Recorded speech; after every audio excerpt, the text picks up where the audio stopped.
Hey there, welcome. Tonight we'll journey together through 4 extraordinary years in a small Indiana town where the impossible became terrifyingly real, exploring the mysteries and friendships that transformed Hawkins forever. As you settle into your comfortable space, let the gentle flow of this timeline carry you into peaceful dreams.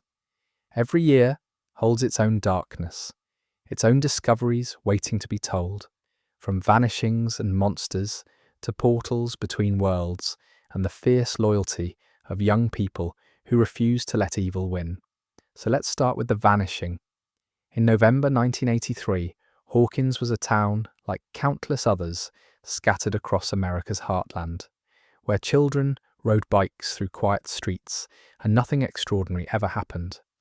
The small Indiana community lived in comfortable predictability, its rhythms dictated by school bells and factory shifts, its evenings filled with television dinners and homework at kitchen tables.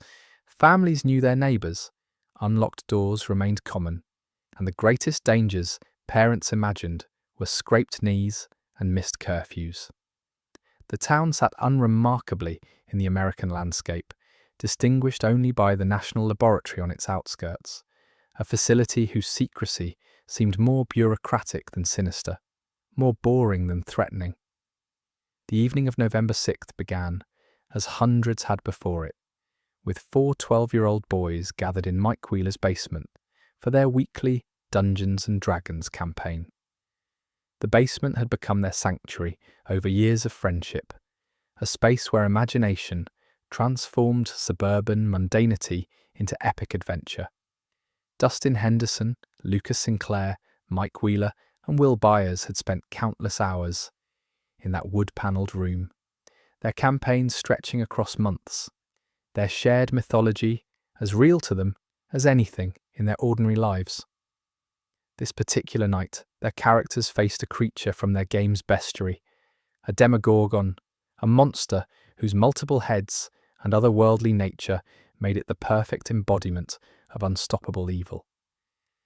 They rolled dice, debated strategy, and shouted in triumph or dismay as Mike, their dungeon master, narrated their fictional deaths and victories. The game ended near 10 o'clock, later than usual, the boys reluctant to leave their adventure incomplete. Will, the quietest of the 4, climbed onto his bicycle for the ride home through November darkness. His route took him along the road his friends called Mirkwood, a wooded stretch where streetlights gave way to tree shadows, and the comfortable illumination of suburbia faded into something older and less tamed. The bike's headlight cut through autumn mist as Will pedalled, his mind likely still in the game, still strategizing against imaginary monsters. What happened on that dark road would fracture Hawkins' sense of safety forever. The creature that emerged from the tree line bore no resemblance to anything in the boys' game manuals, though later they would use that name, Demogorgon, because even monsters need names to be comprehended. Will's bike swerved, his small frame fighting against terror that no 12-year-old should face alone. He abandoned the bicycle and ran, not toward home, but toward the small wooden structure he'd built in the woods behind his house, a fort he called Castle Byers, a sanctuary that had always protected him from bullies and loneliness and the complications of his parents' failing marriage. The castle couldn't protect him from what followed. By the time Joyce Byers realized her son hadn't come home, dawn was breaking grey and cold over Hawkins. She found Will's bicycle lying in the road near their house, the front wheel still spinning slowly, as if he'd just stepped away for a moment. The sight of that abandoned bike, so wrong in its placement and stillness, triggered something primal in Joyce's heart. She knew, with the certainty that exists beyond logic, that her son hadn't run away or stayed at a friend's house. Something had taken him. Chief Jim Hopper received the call, with the weary skepticism of a man who'd seen missing children cases before, most of them ending with embarrassed teenagers found at parties or runaways discovered at bus stations. He organised a search, following protocol more than instinct, expecting Will to turn up by afternoon, with a sheepish explanation. The town mobilized with the efficiency of small communities facing crisis, volunteers gathering in groups to comb the woods, calling Will's name into spaces that swallowed sound and returned only silence. But Will Byers didn't answer those calls, and as November 7th stretched into evening, as searchers returned empty-handed and confused, as Joyce's certainty transformed into something fiercer and more frightening than panic, Hawkins began to understand that something had shifted in their town's foundation. The comfortable predictability they'd taken for granted had been an illusion built on ignorance, and beneath their ordinary streets and familiar woods lay mysteries that would demand extraordinary courage to confront. The bicycle lay abandoned in the morning rain, and with it, Hawkins' innocence disappeared into darkness that had been waiting, patient and hungry, for exactly this moment to reveal itself.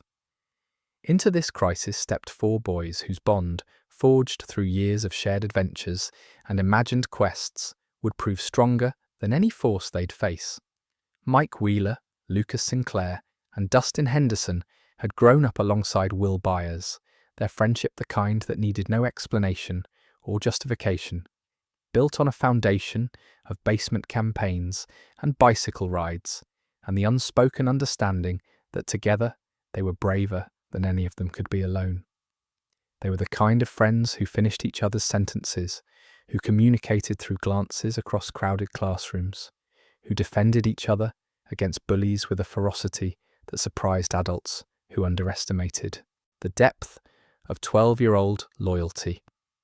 Mike emerged naturally as their leader, not through force of personality, but through genuine care that made following him feel less like obedience and more like trust. His basement served as their headquarters, his strategic mind guided their campaigns, and his stubborn refusal to accept easy answers would drive them forward when others counselled caution or surrender. Where Mike led with heart, Lucas followed with a protective pragmatism that sometimes seemed like disagreement, but was actually devotion expressed through worry. He questioned, not because he doubted their friendship, but because he couldn't bear to see his friends hurt. His caution, the flip side of fierce loyalty that would never abandon them regardless of danger. Dustin Henderson brought something different to their group, a scientific curiosity wrapped in genuine sweetness. The kind of boy who collected facts like treasures and shared them with infectious enthusiasm. His loyalty manifested in optimism, in belief that knowledge could solve problems, that understanding could defeat fear, that friendship itself was a kind of magic more powerful than anything in their game manuals. Together, the three of them formed a unit that had always included Will as its fourth point, and his absence created an imbalance they felt in their bones, a wrongness that made the world tilt uncomfortably. The adults organising Will's search seemed to move with frustrating slowness, following procedures and protocols that felt disconnected from the urgency burning in the boys' chests. Chief Hopper asked questions about Will's habits and hiding places, but he asked them with the tired patience of someone who'd heard similar stories before, someone who expected a mundane resolution. Joyce Byers searched with a mother's desperate energy, but even she seemed constrained by adult assumptions about where a missing boy might go, what a frightened child might do. The boys knew better, or thought they did. They knew the woods around Hawkins, with an intimacy born from countless explorations, knew the paths adults had forgotten and the clearings that appeared on no maps. They knew Will's favourite hiding spots, understood his tendency to retreat when overwhelmed, recognised that if he was lost or hurt or hiding, he'd be somewhere familiar, somewhere that felt safe. More importantly, they possessed something the adult searchers lacked, absolute certainty that Will needed them specifically, that friendship created obligations no authority could discharge on their behalf. Armed with flashlights, walkie-talkies, and unwavering loyalty, they ventured into the woods where adults feared to search, determined to find their friend or exhaust themselves trying, because that's what friends did, what friends meant, what friendship demanded when the world turned dark and cold and wrong. The girl who emerged from the rain-soaked woods on November 7th had no name anyone would recognize, only a number tattooed on her wrist in clinical black ink. 011.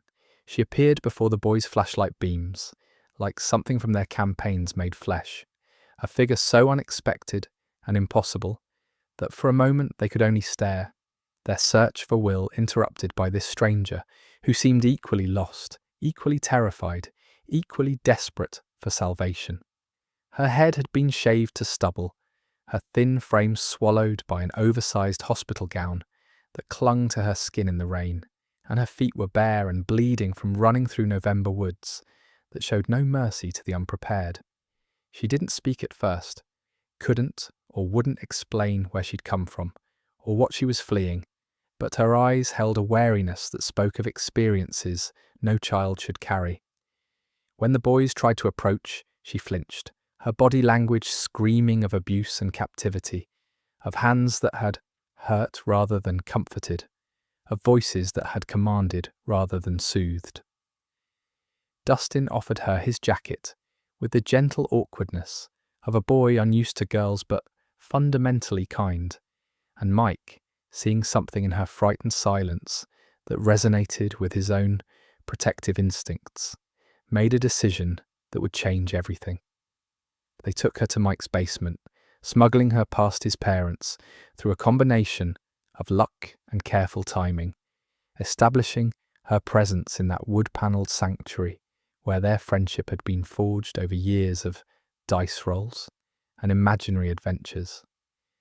The basement became her hiding place, a space she filled with an energy that was simultaneously fragile and immensely powerful, as if she contained forces too large for her small frame, as if something vast and terrible lived behind those haunted eyes. Her speech came in fragments, words carefully chosen from a limited vocabulary that suggested isolation rather than disability, deprivation rather than incapacity. She communicated more through gesture and expression, through the way she devoured the food they brought her, as if eating were a luxury she'd been denied, through her fascination with the television that played in the background, its images of normal family life, as foreign to her as alien landscapes. When Mike asked her name, she showed him the tattoo, the stark numbers that reduced her identity to an experimental designation, and he made another choice that spoke to the kind of person he was becoming. He called her 11, transforming a mark of ownership into something closer to a name. The demonstration of her abilities came gradually, then suddenly, as trust built in careful increments before exploding into revelation. A toy moved across the basement floor without anyone touching it, drawn by invisible force toward her outstretched hand. The television changed channels without buttons pressed, responding to her concentration with a precision that defied explanation. Objects fell from shelves or rose into air, obeying laws she controlled through pure will, through mental commands that bypassed the physical entirely. The boys watched with a mixture of terror and wonder as their fantasy campaigns crashed into reality, as the impossible powers they'd imagined in their games manifested in their basement through a girl who seemed as frightened of her abilities as they should have been. She knew something about Will. When they showed her his photograph, when they asked if she'd seen their missing friend, her reaction confirmed their wildest hopes and darkest fears. She had encountered him somehow, somewhere, in circumstances she couldn't or wouldn't fully explain. Her limited vocabulary struggled to convey concepts too complex for simple words, but she communicated enough to make them understand. Will was alive but in danger, trapped in a place she called bad, hidden somewhere beyond normal reach or understanding. Mike's decision to hide her, to protect her from the men she called bad who were searching for her with resources the boys could only imagine, created a conspiracy of silence that isolated them from adult help while bonding them more tightly together. They became her protectors, and she became their hope, the strange girl with impossible powers who might be their only chance of finding Will alive. She settled into the basement's hidden corners, accepting blankets and Eggo waffles, the frozen breakfast food becoming her comfort through its simple sweetness, its reliable presence in a world that had taught her to trust nothing. The blanket fort Mike constructed for her transformed utilitarian furniture into sanctuary. Sheets draped over chairs, creating the kind of cozy den children build naturally, instinctively understanding that sometimes safety requires walls of our own making. She curled inside its fabric boundaries, emerging only when called, her presence in the Wheeler basement a secret that weighed on all of them, a gamble they'd taken because the alternative was unthinkable. This child, created as a weapon in laboratories they couldn't imagine, trained to use her gifts for purposes that had nothing to do with kindness or protection, found something in Mike Wheeler's basement she'd never known. People who asked nothing except that she be safe, who offered friendship without conditions, who saw past her strangeness to the frightened girl underneath. In that wood-panelled room, smelling of old carpets and teenage boy, Eleven discovered that sanctuary existed, that not all hands hurt, that home might be possible even for someone built to be a tool rather than a person. While searchers dragged Sattler Quarry for a body, Joyce Byers waged war against reality itself, insisting her son was alive, somewhere no one could see. The small house on the outskirts of Hawkins became ground zero for impossible claims, for a mother's certainty that transcended evidence and defied the comfortable logic everyone else clung to like life preservers in rising water. Joyce had always lived on society's margins, a working-class woman whose life was a constant scramble between retail shifts and household bills, whose ex-husband had abandoned responsibility along with his family, whose older son, Jonathan, had learned too young to be the man his father refused to become.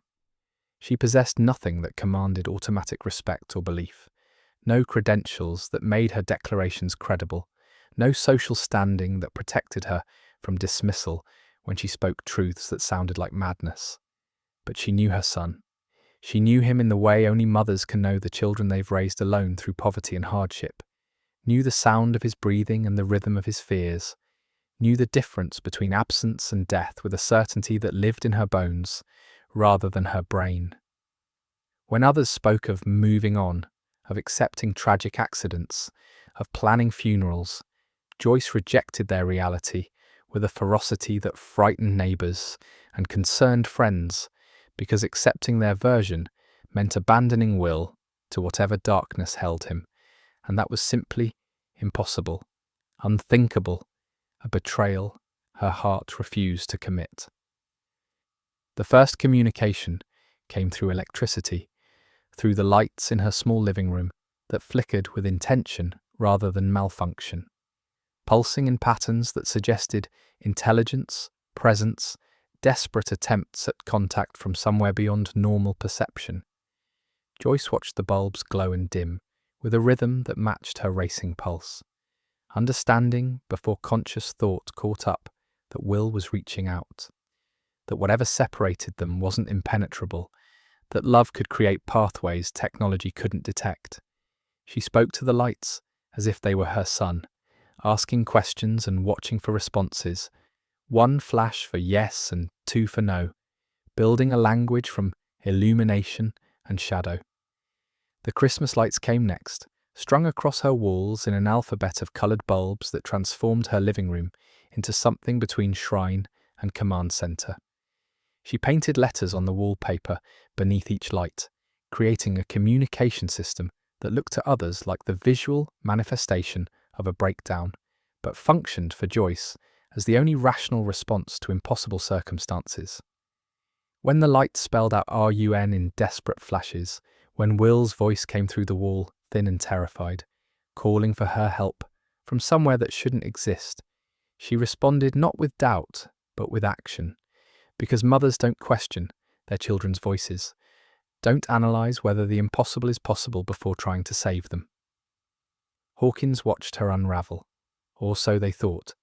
Neighbours whispered about grief-induced psychosis, about the poor woman who'd finally snapped under the weight of poverty and loss. Her boss at the general store suggested time off with the gentle condescension reserved for the fragile, for those whose grip on reality seems to be slipping. Even Chief Hopper, who wanted believe her, who recognized something in her wild certainty that reminded him of his own desperate prayers over his daughter's hospital bed, struggled to reconcile his professional obligation to evidence with her claims of communication through Christmas lights and voice through walls. Jonathan supported her when everyone else counselled medication or institutionalization, his loyalty born from years of being the only person who truly saw her, who understood that his mother's strength came wrapped in eccentricity, but remained strength nonetheless. He watched her tear apart the wallpaper, searching for the source of Will's voice, watched her spend money they didn't have on more lights and more batteries, watched her exhaust herself pursuing leads that seemed to exist only in her imagination, and he believed her, or at least believed that she believed, which amounted to the same commitment. Lonnie Byers' return from Indianapolis brought nothing useful, just another man drawn by tragedy to insert himself into drama while offering no real help, suggesting his son had been gay and hiding it, as if this explained anything, using Joyce's desperation as opportunity for his own agenda. His presence highlighted his absence throughout their lives, his willingness to appear for funerals, but not for the daily work of fatherhood, and Joyce's dismissal of him showed that even in crisis, even when desperate for any support, some help costs more than it's worth. The creature that burst through her wall proved her right in the most terrifying way possible, vindication arriving as nightmare, confirming that her son was indeed trying to reach her from somewhere beyond, somewhere dangerous, somewhere that shouldn't exist but did, pressing against their reality, like infection against skin. The Demogorgon's appearance lasted only seconds before it vanished back into whatever darkness birthed it. But those seconds changed everything, transformed Joyce from crazy woman grieving her lost son into the only person who'd been seeing clearly all along.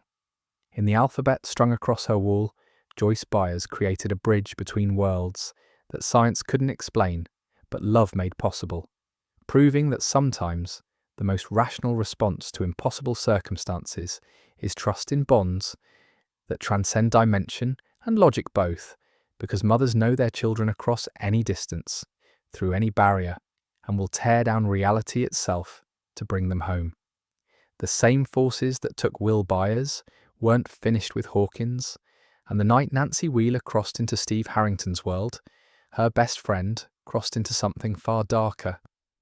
Nancy and Barbara Holland had navigated the treacherous waters of high school together since freshman year, their friendship built on shared history that stretched back to elementary school, sleepovers and middle school anxieties, a bond that seemed unshakable even as their social trajectories began diverging in ways both subtle and significant. Nancy possessed a kind of prettiness that opened doors in the rigid hierarchy of teenage society, a combination of features and personality that attracted attention from boys who mattered, boys whose approval meant invitations to parties that existed in a different social stratosphere than the one Barbara inhabited. Barb carried her outsider status with quiet dignity, her glasses and practical clothes marking her as someone who'd chosen substance over style, or perhaps never had the option to choose differently. She watched Nancy's gradual ascent toward popularity with the complex emotions of someone who loved her friend enough to want her happiness but feared what that happiness might cost their friendship. The emergence of Steve Harrington in Nancy's orbit represented everything Barb distrusted about the world they were supposed to want entry into. The casual cruelty disguised as humour, the entitlement that came from never having to question whether you belonged, the superficiality that valued appearance over authenticity. Nancy's attraction to Steve existed in complicated territory between genuine interest and strategic social climbing, between responding to attention that felt flattering and pursuing a version of herself that seemed more exciting than the good girl daughter her parents expected. She told herself she was just having fun, just enjoying the attention of a popular senior, just exploring possibilities that had nothing to do with abandoning the person she'd always been. Barb saw through these rationalizations with the clarity of someone who loved Nancy enough to recognize self-deception, but friendship sometimes requires watching people make mistakes you can't prevent. The party at Steve's house occurred because his parents had left him alone in their expensive home, with its backyard pool and its implicit permission for the kind of gathering that defined high school achievement for a certain kind of teenager. Nancy convinced Barb to come, not because she wanted her best friend there, but because having Barb present provided cover, an excuse to her parents, and a safety net if the evening went wrong. Barb agreed because refusing would mean acknowledging the growing distance between them, would require conversations neither wanted to have about loyalty and choice, and the different futures they were approaching.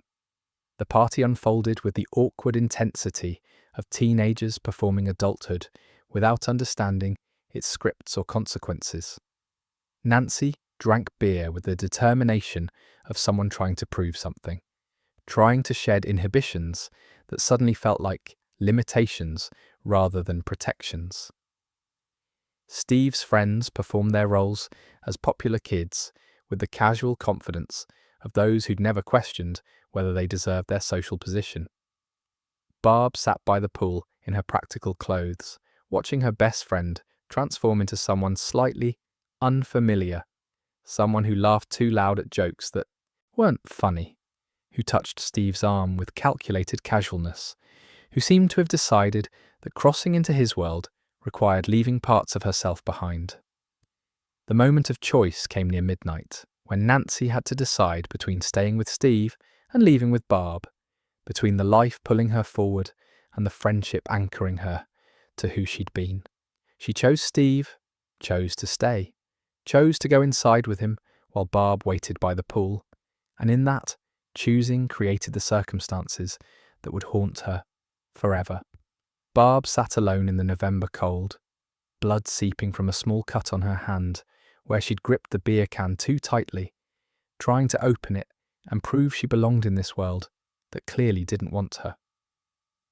The Demogorgon found her there, drawn perhaps by the blood, by vulnerability, by the terrible randomness that governs who survives and who doesn't when monsters come calling.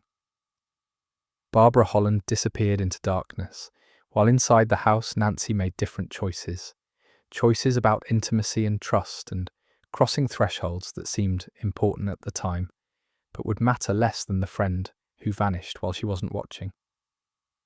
The pool water swallowed Barb without sound, or perhaps she screamed and no one heard over music and laughter, over the noise of teenagers celebrating their youth and invulnerability in a house where monsters apparently couldn't reach them. Nancy wouldn't realize Barb was gone until morning, wouldn't understand the cost of her choices until it was far too late to unmake them, wouldn't grasp that some friendships don't survive the distances we create even before monsters intervene.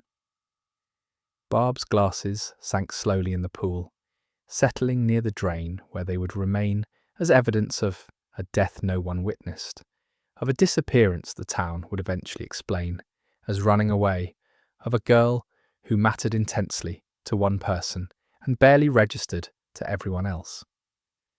Barb Holland disappeared into darkness, while friendship bracelets and house parties continued around her absence, and the unfairness of it, the randomness of who lives and who dies when evil chooses its victims, would transform Nancy Wheeler from a girl playing at rebellion into someone who understood that innocence isn't something you discard voluntarily, but something the world tears away when you're not looking, when you're making choices that seem momentous but pale beside the choices being made for people you love. Jim Hopper carried grief like a second skin. The loss of his daughter Sarah a wound that never healed, making him both reckless enough and broken enough to believe in impossible things. The pretty child with blonde curls who died of cancer years before had taken most of Hopper with her, leaving behind a shell that performed the duties of small-town police chief through muscle memory and prescription pills, through morning drinking disguised as coffee enhancement and evening oblivion achieved through whatever bottles his paycheck could purchase. He'd fled New York City after Sarah's death, fled his marriage and his career, and any place that held memories of the girl he couldn't save, landing in Hawkins because it seemed the kind of town where nothing happened, where a man could coast on autopilot until retirement or death, whichever came first. Will Byers' disappearance should have been routine, the kind of case that resolved itself within days through mundane explanations and embarrassed apologies. Hopper approached it with the weary competence of someone who'd investigated actual crimes in actual cities, who understood that missing children usually turned up at friends' houses or divorced parents' apartments, that panic was almost always premature, and search parties almost always unnecessary.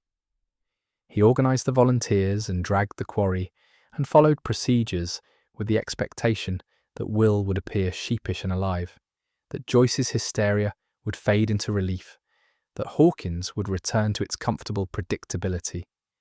But the evidence refused to cooperate with comfortable explanations.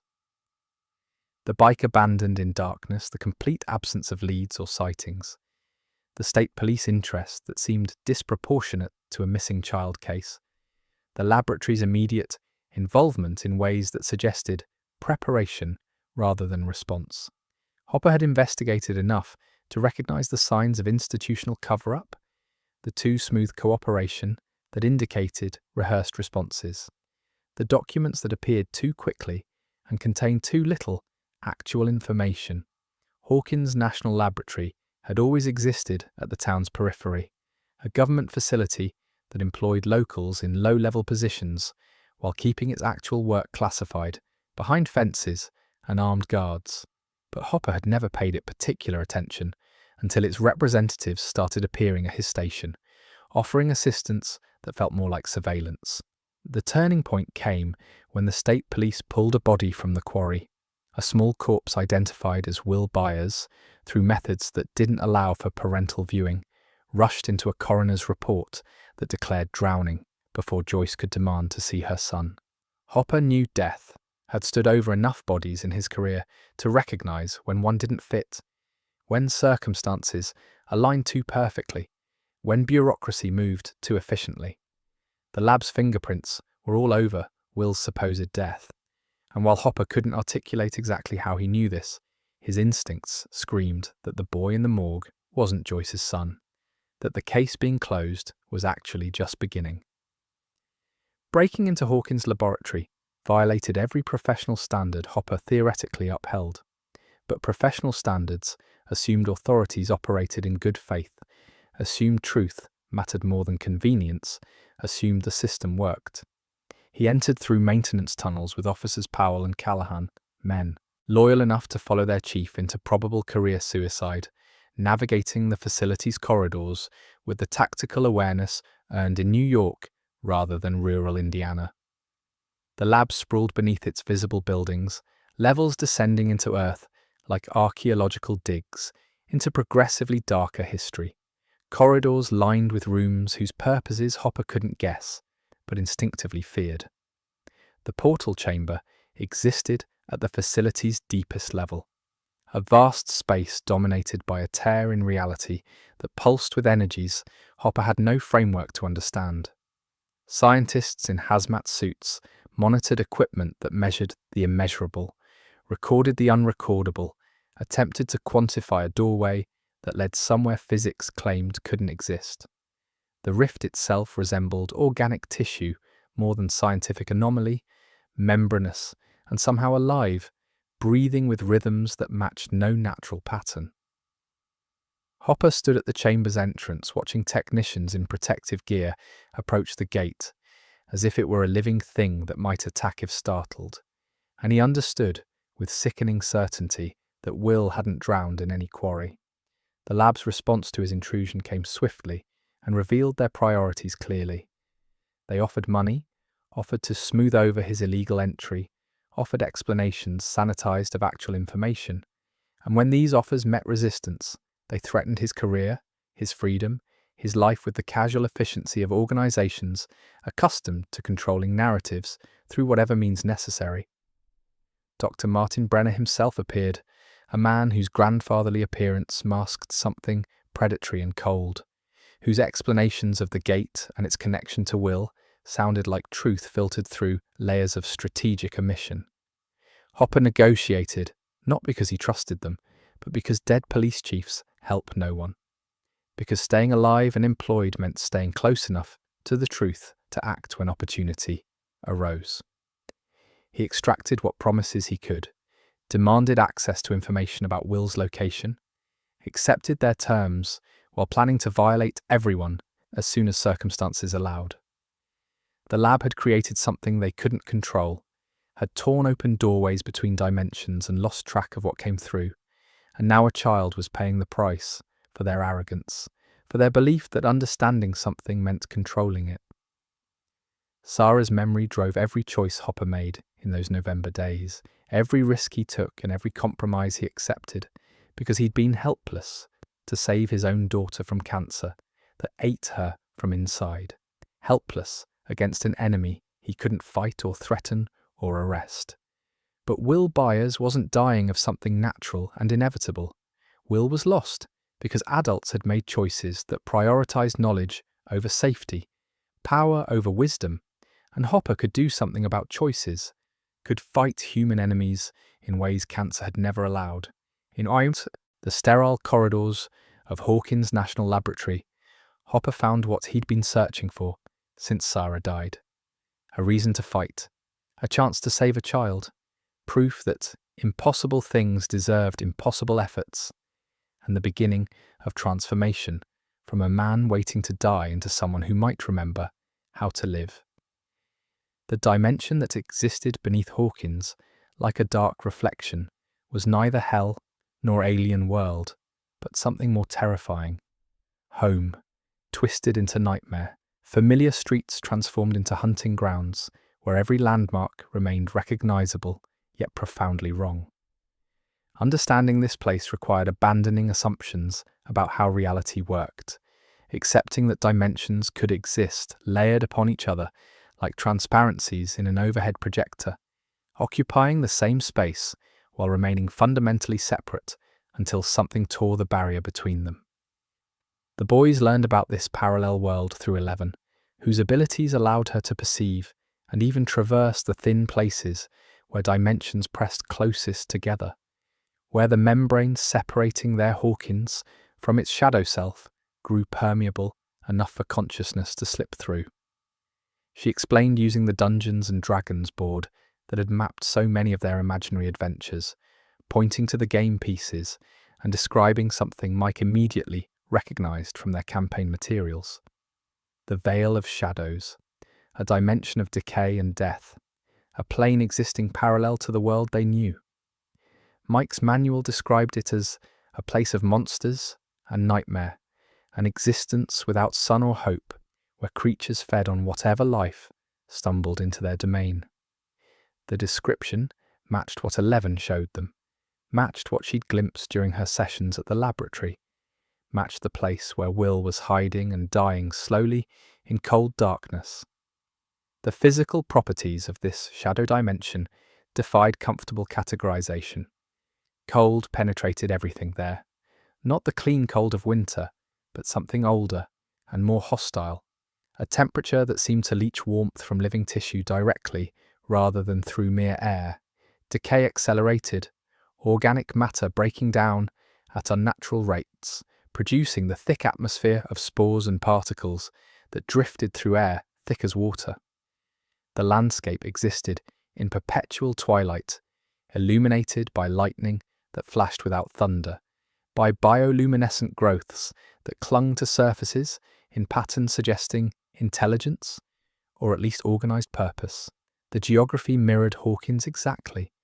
Every building and street replicated with disturbing precision, but transformed through years or perhaps centuries of neglect and rot. Trees grew wild and gnarled, their branches reaching like arthritic fingers, across roads that had crumbled and been reclaimed by vegetation no botanist would recognize. Vines covered everything, massive ropey tendrils that pulsed with sluggish circulation, connected to each other in networks suggesting shared biology, collective purpose, a system that treated the entire dimension as single organism. The vines responded to disturbance, twitching when touched, withdrawing from fire, reaching toward warmth with motions too purposeful to be merely reflexive. The Demogorgon ruled this realm as apex predator, a creature whose form seemed designed by nightmare rather than evolution, whose hunting patterns showed intelligence that went beyond animal instinct. It moved between dimensions through rifts the laboratory had torn, travelling to Hawkins proper to hunt before returning to its domain with prey, with victims who disappeared from one world only to die in another. The creature's very existence posed questions about whether this dimension created such horrors or merely harboured things that evolved elsewhere, whether the upside down was naturally occurring or somehow manufactured through forces the laboratory's experiments had unleashed. Will survived there through resourcefulness and terror, hiding in the shadow version of Castle Byers, the small wooden structure he'd built in woods behind his house, existing in both dimensions, familiar enough to provide psychological comfort in absolute darkness. He sang softly to himself, songs his mother had taught him, using his voice to maintain connection to humanity, to sanity, to the belief that rescue would come eventually. His survival stretched longer than seemed possible, suggesting something about the upside down sustained minimal life, even as it killed gradually, that the dimension wanted its prey alive and afraid rather than quickly dead. 11 found him through methods that bypassed physical distance and dimensional barriers, entering a trance state that projected her consciousness across the gap between worlds, searching for Will's presence among all the living things that existed in Shadow Hawkins. The sensory deprivation tank Mike and the boys constructed in the middle school gymnasium provided the isolation she needed. Salt water, removing physical distraction, while her friends stood guard against adult discovery. She floated in darkness, hearing only her own breathing, reaching out with senses that had nothing to do with eyes or ears, following the thread of Will's terror and desperation until she found him huddled in Castle Byers, barely conscious, singing about going away in increasingly fragile voice. The discovery confirmed both hope and horror simultaneously. Will lived, but barely, his time running out as exposure and fear and the dimension's inherent hostility wore him down toward the death everyone else had already accepted. He needed rescue, not eventually, but immediately. Needed extraction from a place that was actively consuming him, drawing him deeper into its cold embrace with every hour that passed. The membrane walls between dimensions could be breached from either side, given sufficient force or power, could be torn open to allow passage, but such tearing risked consequences no one could predict, risked making permanent the connections that should remain temporary, risked allowing the upside down to bleed more thoroughly into Hawkins proper. The biological nature of the dimension troubled those who thought about implications rather than immediate rescue. The vines suggested root systems, the spores implied reproduction, the responsive nature of surfaces indicated that the upside down wasn't merely environment but entity, perhaps even consciousness of some vast and alien sort. Fighting a dimension posed different challenges than fighting a creature, required different strategies than fleeing a predator. How did you combat an entire world that had decided you were prey? This dimension, pulsing with alien life, yet built from Hawkins' bones, wasn't just another world, but a warning. Everything they loved existed in precarious balance above an abyss that had always been there, waiting beneath their feet, separated only by barriers they'd been fortunate enough never to breach before the laboratory's arrogance created doorways that should never have been opened, connections that might prove impossible to sever once established.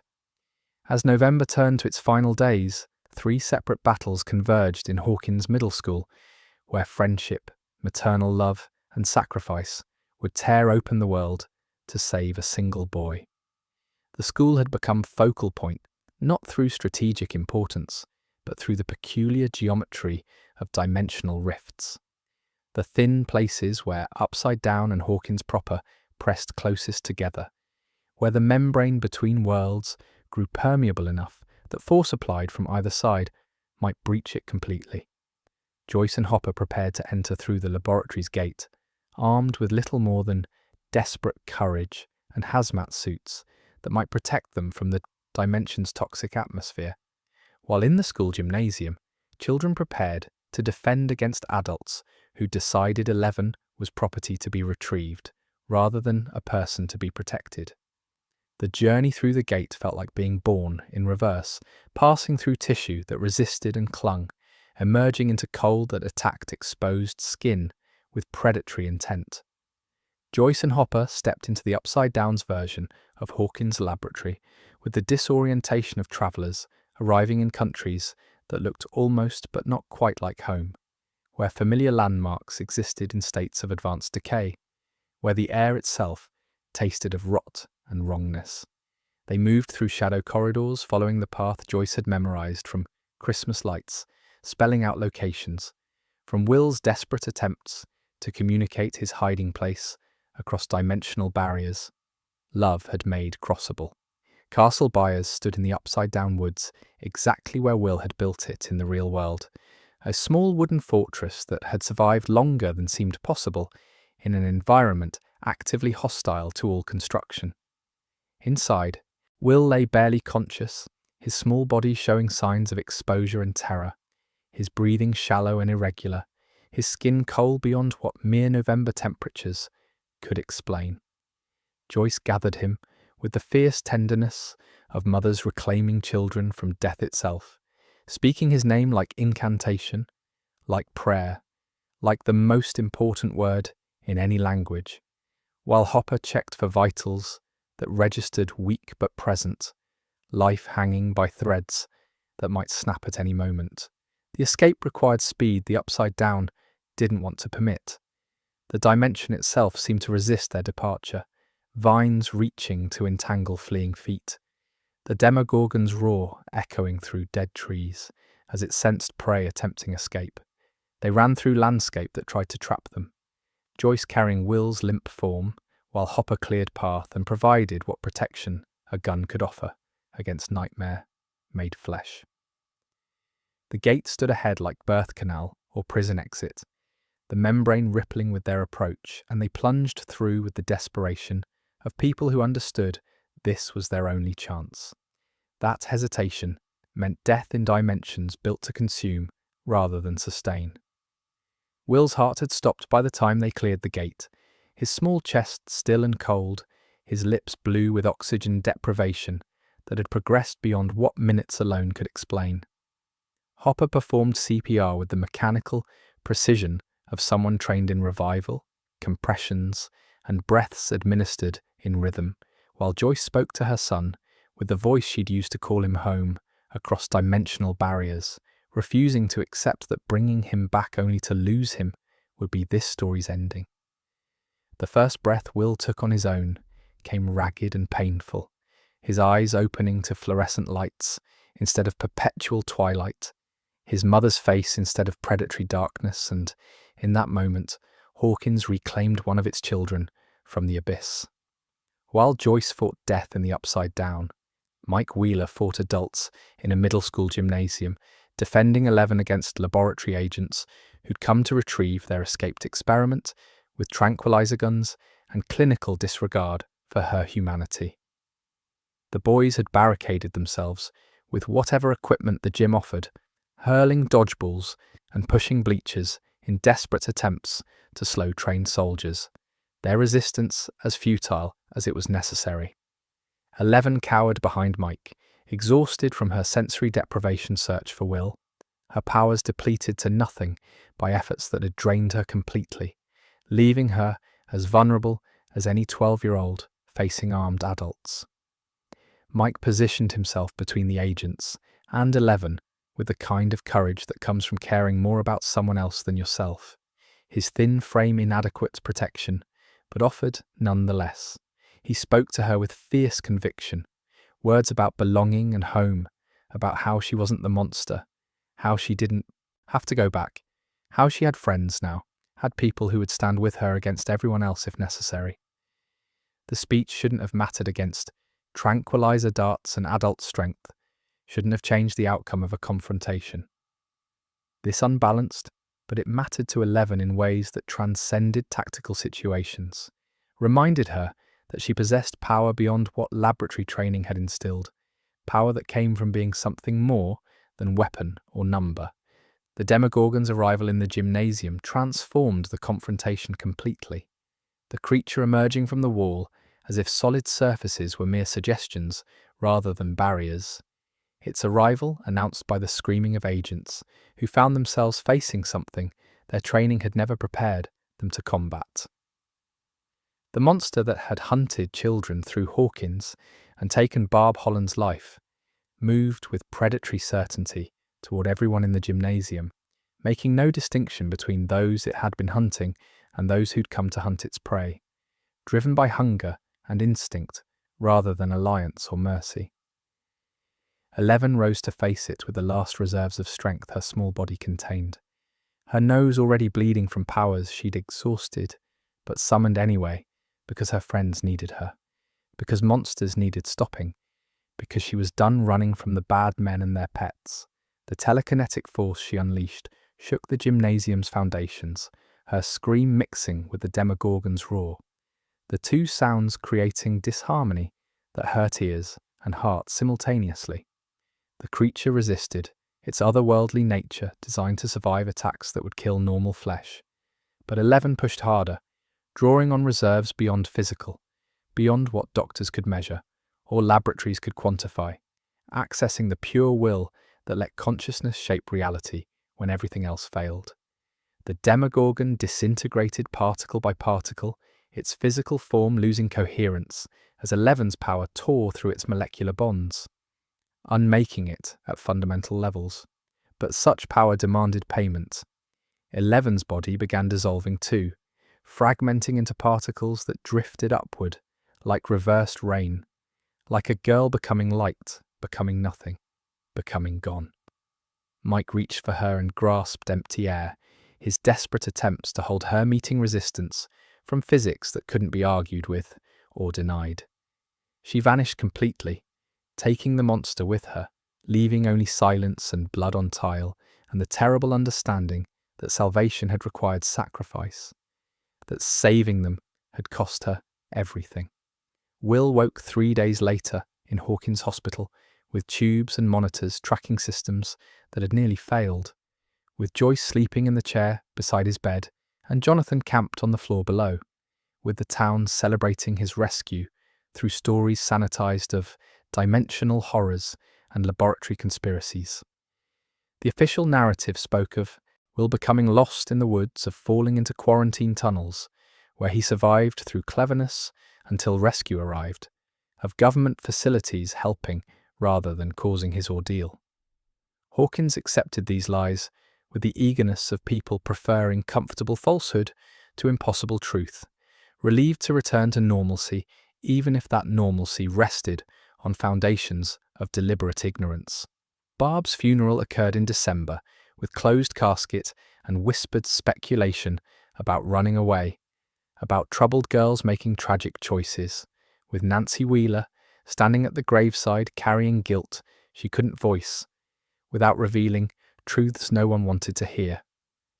The empty chair at Christmas dinner in the Wheeler house represented the girl who'd saved them, whose absence spoke louder than her presence ever had, whose sacrifice the world would never acknowledge, because officially she'd never existed beyond laboratory walls. Will coughed the slug into his bathroom sink on Christmas night, when no one was watching, the creature small and translucent, wriggling down the drain before he could fully process what he'd expelled from lungs that shouldn't contain anything alive. He said nothing, told no one, pushed the memory down with everything else, from that week in darkness, wanting normalcy enough to ignore signs that his rescue might be incomplete, that something of the upside down had come home with him, nestled in tissue and blood. Will Byers came home to Christmas lights and copper taste. 11 vanished into particles of light and memory, and Hawkins settled back into normalcy that was forever fractured. The town's innocence left behind in dimensions that still pulse beneath their feet, separated now by barriers repaired but not unbreachable, by gates closed but not forgotten, by membrane between worlds that had been torn once and could be torn again. October 1984 arrived in Hawkins, with golden leaves and the illusion of normalcy, a year of healing that had merely been a year of hiding what still festered beneath the surface. The town had worked hard to forget its November nightmare, to smooth over the strange disappearances and mysterious deaths with explanations that required no belief in monsters or parallel dimensions, with stories that let people sleep comfortably in houses built above darkness they preferred not to acknowledge. Children returned to school, and parents returned to work, and life resumed its predictable rhythms, as if Will Byers had simply been lost rather than taken, as if the search had been ordinary rather than apocalyptic, as if everything was fine now. Will himself bore the most visible scars of experiences no one discussed openly. The episodes began in spring, moments when his awareness would slip sideways into visions of the upside down, brief glimpses of the shadow dimension that suggested his time there had created connections not fully severed by rescue. He saw the dark sky and felt the cold pressing against him. Even while standing in warm sunshine, experienced flashbacks that were more than memory, sensory intrusions from a place he'd supposedly left behind. Joyce took him to Hawkins' laboratory for testing, to the new doctors who'd replaced Brenner and his team, physicians who asked gentle questions and ran batteries of tests that revealed nothing abnormal, nothing they could fix or explain. Dr. Sam Owens became Will's primary physician, a man who seemed genuinely concerned rather than clinically curious, who treated the boy as patient rather than subject, who represented the laboratory's attempt at rehabilitation after the horrors Brenner had orchestrated. The sessions provided little comfort beyond knowing someone was watching for signs of deterioration, monitoring for symptoms that might indicate the upside down hadn't finished with Will Byers, that his rescue remained incomplete in ways they were only beginning to understand.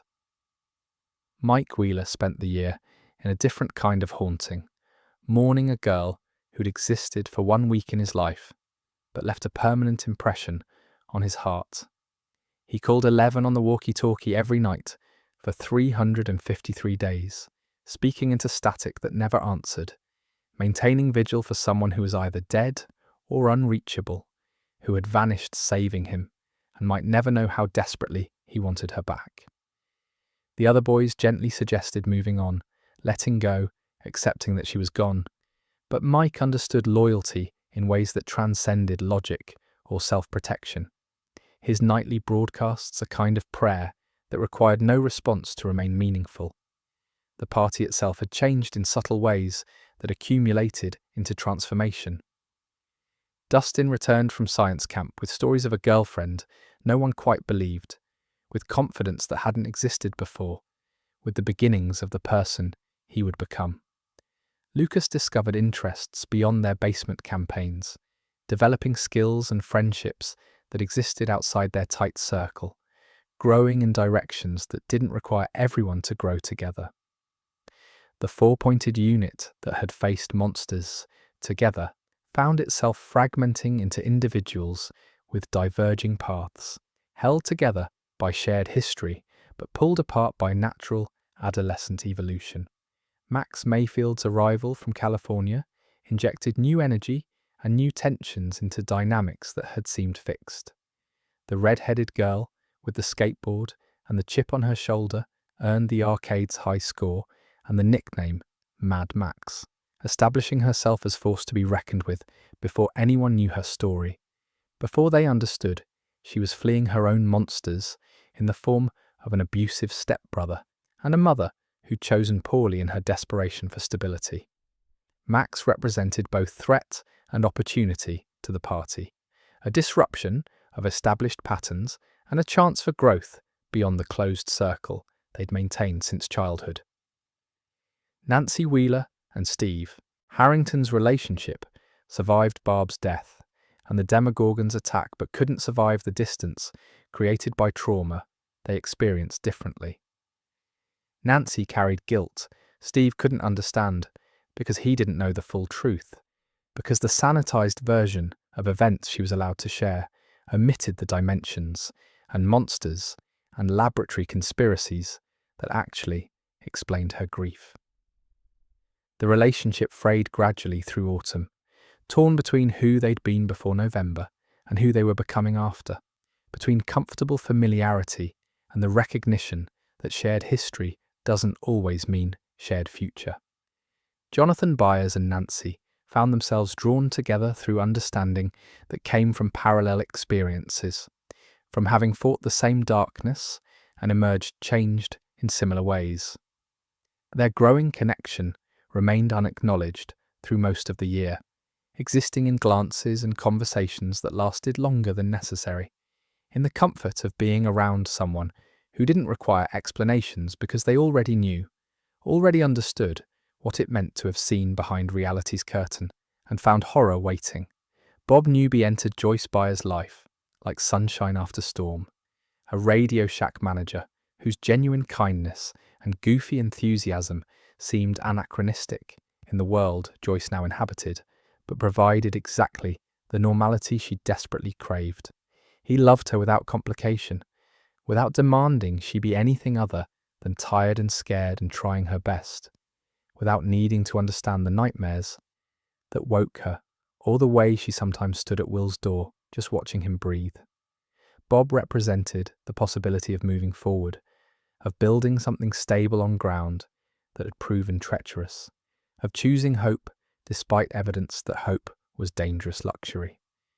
Hawkins itself seemed determined to forget, to bury its strange history beneath new construction and civic pride, beneath the excitement of Starcourt Mall rising at the edge of town, promising jobs and shopping and entertainment that would transform their small community into something more modern, more connected to the larger American economy.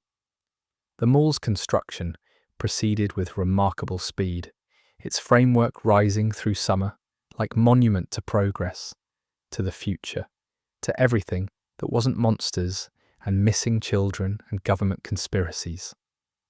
Beneath the fields surrounding Hawkins, rot spread from sources no farmer could diagnose, pumpkins dying on the vine in patterns that suggested something was wrong with the soil itself, with the fundamental substrate that should have supported growth, but instead seemed to be consuming it.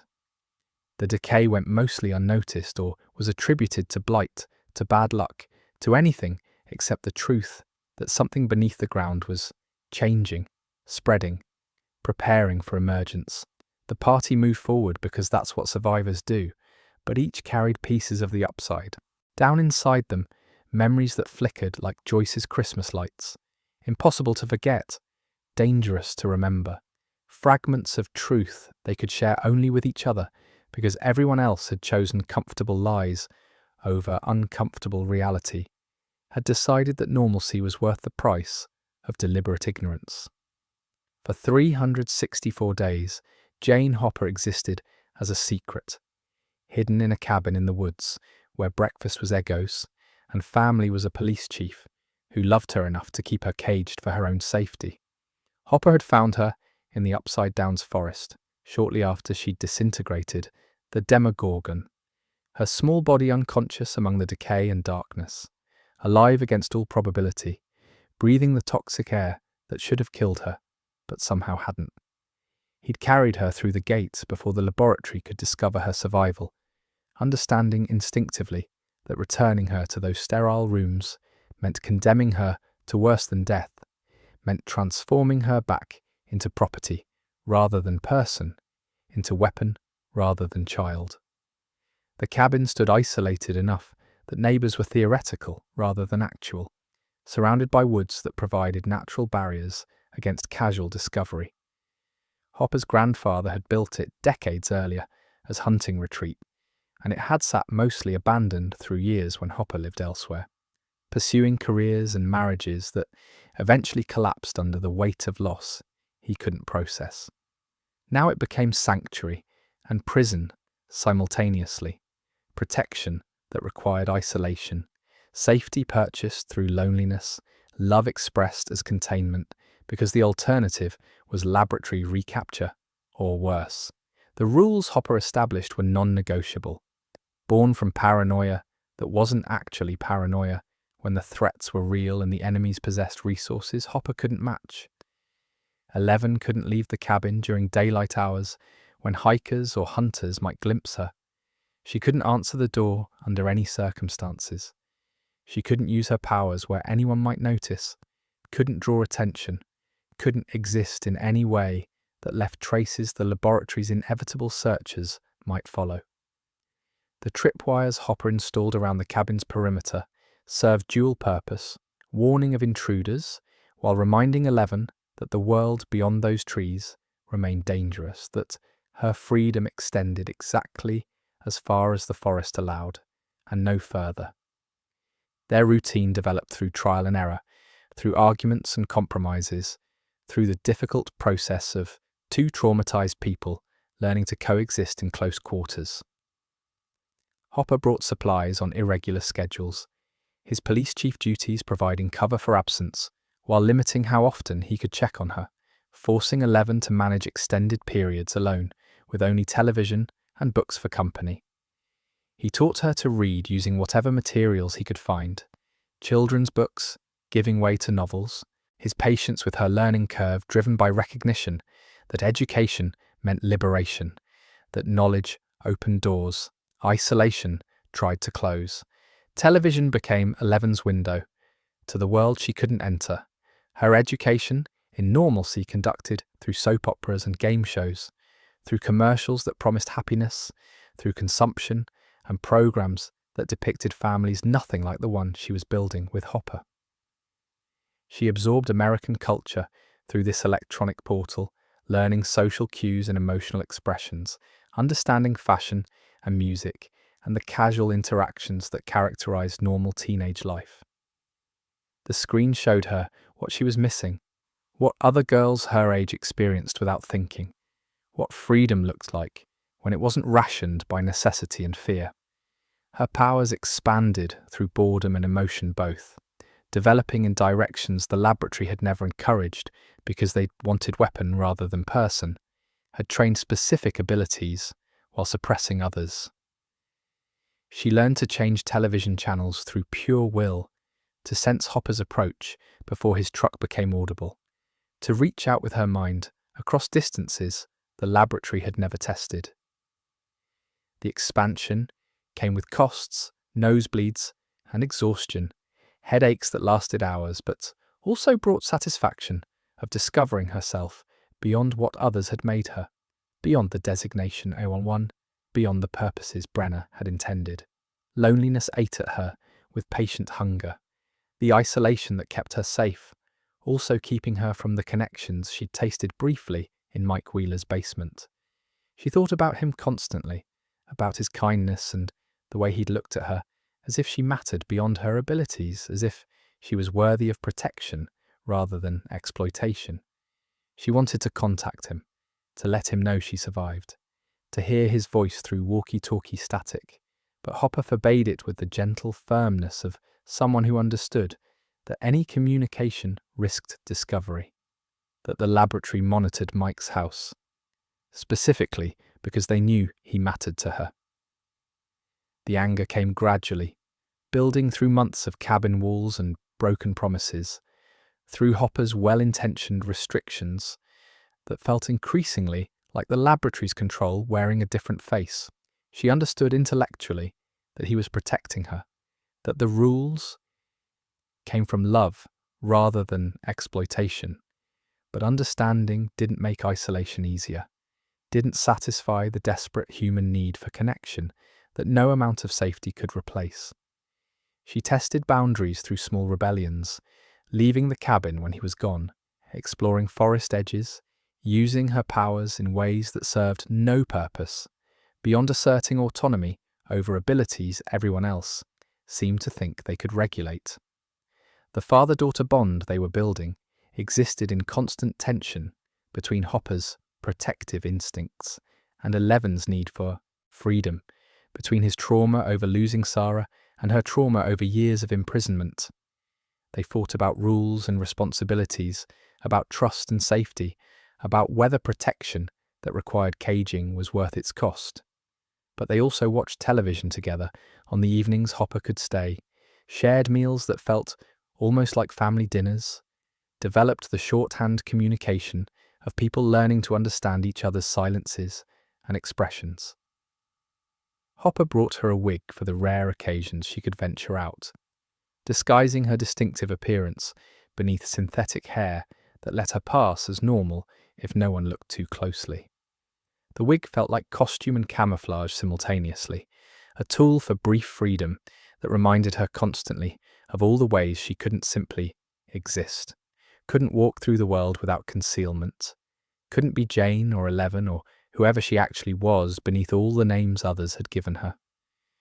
Through television static one evening in September, she discovered she could do more than change channels, could reach beyond broadcast signals into something stranger, could use the white noise as portal to consciousness itself.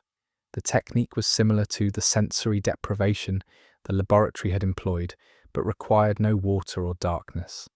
Just focus and the particular frequency of television static that somehow resonated with her abilities.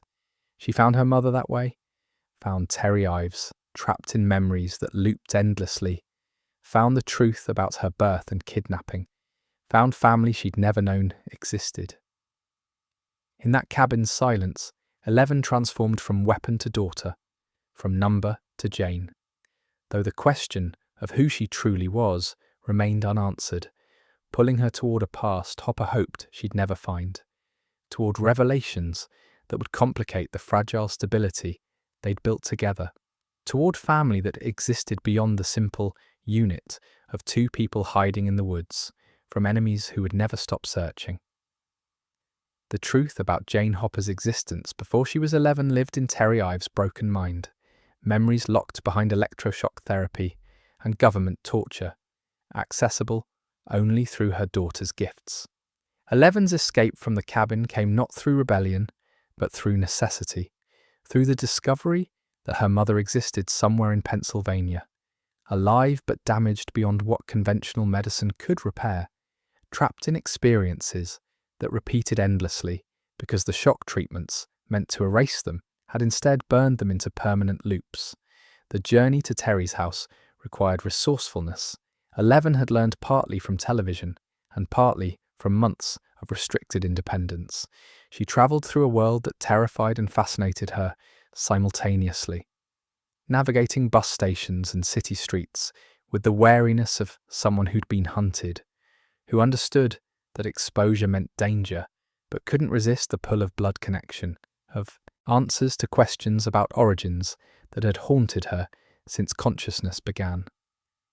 The address she'd found through telephone books and psychic searching led to a modest home in a quiet neighbourhood, to a life that looked ordinary from outside, but contained extraordinary tragedy within.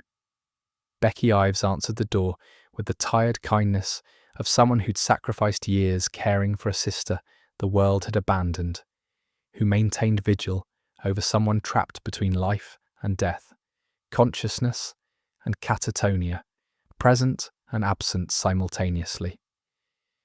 She recognized something in 11 immediately, perhaps the resemblance to old photographs, perhaps the intensity in her eyes, perhaps simply the desperation that brings people across state lines searching for family they've never met.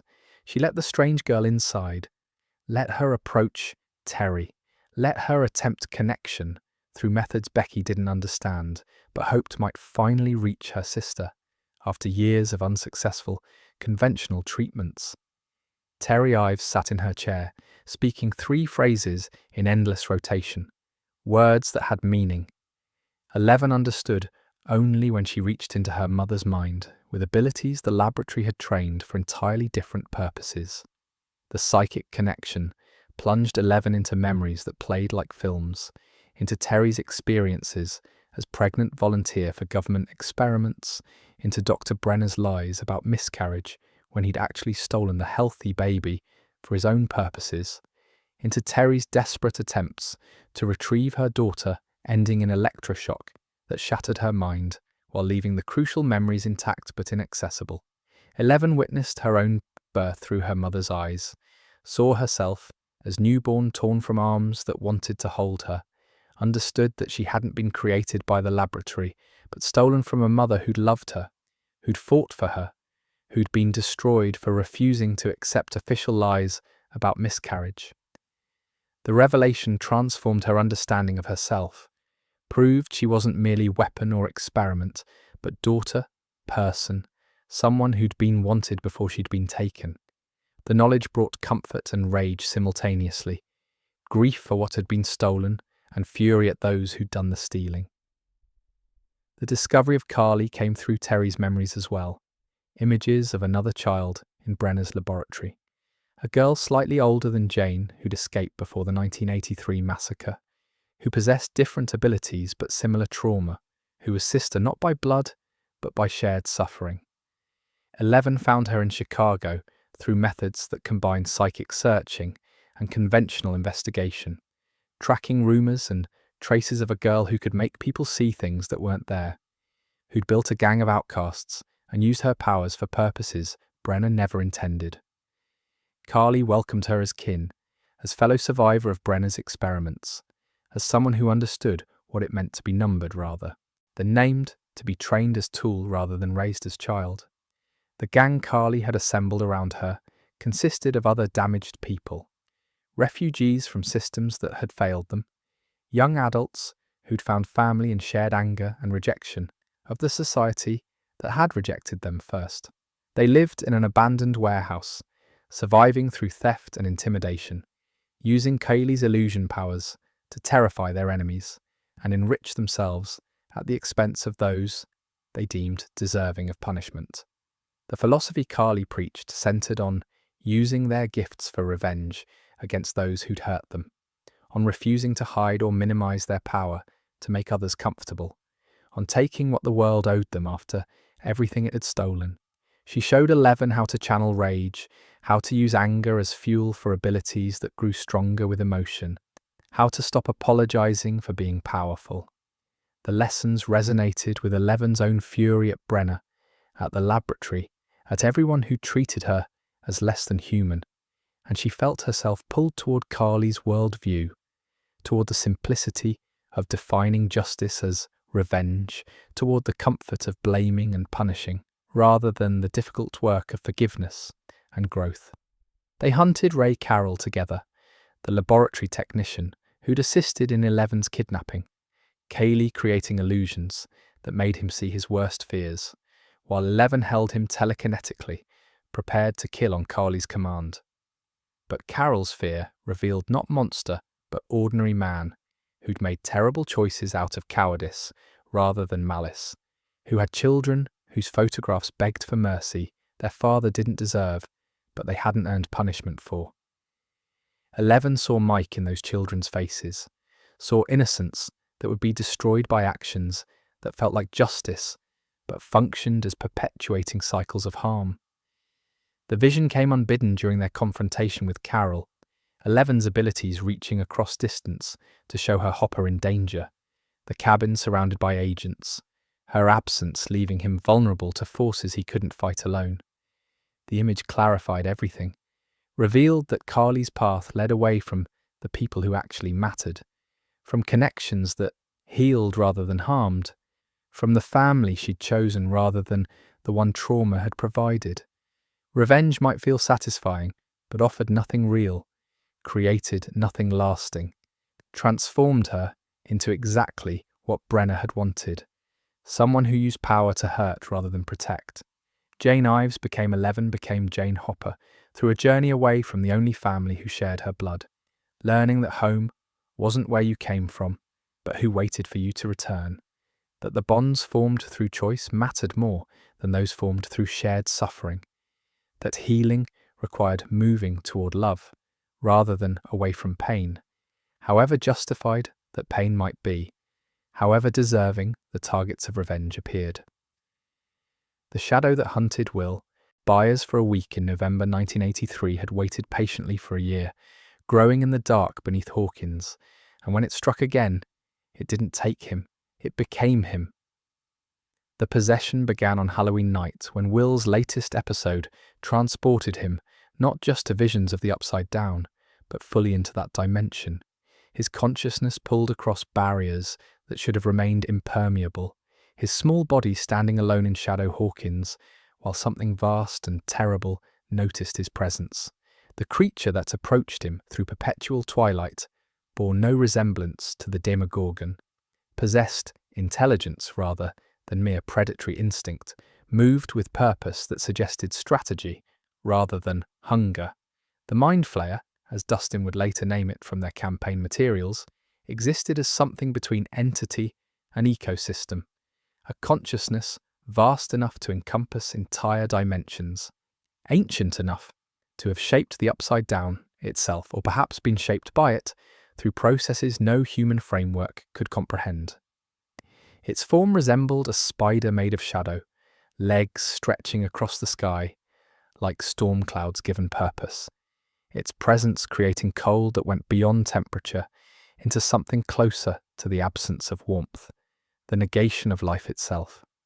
When it noticed Will, when it chose him as gateway between worlds, the selection wasn't random, but tactical.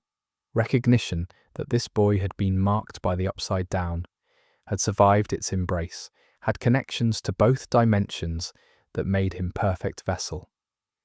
The shadow entered Will like smoke through cracks, filling spaces in his being he hadn't known were empty, occupying him gradually rather than all at once, patient in its colonization, because it understood that sudden transformation would trigger resistance, while slow infiltration might go unnoticed until too late. Will woke from his Halloween trance with the thing inside him, coiled in tissue and consciousness, dormant but present, waiting for moments when it could assert control without revealing itself completely. Joyce noticed the changes first, recognized that her son wasn't quite himself in ways too subtle for anyone else to catch.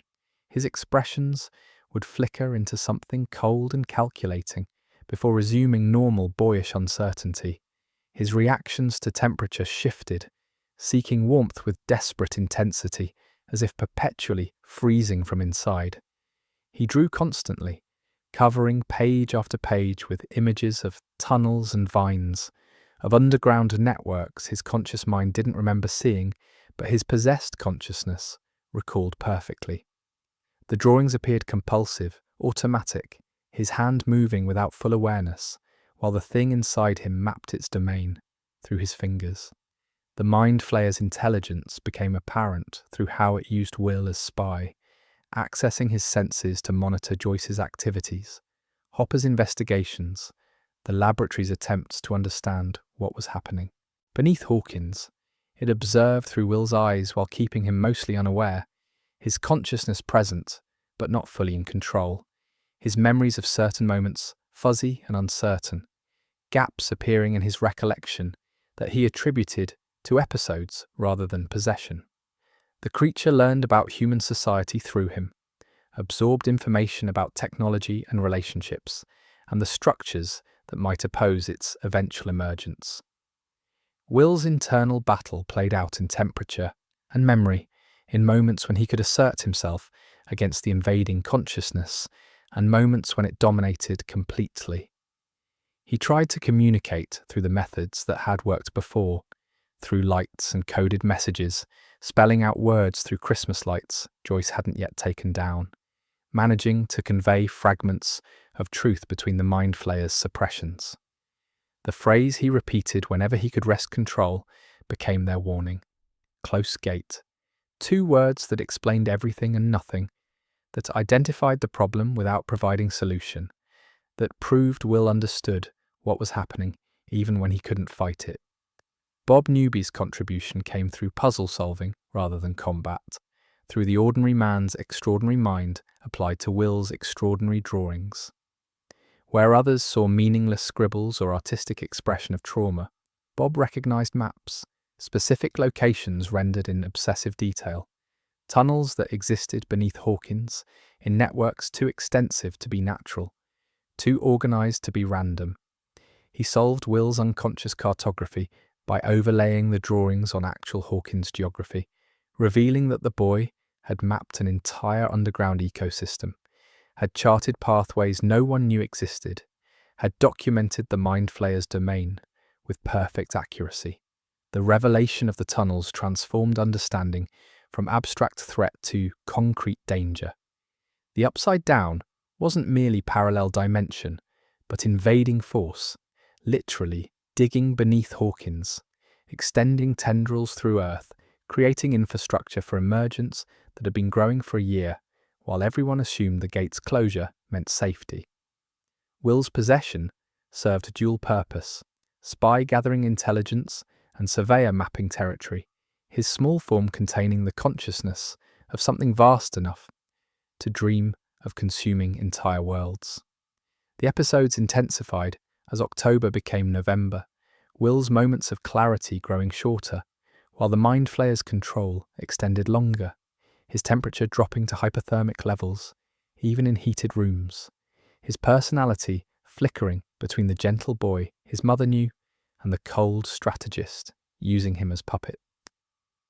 Joyce watched her son disappear gradually into something else, fought to keep him present through warmth and love and desperate maternal will, understanding with terrible certainty that saving him this time would require methods that looked like cruelty, that resembled the torture the Mind Flayer itself might employ.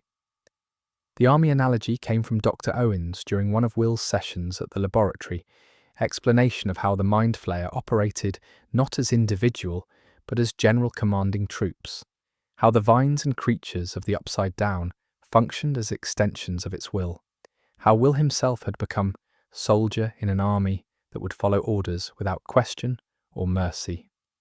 The hive mind structure meant attacking any part injured the whole, meant the Mind Flayer felt pain through its distributed consciousness, meant that hurting it in Will meant hurting Will simultaneously, creating impossible situations where victory and loss became indistinguishable.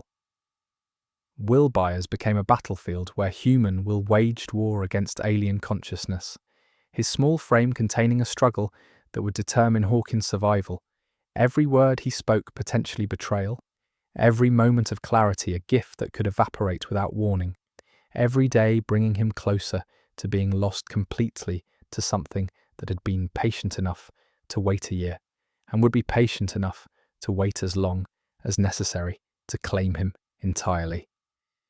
Beneath Hawkins' streets and fields sprawled a network of tunnels, like arteries in a dying body, pulsing with alien life that consumed everything it touched, transforming Indiana soil into upside-down tissue. Bob's breakthrough with Will's drawings revealed what no one had suspected, that the maps weren't random trauma expression, but precise cartography, that Will had documented an entire subterranean world with the accuracy of professional surveyor, his possessed consciousness recording details, his waking mind never consciously observed. Overlaying the drawings on Hawkins' geography showed tunnels radiating from central points, like roots from trees, extending beneath homes and businesses and schools, close enough to surface that in places only feet of earth separated ordinary basements from extraordinary horror. Hopper descended into the tunnels through an opening in the pumpkin fields, where rot had killed everything for acres around, lowering himself into darkness that felt wrong before his eyes adjusted enough to identify specific wrongness. The walls breathed, or something approximating breathing, surfaces expanding and contracting with rhythms, suggesting circulation rather than respiration. Vines thick as telephone poles stretched through passages tall enough for grown men to walk upright, their surfaces slick with moisture that might have been condensation or might have been something closer to sweat, to bodily secretion. The air tasted of decay and copper, of organic compounds breaking down and reforming into configurations never intended by terrestrial evolution. The ecosystem possessed its own terrible logic, structures serving functions Hopper could only guess at from biological analogies that might not apply to life from other dimensions. The vines connected to each other through smaller tendrils, creating networks that suggested nervous systems or circulatory pathways that implied communication or coordination beyond what individual plants should manage. They responded to his presence with motions too purposeful to be coincidence, reaching toward his warmth with apparent hunger, withdrawing from his flashlight beam, as if light caused discomfort or pain. Walking through the tunnels meant navigating a living thing that noticed intrusion and reacted, that possessed agency without individual consciousness, that functioned as organ system within larger organism. Hawkins' laboratory's involvement became obvious through the equipment scattered through certain tunnel sections, through monitoring devices and containment barriers that proved they'd known about this for months, that their burn operations weren't containment, but harvest, collection of samples from an invasion they'd discovered too late to prevent. The lab had kept this knowledge from the town, from the police, from anyone who might force acknowledgement that the gate's closure hadn't ended the threat, that the upside down had been growing beneath Hawkins, while everyone celebrated safety that never existed. Hopper's exploration went too deep, curiosity and duty pulling him beyond the point where prudence suggested retreat, following passages that descended and narrowed until he stood in spaces clearly important to the system's function, in hubs where major vine networks converged like highways meeting at intersections. The vines responded to his presence in the hub with violence instead of curiosity, reaching to trap rather than examine, wrapping around ankles and wrists with strength that made escape impossible. They pulled him down into their mass, covering him in layers of organic matter that shouldn't exist in Indiana soil, suffocating him gradually while he struggled and understood with horrible clarity that the tunnels weren't just passages, but digestive system, that the upside down processed intruders into nutrients for its continued growth. Joyce found him through maternal instinct, translated into rescue operation, through refusing to lose another person to dimensions that had already taken too much. The extraction required cutting through vine networks that resisted like muscle tissue, that bled substances resembling blood if blood were black and cold, that proved the biological nature of something everyone had been treating as geological formation or architectural construction. Hopper emerged changed by near assimilation, carrying pieces of the upside down in lungs that had breathed its spores, in skin that had touched its surfaces, in consciousness that had felt the hive mind's vast presence pressing against human awareness, too small to contain or comprehend it. The decision to attack the hub came from desperation translated into strategy, from understanding that if the mind flayer used will to spy, then will's pain might distract it, that if the tunnels functioned as nervous system, then injury to central nodes might cause systemic damage. The laboratory organized burn operations with military efficiency, soldiers descending with flamethrowers to cauterize the hub, to introduce fire into ecosystems adapted to cold and damp, to wound the network severely enough that the mind flayer would feel it through every extension of its distributed consciousness. The burn succeeded in causing pain, but failed to accomplish victory, proved that attacking the system through its physical manifestations only enraged something that couldn't be killed through conventional assault. The mind flayer responded through will, convulsing the boy as fire consumed its tissue, demonstrating the terrible connection between child and creature. Worse, the attack triggered emergence instead of retreat. The demo dogs that had been gestating in tunnel darkness, surging towards surface through passages leading to Hawkins' laboratory, drawn by injury to move from preparation into action, to defend the hive through violence against the attackers who dared to hurt it. The tunnels proved what Will had tried to communicate. The Upside Down wasn't invading Hawkins, it was digesting it, transforming their world, one tunnel at a time, into something that could sustain its hunger, spreading beneath their feet while they walked streets that seemed solid but rested on foundations already compromised, already infiltrated, already lost to forces that had been patient enough to work slowly until the moment came for rapid consumption. Barbara Holland died alone in November 1983, and for a year her parents searched while Nancy Wheeler swallowed guilt like poison, until the choice became simple: stay silent and safe, or speak truth and burn. The survivor's guilt that consumed Nancy grew heavier with every lie she told or allowed to stand unchallenged. With every moment, she let Barb's parents believe their daughter had run away rather than been taken. With every day she watched Mr. and Mrs. Holland pour savings into private investigators searching for a girl whose fate Nancy knew but couldn't reveal without exposing secrets the government had decided were more important than one family's peace. Barb's parents mortgaged their house to fund the search, hired investigators who asked questions throughout Hawkins and beyond, distributed flyers with their daughter's photograph and descriptions that made her sound like troubled teenager rather than loyal friend who died protecting someone she loved. The official story maintained that Barb had left of her own accord, that the blood by Steve's pool came from the cut on her hand rather than creature attack, that she disappeared into America's vast geography where unhappy teenagers could vanish if they chose. The story required Nancy's silence to maintain credibility, required her complicity in lies that destroyed Barb's reputation while protecting institutional secrets.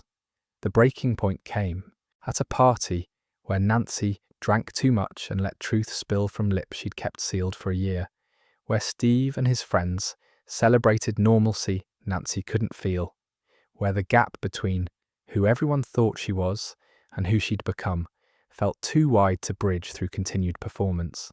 She told them Barb was dead, told them about the creature and the Upside Down, told truth to people who couldn't comprehend it, and assumed alcohol spoke rather than actual experience. Steve drove her home in concerned silence, and Nancy understood that she couldn't keep living divided between the person who knew terrible things and the person who pretended everything was fine. Jonathan Byers understood because he'd lived the same division, carried the same weight of knowledge that isolated him from normal teenagers whose worst problems were grades and relationships rather than interdimensional horror. Their partnership formed gradually through shared understanding, through working together on investigations no one else believed needed conducting, through the recognition that sometimes justice required breaking rules designed to protect institutions rather than people. They decided together to expose Hawkins' laboratory, to find evidence that would force acknowledgement of what had actually happened, to give Barb's parents truth, even if that truth brought pain more immediate than the false hope of runaway fantasies. Murray Bauman existed on society's margins as a conspiracy theorist whose paranoia proved occasionally justified, whose willingness to believe impossible things made him perfect ally for people whose truth sounded like delusion. He lived in Illinois, surrounded by evidence boards and recording equipment, by newspapers clipped and connected through red string, by the physical manifestation of a mind that saw patterns others dismissed. Nancy and Jonathan brought him recordings of Dr. Owens discussing cover-ups, brought documentation of laboratory involvement in disappearances, brought testimony from participants in events the government insisted never happened. The decision about what to reveal and what to withhold required strategy that felt like compromise, required accepting that complete truth would be dismissed as fabrication, while partial truth might gain traction.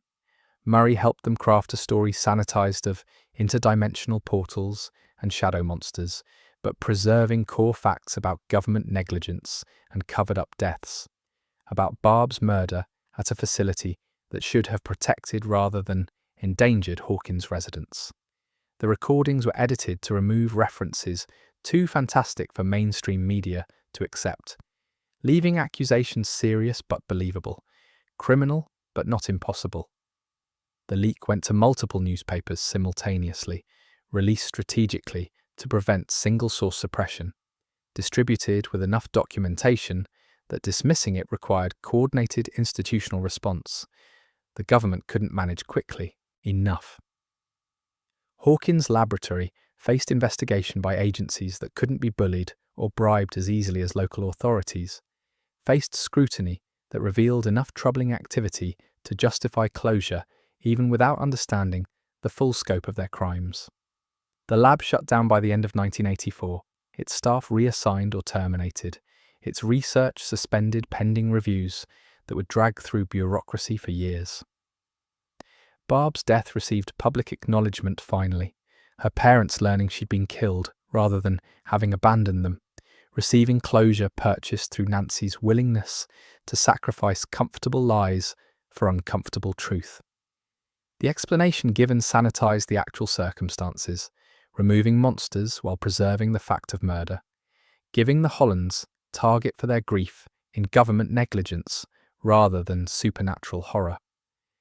The compromise felt inadequate to Nancy, who knew the full truth and resented having to conceal it, but represented progress measured in inches rather than miles, in small justice rather than complete vindication.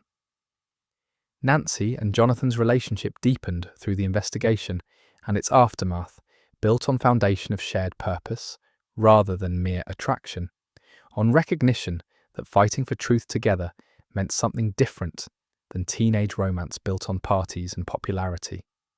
They became partners in sense that transcended dating, became people who understood each other's scars and honoured them, who'd chosen each other after seeing worst of what the world contained and deciding that companionship mattered more than comfort. Steve Harrington disappeared from Nancy's life, not through dramatic breakup, but through mutual recognition that they'd outgrown whatever had brought them together, that his kindness and her grief couldn't bridge the gap between someone who still believed in high school hierarchies and someone who'd learned that popularity meant nothing when monsters came calling. He let her go with grace that suggested maturity hiding beneath the hair and the bravado, suggesting that perhaps he too was learning to be someone different than who he'd been when November began. In choosing truth over safety, Nancy Wheeler became the person Barb Holland always believed she could be.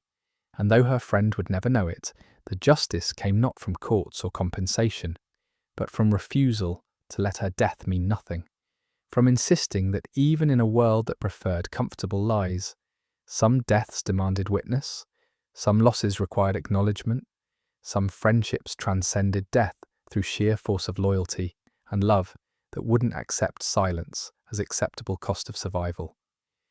When the Mind Flayer unleashed its army on Hawkins National Laboratory, the fortress that had contained nightmares for decades became a slaughterhouse, and a Radio Shack manager named Bob Newby became a hero.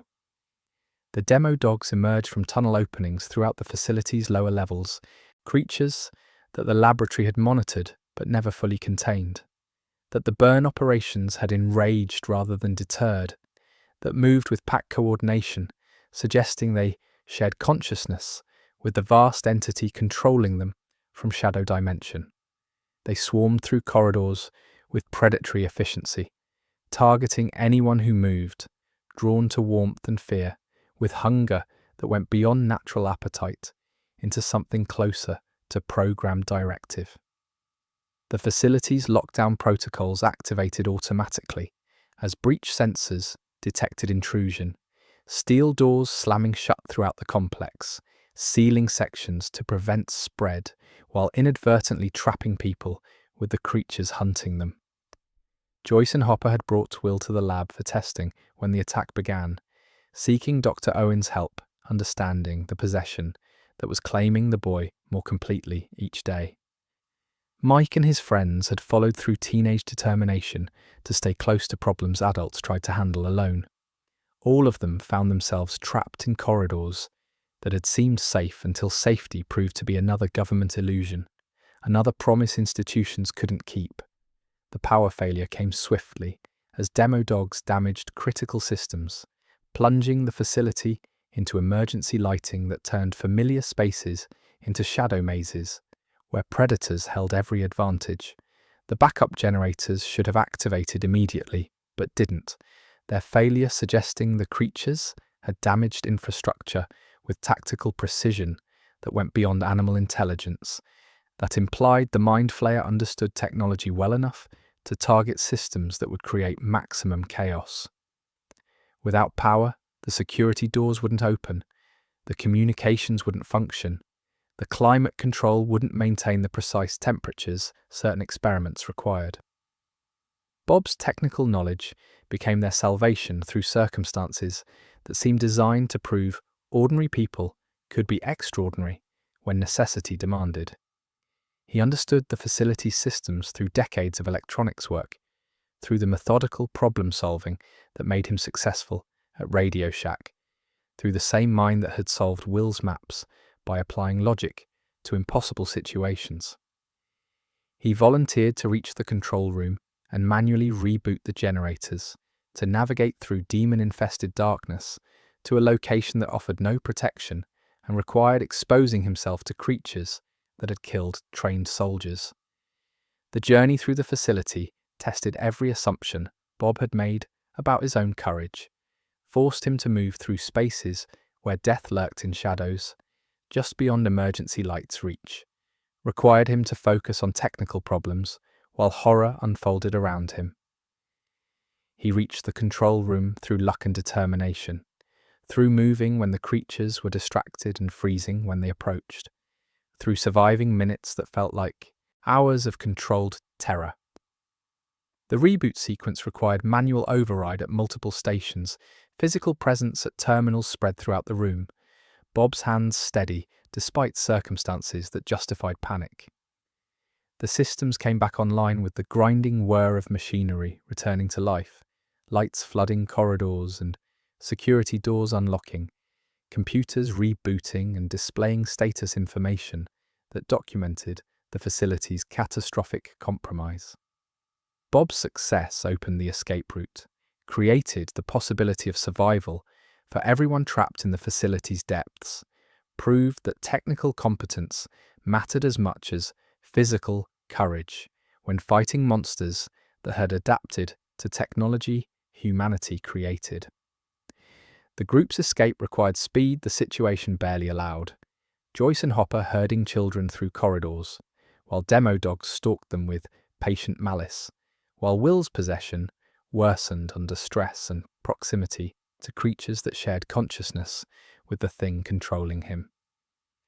They reached the lobby, with the main entrance visible ahead, safety measurable in yards rather than miles, freedom close enough to taste. Bob followed behind, ensuring everyone else cleared the danger, before concerning himself with his own survival, displaying the kind of selflessness that defines heroism more accurately than violence or victory.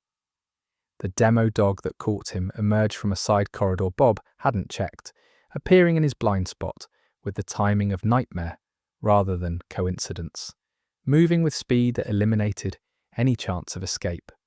Bob fell beneath its attack in the lobby's centre, visible through the glass doors that separated the facility from the parking lot beyond, dying where Joyce could see him but couldn't reach him, couldn't save him, could only witness his end, while children she'd been protecting watched the same horror unfold. His death lasted seconds that stretched subjectively into eternity for those who witnessed it. Visceral reminder that courage doesn't guarantee survival, that heroism often ends in tragedy, that the good die alongside the evil and the innocent, pay prices they never earned. Joyce's scream carried grief that couldn't be voiced adequately through mere sound, loss that compounded with everything else she'd endured, recognition that she'd found someone who loved her and he'd been taken just as Will had been taken. just as everything she tried to hold seemed determined to slip through her fingers. The laboratory's fall marked the end of its institutional power, the facility effectively destroyed by the forces it had been studying, abandoned by government agencies that decided contamination exceeded any value the research might provide. The building would stand empty for years afterward, monument to hubris and secrecy, reminder that some doors shouldn't be opened, regardless of what knowledge lies beyond them, testament to the costs paid by ordinary people for extraordinary mistakes made by those who believed understanding something meant controlling it. Bob Newby, superhero, gave Hawkins' laboratory its final purpose, not as fortress of secrets, but as monument to the courage of ordinary people who, when darkness came calling, didn't run but stood and fought and sometimes fell, proving that heroes don't require powers or training or destiny, just the willingness to act when others need help, and the acceptance that salvation sometimes demands sacrifice from those least prepared to pay its price. The Byers house, small and shabby, on Hawkins' outskirts, became war room and surgical theatre when every plan converged on a single, desperate truth. To kill the mind flayer, they first had to torture a child. The survivors from the laboratory massacre gathered there through instinct and necessity, understanding that Joyce's home had become the safest place in Hawkins, not through fortification, but through being the one location where love mattered more than strategy, where maternal devotion created protection no government facility could match. They assembled with shell-shocked exhaustion, processing Bob's death while calculating next moves, mourning while planning, grieving while preparing for battles that wouldn't pause to accommodate human emotion. Eleven's arrival transformed desperation into possibility. Her return from Chicago, timed through psychic awareness rather than coincidence, her consciousness reaching across distance to sense when Mike needed her most. She appeared in the Byers' driveway, like answer to prayer no one had voiced but everyone had needed. Her presence announcing that the girl who'd vanished in particles of light had somehow reconstituted, had survived disintegration through means no one understood, but everyone accepted because miracles didn't require explanation to be appreciated. Mike's reunion with her carried weight of a year's longing, compressed into moments. Their embrace speaking what words couldn't capture, about absence and return, about faithfulness rewarded and hope validated. The plan they constructed required moral compromises that made everyone uncomfortable, but couldn't be avoided if Will was to survive the possession claiming him progressively. The mind flayer existed within Will's consciousness, embedded so thoroughly that normal extraction methods couldn't separate host from parasite without killing both. But heat drove the creature back, warmth being to the mind flayer what cold was to humans, an environment so hostile that even its vast patience couldn't endure prolonged exposure. Joyce's shed became interrogation room, where they would force the creature out through methods that resembled torture, regardless of intention, through raising temperatures until Will's body became uninhabitable for something adapted to perpetual cold.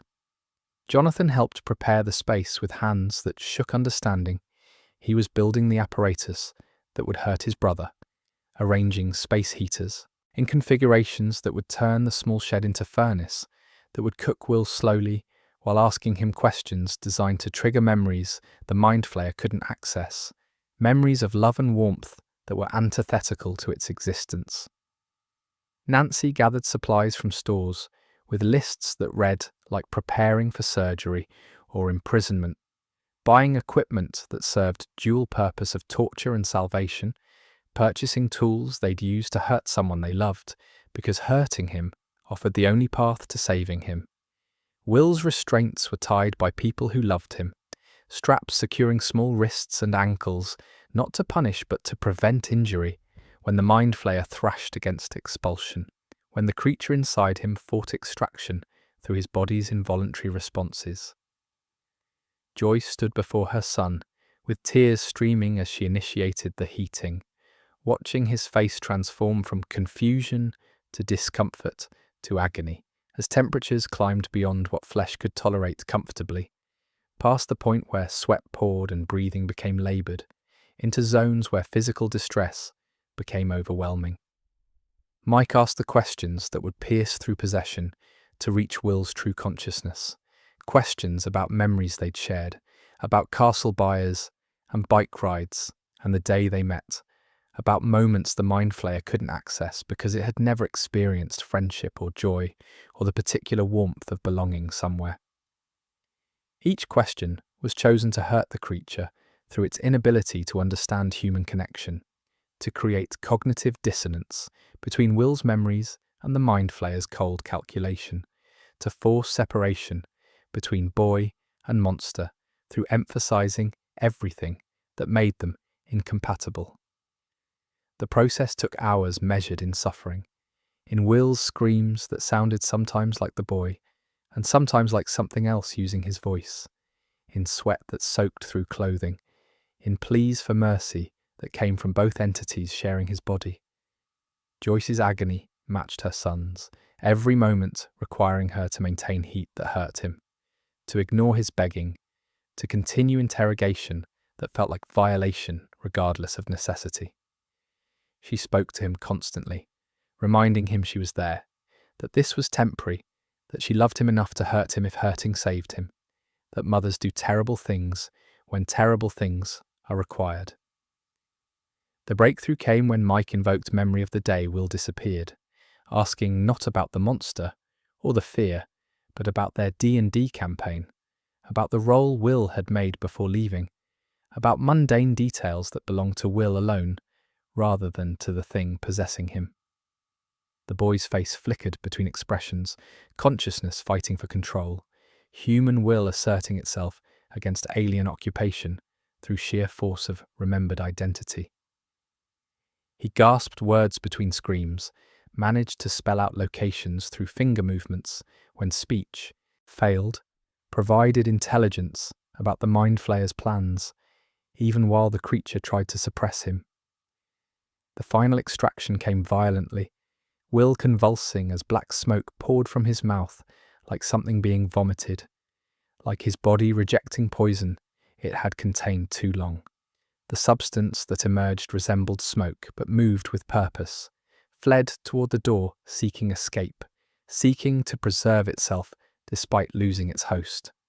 They trapped it temporarily in the shed, understanding that this was fragment rather than totality, that the Mind Flayer existed in the tunnels and the gate and the upside down itself, that removing it from Will was victory in battle rather than war. The demo dog's arrival interrupted relief, their pack surrounding the house with coordination that proved the hive mind remained operational despite losing its spy. They came in numbers sufficient to overwhelm any conventional defense, drawn by the Mind Flayer's rage at losing Will, at having its plans disrupted by love and heat and stubborn refusal to surrender children to monsters. The house's windows revealed shapes moving in darkness, creatures circling with patient malice, waiting for opportunity to attack, to tear apart everyone who dared resist the Mind Flayer's will. 11 met them in the buyer's yard, with power that had grown during her year of isolation and training, with abilities she'd expanded beyond what the laboratory had cultivated, with strength that came from protecting people she loved rather than following orders from people she feared. She stood alone between the house and the circling demo dogs, small figure-facing pack that should have overwhelmed her through numbers alone. The telekinetic force she unleashed tore through the creatures, like invisible hands crushing paper, her scream matching their roars, her nose bleeding from effort, but her will unbreakable because these were Mike's friends. These were people who mattered. These were worth any cost her powers demanded. The demo dogs fell one by one, their bodies broken by forces they couldn't fight or flee, their connection to the hive mind severing as 11 destroyed them completely. She stood amid the carnage, breathing heavily, exhausted but triumphant, having proven that the Mind Flayer's soldiers could be defeated, that its army wasn't invincible, that love translated into power could match hunger translated into violence. In that shed smelling of sweat and fear and heat, love proved stronger than the mind flayer's will, and a girl who'd been a number saved a boy who'd been a spy, because family, chosen or given, fights for its own with ferocity that transcends strategy or power, with determination that doesn't calculate odds before acting, with the kind of strength that emerges when caring about someone matters more than caring about surviving. Beneath Hawkins' lab, the gate pulsed like a wound in reality, 3 stories tall and growing, and only one person possessed the power to seal it, a girl of 15 who'd once been torn from her mother through that same portal. The plan they'd constructed required simultaneous action on multiple fronts, required distracting the mind flayer, while 11 attempted what seemed impossible, required trusting that collective effort might accomplish what individual strength couldn't achieve. The kids would enter the tunnels to burn the hub, while Hopper and 11 descended into the laboratory to confront the gate directly, each group dependent on the other's success, each facing dangers that made adults hesitate but children accepted because someone had to act, and they'd never learned that youth excused them from heroism. The journey into the tunnels meant descending into the mind flayer's domain, armed with nothing more than gasoline and determination. Steve Harrington leading the expedition through circumstances that would have seemed absurd if they weren't deadly serious. He'd become accidental babysitter to children who needed supervision less than they needed someone willing to follow them into danger. Someone who'd learned that protecting others mattered more than popularity. That courage sometimes meant shepherding rather than leading.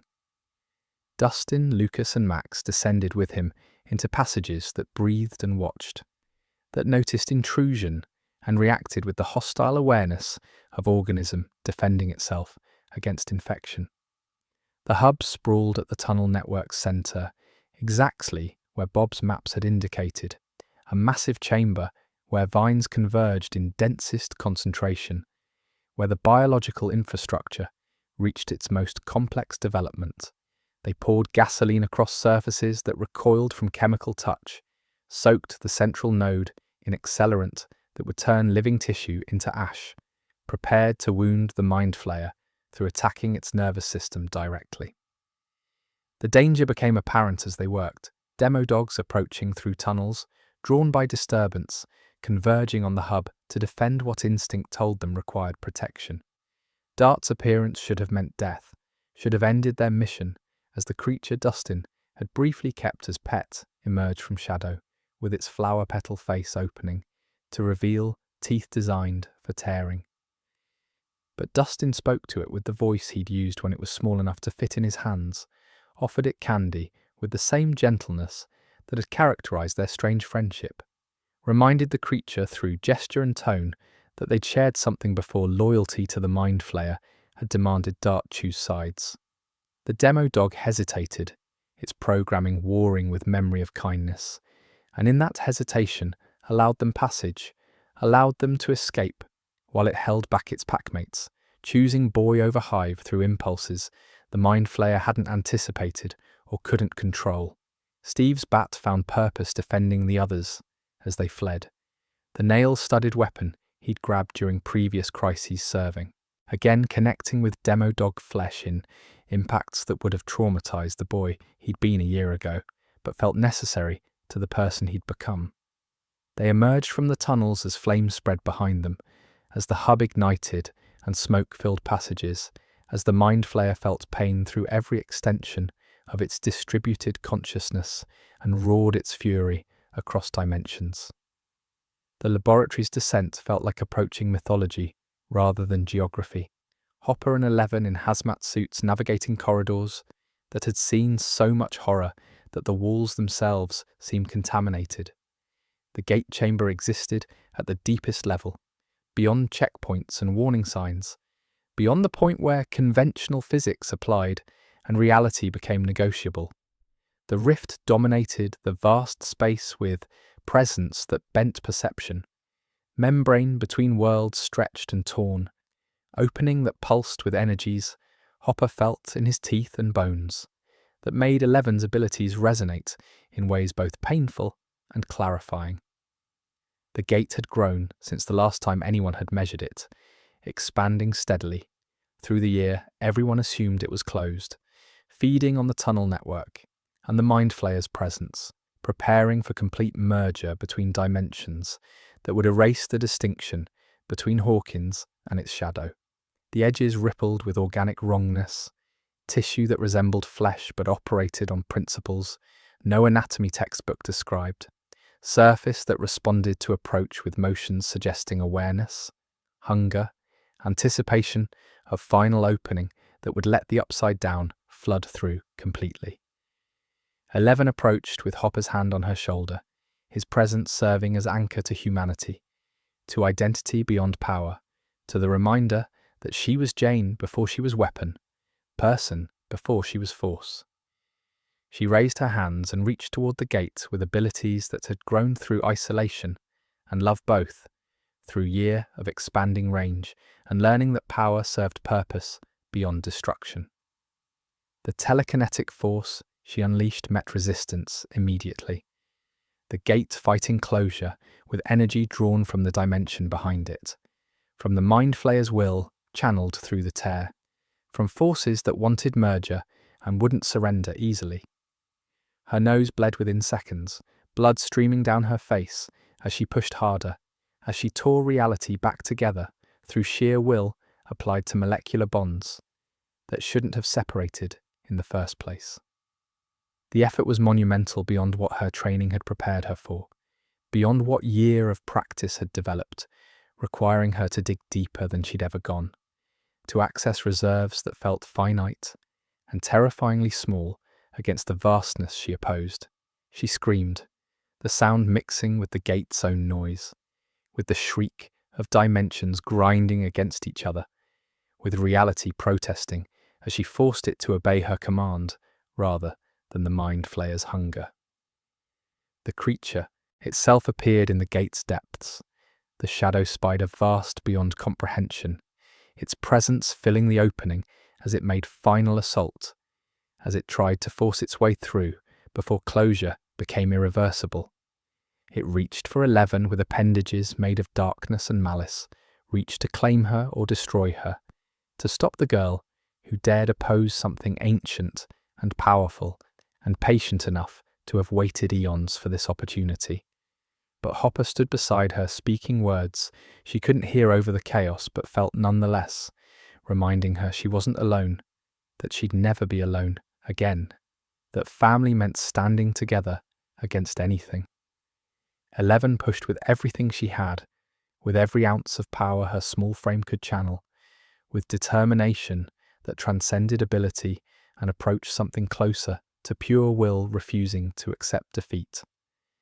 The gate began closing despite the Mind Flayer's resistance, membrane knitting back together, opening shrinking inch by inch, separating dimensions through violence that made the laboratory shake, that cracked walls and shattered glass, that announced closure through destruction that felt apocalyptic but was actually salvation.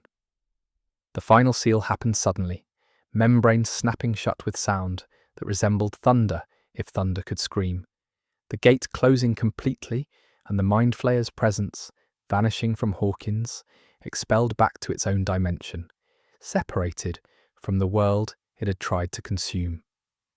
11 collapsed into Hopper's arms, unconscious from effort that had drained her completely, blood coating her face and exhaustion claiming her before relief could register. The underground ecosystem died with the gate's closure, vines withering throughout the tunnel network, demo dogs collapsing as their connection to the hive mind severed, the upside down's infection retreating from soil it had corrupted. Hawkins breathed easier for the first time in a year, the pressure no one had fully recognized lifting, the sense of wrongness that had pervaded the town dissipating like fog under morning sun. The cleanup took weeks, government agencies descending to contain and sanitize, to remove evidence of what had happened while creating new lies to explain it. But the gate was closed, Will was free.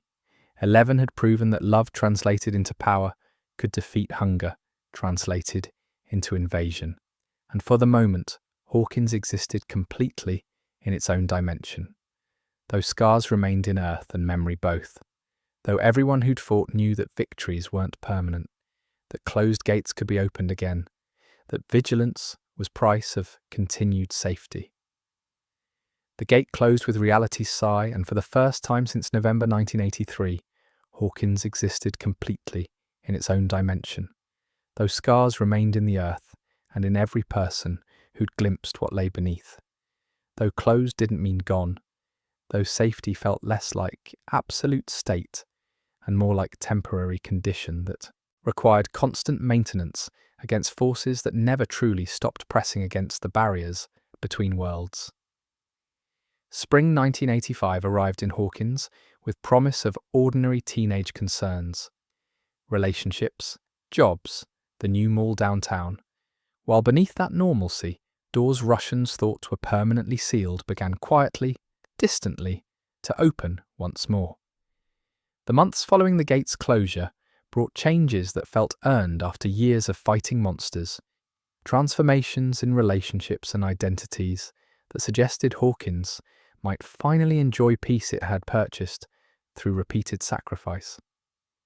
Dr. Owens worked bureaucratic miracles to create Jane Hopper's legal existence, forging birth certificates and adoption papers that transformed girl from government secret into police chief's daughter, giving her identity that could withstand scrutiny, that allowed her to attend school and exist publicly after a year of hiding.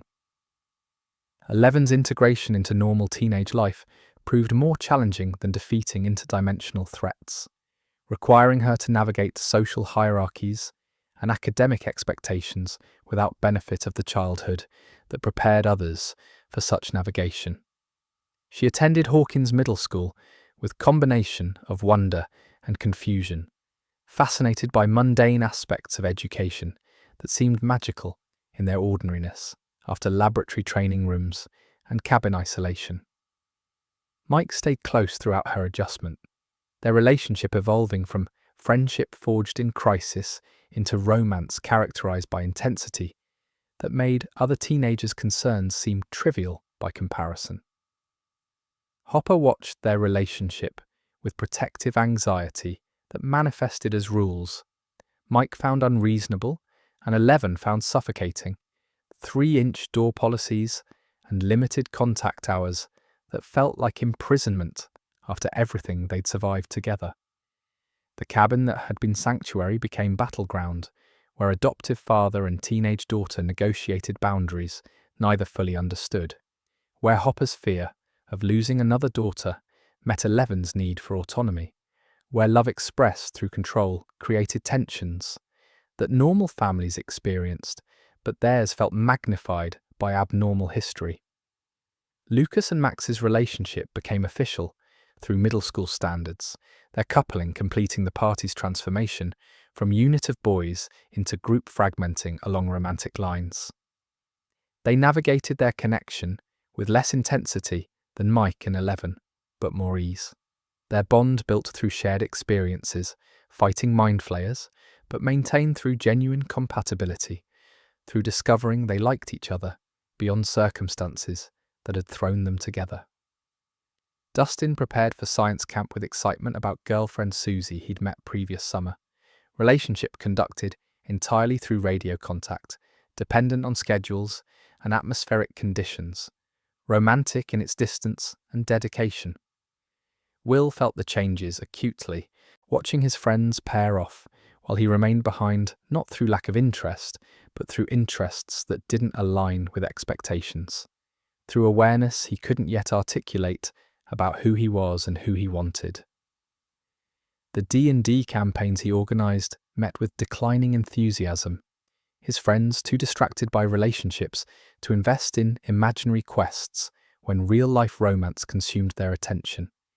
He retreated into art, creating paintings that captured feelings he couldn't speak, documenting internal landscape as rich as any upside down, but entirely personal, entirely his own. Starcourt Mall rose at Hawkins' edge, like monument to capitalism and progress. Its construction proceeding with remarkable speed, transforming empty land into shopping complex that promised to revitalise the town's economy, to bring Hawkins into modern retail era. The structure dominated the skyline with architecture that seemed ambitious for small Indiana town, glass and steel proclaiming a rival of future that looked nothing like Hawkins' modest past. Jobs materialised for teenagers willing to work retail summer positions. Steve Harrington, finding employment at Scoops Ahoy ice cream parlour alongside Robin Buckley, developing friendship that would prove more valuable than any romantic relationship he'd pursued. Nancy and Jonathan worked at Hawkins Post, navigating newsroom politics and their own evolving relationship, learning that investigating truth for living meant confronting how rarely people wanted truth when comfortable lies felt better. Their partnership deepened through shared purpose and mutual respect, through recognition that they'd chosen each other with full knowledge of what commitment meant after surviving things that destroyed weaker bonds.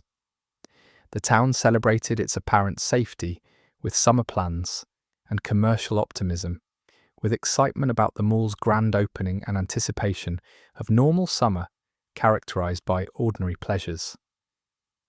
Government surveillance continued quietly, monitoring for signs of dimensional instability, watching for indications that the gate's closure might not be permanent.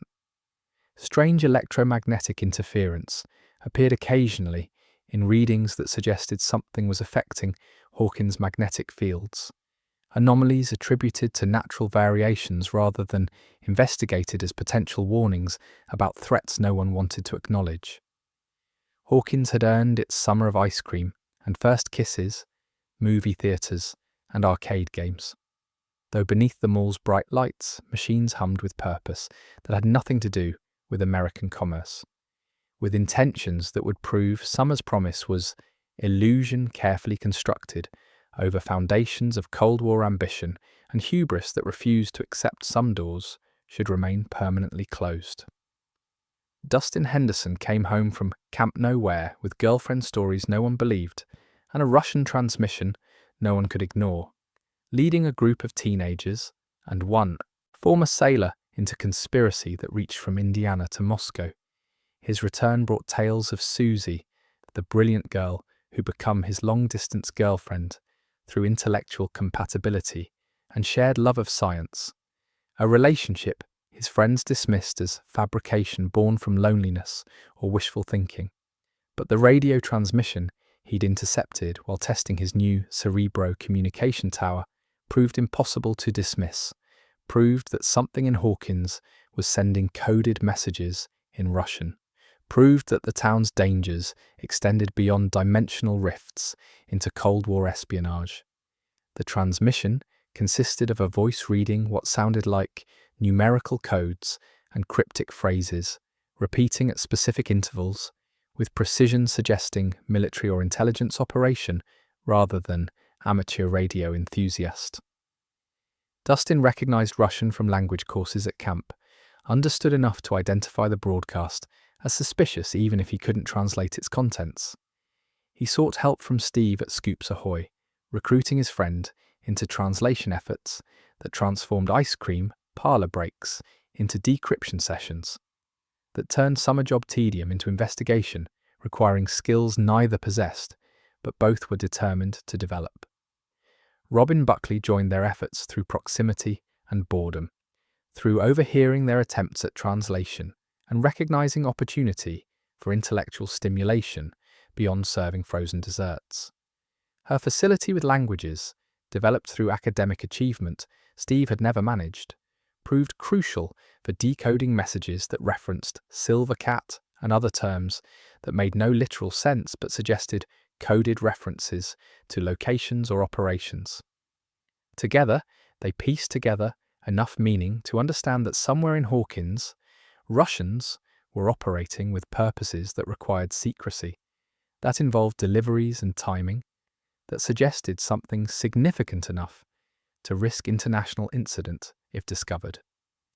The breakthrough came through recognizing that the silver cat referenced the carousel horse outside a toy store, that the musical terminology indicated times rather than melodies, that the code described delivery schedules to location within Starcourt Mall itself. The discovery that Russians operated beneath American commercial space, that Soviet agents had established presence in Indianatown, strained credibility but explained the mall's rapid construction, its architectural oddities, its basement levels that seemed excessive for retail needs. Following the delivery schedule led them to witness men in uniforms moving unmarked boxes through service corridors, accessing areas supposedly used for storage, but clearly serving purposes more sinister. The secret elevator existed behind innocuous loading dock doors, industrial lift that descended far deeper than mall's official blueprints indicated, dropping into levels that couldn't exist according to building permits but demonstrably did exist according to their exploration. Steve and Dustin's investigation of the elevator proved less strategic than accidental, their curiosity overcoming caution, their discovery that the lift descended into massive underground facility, coming as they were, trapped inside, during activation, carried into depths while Russian guards rode above them, descending into conspiracy that transformed local teenagers into witnesses to international crime. The base sprawled beneath Starcourt with scale suggesting months or years of construction, with sophistication indicating state resources rather than private operation, with equipment and personnel numbering in dozens, if not hundreds. The facility contained laboratories and living quarters, storage areas, and what appeared to be scientific equipment related to energy generation or particle acceleration, machinery whose purpose remained unclear, but whose importance was evident through the security protecting it, through the resources devoted to its operation. Steve and Dustin hid among shipping containers, witnessing enough to understand they'd stumbled into situation far beyond teenage capacity to handle, into genuine threat requiring adult intervention, except adults had proven historically unwilling to believe impossible truths. Robin joined their reconnaissance after puzzle solving revealed the Russians had been operating since the mall's construction began, that the entire commercial complex might have been built primarily as cover for whatever existed beneath it, that Starcourt's true purpose had nothing to do with revitalizing Hawkins' retail sector and everything to do with accessing something the location offered. Her translation of overheard conversations revealed fragments about opening, about American weakness, about timeline suggesting operation approaching critical phase. Erica Sinclair's recruitment came through necessity rather than choice, through recognition that the ventilation system offered access to areas they couldn't reach otherwise, that her small size made her ideal for infiltration despite her age, making her entirely unsuitable for danger they were asking her to face. She negotiated terms with business acumen that would have impressed adults, demanding free ice cream for life as payment for espionage, demonstrating that Lucas's younger sister possessed courage and cleverness that made her honorary party member even before circumstances forced official inclusion. Their capture proved inevitable given amateur status versus professional security, their interrogation revealing that Russians took teenagers seriously as threats despite youth suggesting harmlessness. The drugs administered to make them talk created altered states that mixed truth with delirium, that forced confessions about matters unrelated to Russian conspiracy, that broke down barriers Steve and Robin had maintained around truths about sexuality and identity. Robin's admission that she was gay, emerging not from strategic revelation, but from chemicals removing filters that protected vulnerable information from world not ready to receive it kindly. In the belly of American capitalism, the Cold War raged hot, and four people who'd never expected heroism found themselves the only barrier between Russian ambition and another tier in reality. between Soviet determination to harness what Americans had accidentally discovered and consequences that would doom Hawkins to destruction. Those trapped beneath them all could witness but not yet prevent. The mind flayer, patient and ancient, needed only the smallest opening to reach through dimensions with tendrils of itself, infecting Hawkins' citizens one by one, building a body from their flesh, orchestrating from the shadows like puppeteer learning new strings. The gate's closure hadn't killed it, had merely severed its connection to our world, had cut off the massive invasion it planned while leaving fragments behind, pieces small enough to escape notice, but large enough to grow given time and access to resources. The mind flayer understood better than Americans realized. The Russian machine attempting to reopen the gate created exactly the access required. Partial opening insufficient for the mind flayer to cross completely, but adequate for it to extend influence, to send pieces of itself through to begin preparation for eventual return. Billy Hargrove encountered the mind flayer on a summer evening after his lifeguard shift ended, driving toward dates he wouldn't keep, moving through Hawkins with the aggressive confidence of someone who'd learned to project strength because showing weakness invited destruction from father, whose abuse had taught Billy that safety came through domination or submission, never through vulnerability. The steel mill stood abandoned at Hawkins' industrial edge, rusting monument to manufacturing that had left town decades earlier, building whose emptiness made it perfect location for things that needed privacy, for processes that couldn't occur where witnesses might interfere. The possession came violently. Mind flayer's fragment, overwhelming Billy's will through force rather than gradual infiltration, replacing his consciousness with its own, while keeping his body functional, his personality mostly intact, his ability to move through society without triggering suspicion. Billy woke in the mill's darkness, with no memory of how he'd arrived, with sense of wrongness pervading his thoughts, with coldness in his core that felt like drowning from inside. He drove home confused and frightened, his last moments of genuine Billy Hargrove fading as the mind flayer settled into occupation, as it learned to manipulate his memories and expressions, as it discovered that human form provided perfect disguise for infiltration. The flayed began multiplying through Billy's efforts, through systematic infection of Hawkins' residents, chosen for practicality rather than random, than opportunity. Mrs. Holloway fell first through Billy's seduction of her daughter Heather, the swimming pool girl, whose job gave her access to other teenagers, whose parents lived in isolated house where screaming wouldn't attract neighbours. Tom Holloway followed his wife into infection, the Hawkins Post editor becoming vessel for mind flayer consciousness, his position providing access to information about town activities, about investigations that might threaten the growing conspiracy. Others followed through various contacts, through the expanding web of flayed who recruited additional hosts while maintaining surface normalcy, while appearing at jobs and keeping appointments, while smiling and speaking as if they remained themselves rather than becoming extensions of something vast and hungry. The infection spread like disease, except more intentional, more strategic, more coordinated than any natural contagion, each new flayed adding to collective strength while advancing the mind flayer's plan to build itself physical form in dimension it couldn't fully enter.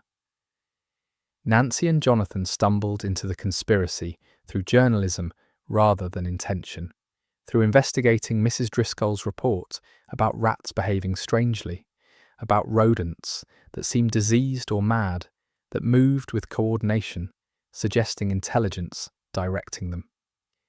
The old woman lived alone with dozen cats and declining mental faculties that made her reports easy to dismiss as senile fantasy, but Nancy pursued the story with determination that came from knowing Hawkins' impossible things were usually real, from understanding that dismissing strange reports meant missing actual threats.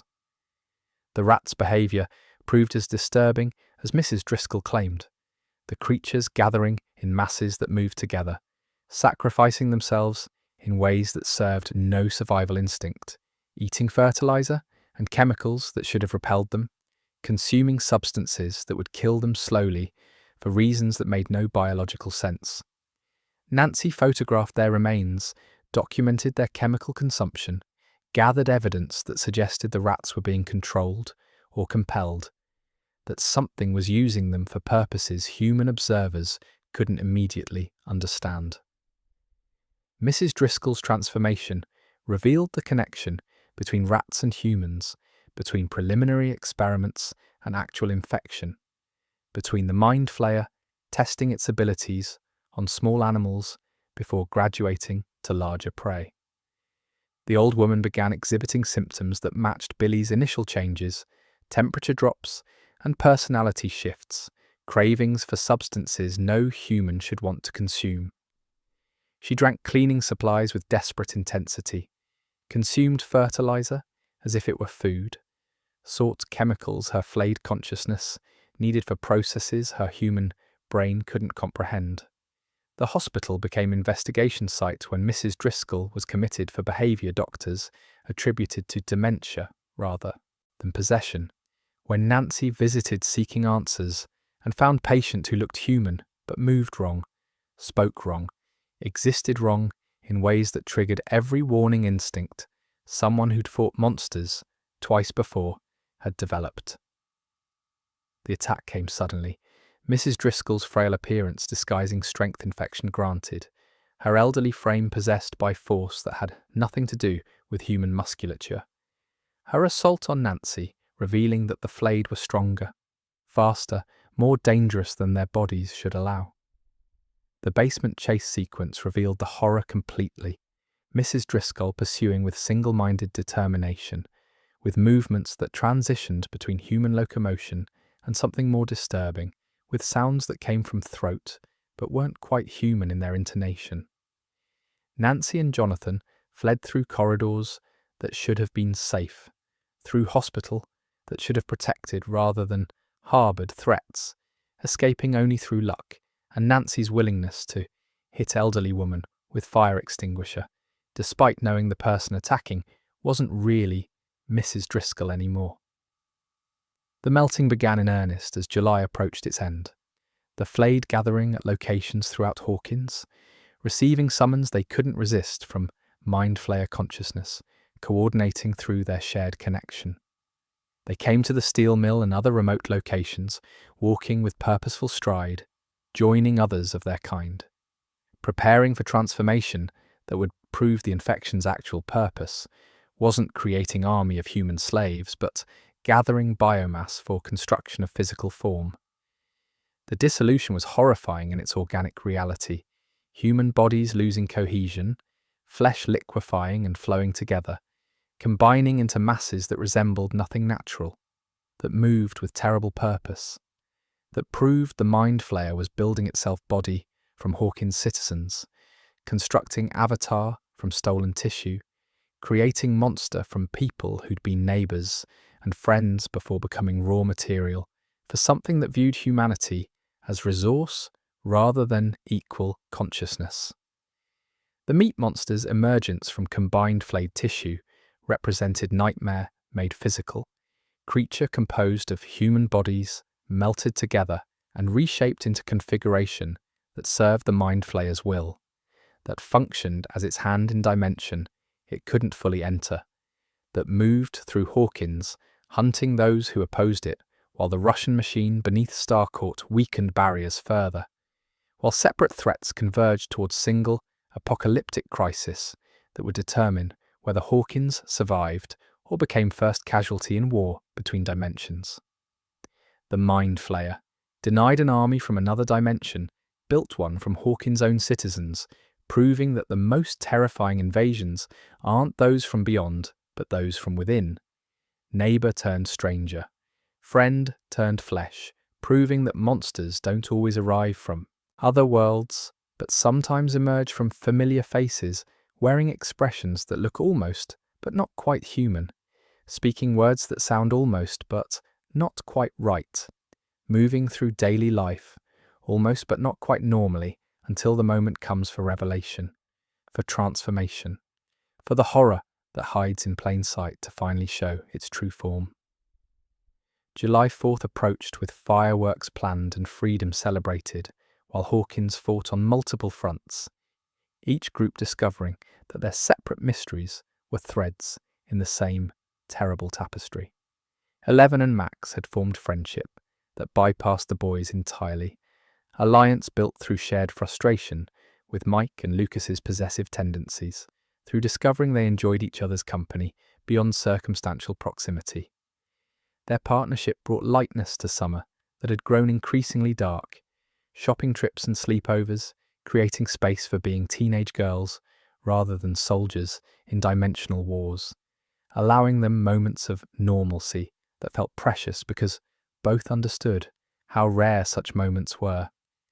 The investigation into Billy began as Max's concern about her stepbrother's strange behaviour, his personality shifts and unexplained absences triggering protective instincts born from years of navigating his volatility, from learning to read his moods to avoid his rages.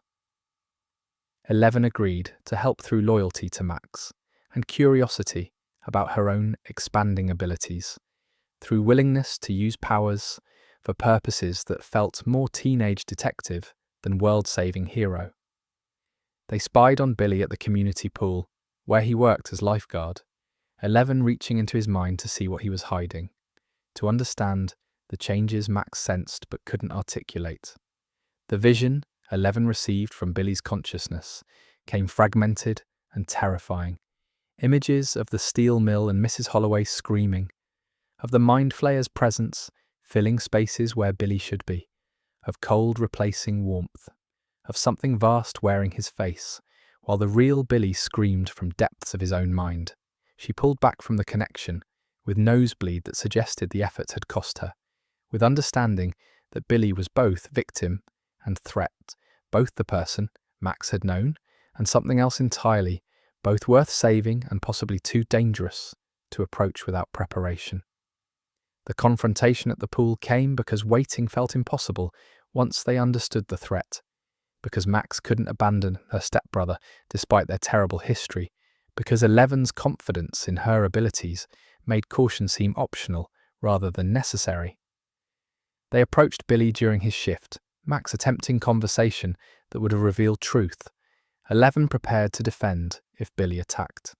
His reaction proved their suspicions correct, his eyes reflecting recognition and rage, his body tensing for violence that would have come, except 11 held him frozen through telekinesis, preventing movement, while they demanded answers he couldn't provide without revealing the mind flayer's plans. The sauna test Mike suggested brought scientific method to supernatural investigation, creating environment where heat would force truth from Billy's infected consciousness, where they could wound the mind flayer through attacking its host, while maintaining some control over dangerous situation. They lured Billy to the pool's sauna room through Max's invitation, trapped him inside with locks, 11 reinforced telekinetically, then raised temperature to levels that would be unbearable for something adapted to cold dimensions, that would hurt the mind flayer enough to reveal itself completely. Billy's reaction, as temperature climbed, proved the possession, while demonstrating his humanity's persistence, his face alternating between terror and rage, between pleading for release and threatening violence, between moments when he seemed himself and moments when something else spoke through his mouth. The heat worked as planned, forcing the mind flayer to reveal itself through Billy's behaviour, through his superhuman attempts to break through walls that should have contained him, through his eyes that reflected darkness no human should contain. The moment of clarity came as temperature peaked, Billy's consciousness surfacing through the mind flayer's control, his voice cracking as he begged them to stay away from him, as he warned them about what was coming, as memories of his mother surfaced alongside memories of his father's abuse.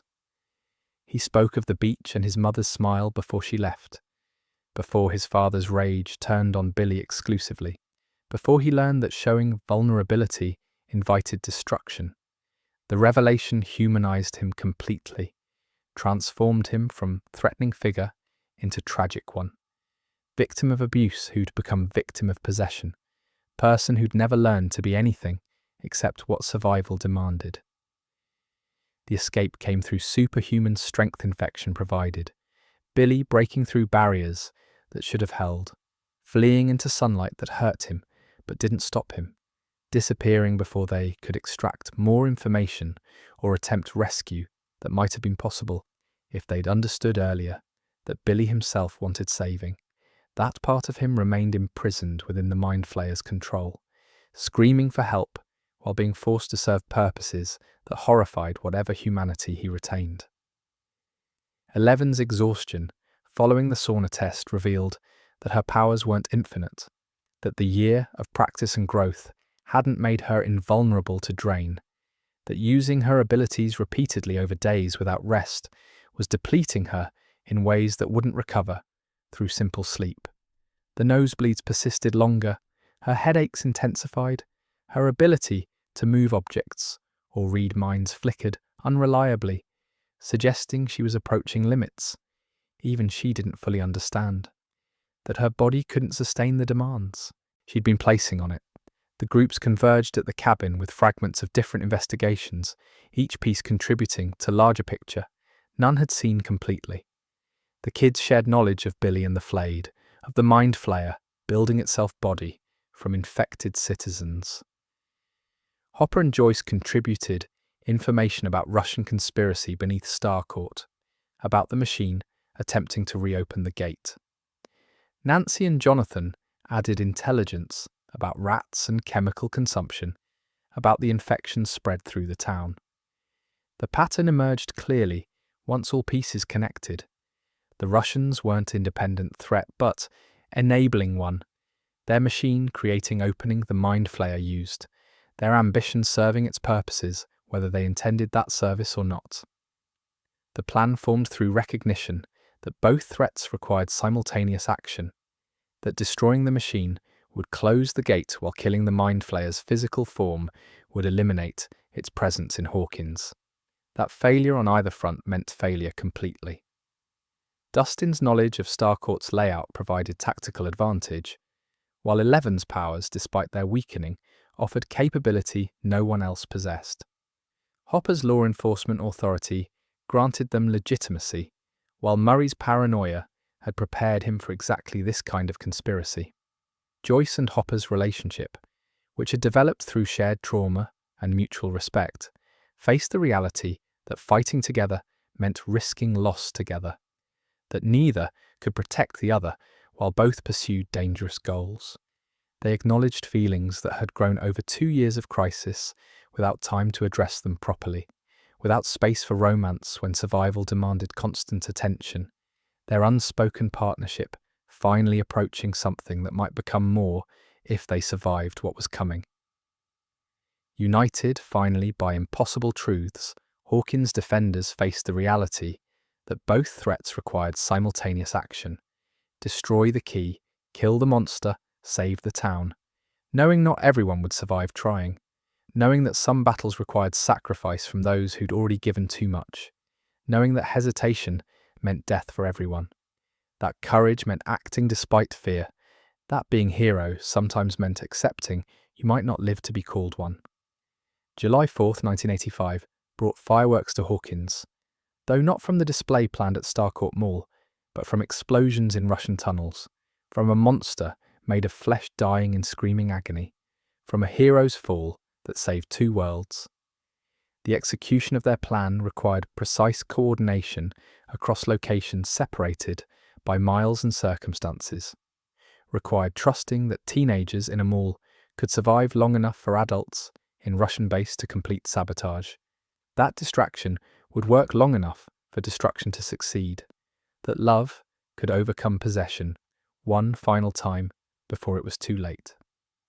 Hopper, Joyce, and Murray descended into the Russian facility through infiltration that combined Murray's language skills with stolen uniforms and audacity born from having no alternative.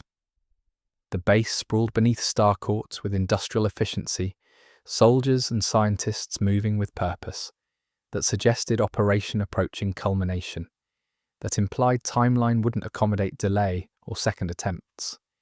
The machine itself dominated a vast chamber, particle accelerator or dimensional drill, technology that combined Soviet engineering with understanding Americans had purchased through Paine device that was tearing open gates the Mind Flayer used to maintain connection to Hawkins.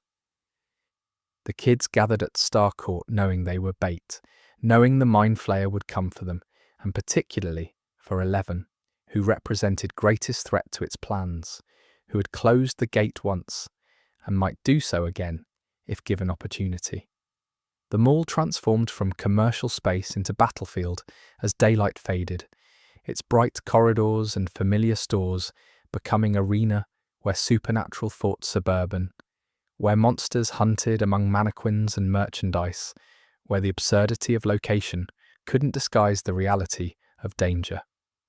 The meat monster arrived with the subtlety of avalanche, crashing through mall structures as if they were paper, its mass composed of bodies melted and reformed, suggesting both impossible and undeniable reality of what the Mind Flayer had built from Hawkins' citizens. The creature moved with terrible purpose toward 11 and the others, drawn by Mind Flayer's will, hunting those who'd opposed it repeatedly, seeking to eliminate resistance before final invasion began in earnest. Its raw combined voices of the flayed into chorus that sounded almost human, almost recognizable. Reminder that this monster wore faces of neighbors and friends. 11 faced it despite her weakening powers, despite exhaustion that made every effort painful, despite understanding that she might not be strong enough this time, but having no choice except trying, because running meant abandoning everyone else to death. She threw objects telekinetically, collapsed sections of ceiling, created barriers that slowed the creature temporarily, buying seconds and minutes, while her nose bled constantly, while her abilities flickered like dying flame, while she spent herself defending people who depended on her being invincible when she'd never felt more breakable. Billy's arrival should have meant their end, his infected form bringing additional threat they couldn't handle while fighting the monster. His presence proving the Mind Flayer had sent everything it controlled to eliminate them.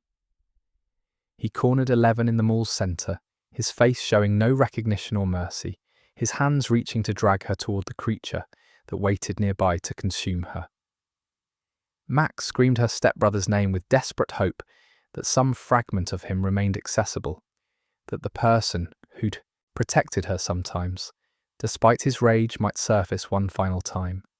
The memories 11 pushed into Billy's mind came from his own consciousness, images she'd glimpsed during earlier invasions of his thoughts, visions of California and his mother, and the beach where he'd been happy before abuse and possession both had claimed him. She showed him sunshine and warmth, showed him the boy he'd been before his father's fists had taught him that gentleness meant weakness, showed him the person he might have been if circumstances had been kinder, if love had shaped him instead of rage, if anyone had seen him as worth saving before the Mind Flayer had proven conclusively he wasn't. Billy's face shifted as the memories penetrated the Mind Flayer's control, his expression transforming from cold determination into human confusion, into recognition of what he'd become and what he might still choose despite possession that had stolen so much. He turned from 11 to face the monster approaching behind him, positioning himself between the girl and the creature, making choice that was either his own or the last flicker of autonomy before being consumed completely, choosing in final seconds to be more than what abuse and possession had made him. The Mind Flayer's response came through tentacles that pierced Billy's body, with force meant to eliminate obstacle rather than punish disobedience, with violence that demonstrated how little it valued the vessels it occupied beyond their utility. Billy stood despite injuries that should have dropped him immediately, his body held upright through will rather than physical capability, through determination that transcended the flesh being destroyed, through final defiance against everything that had ever controlled him without consent or mercy. He died speaking apology to Max, 2 words that acknowledged years of cruelty, that couldn't undo damage inflicted but recognized it finally, that proved even people broken by abuse could choose differently in last moments, could be better than their worst actions suggested.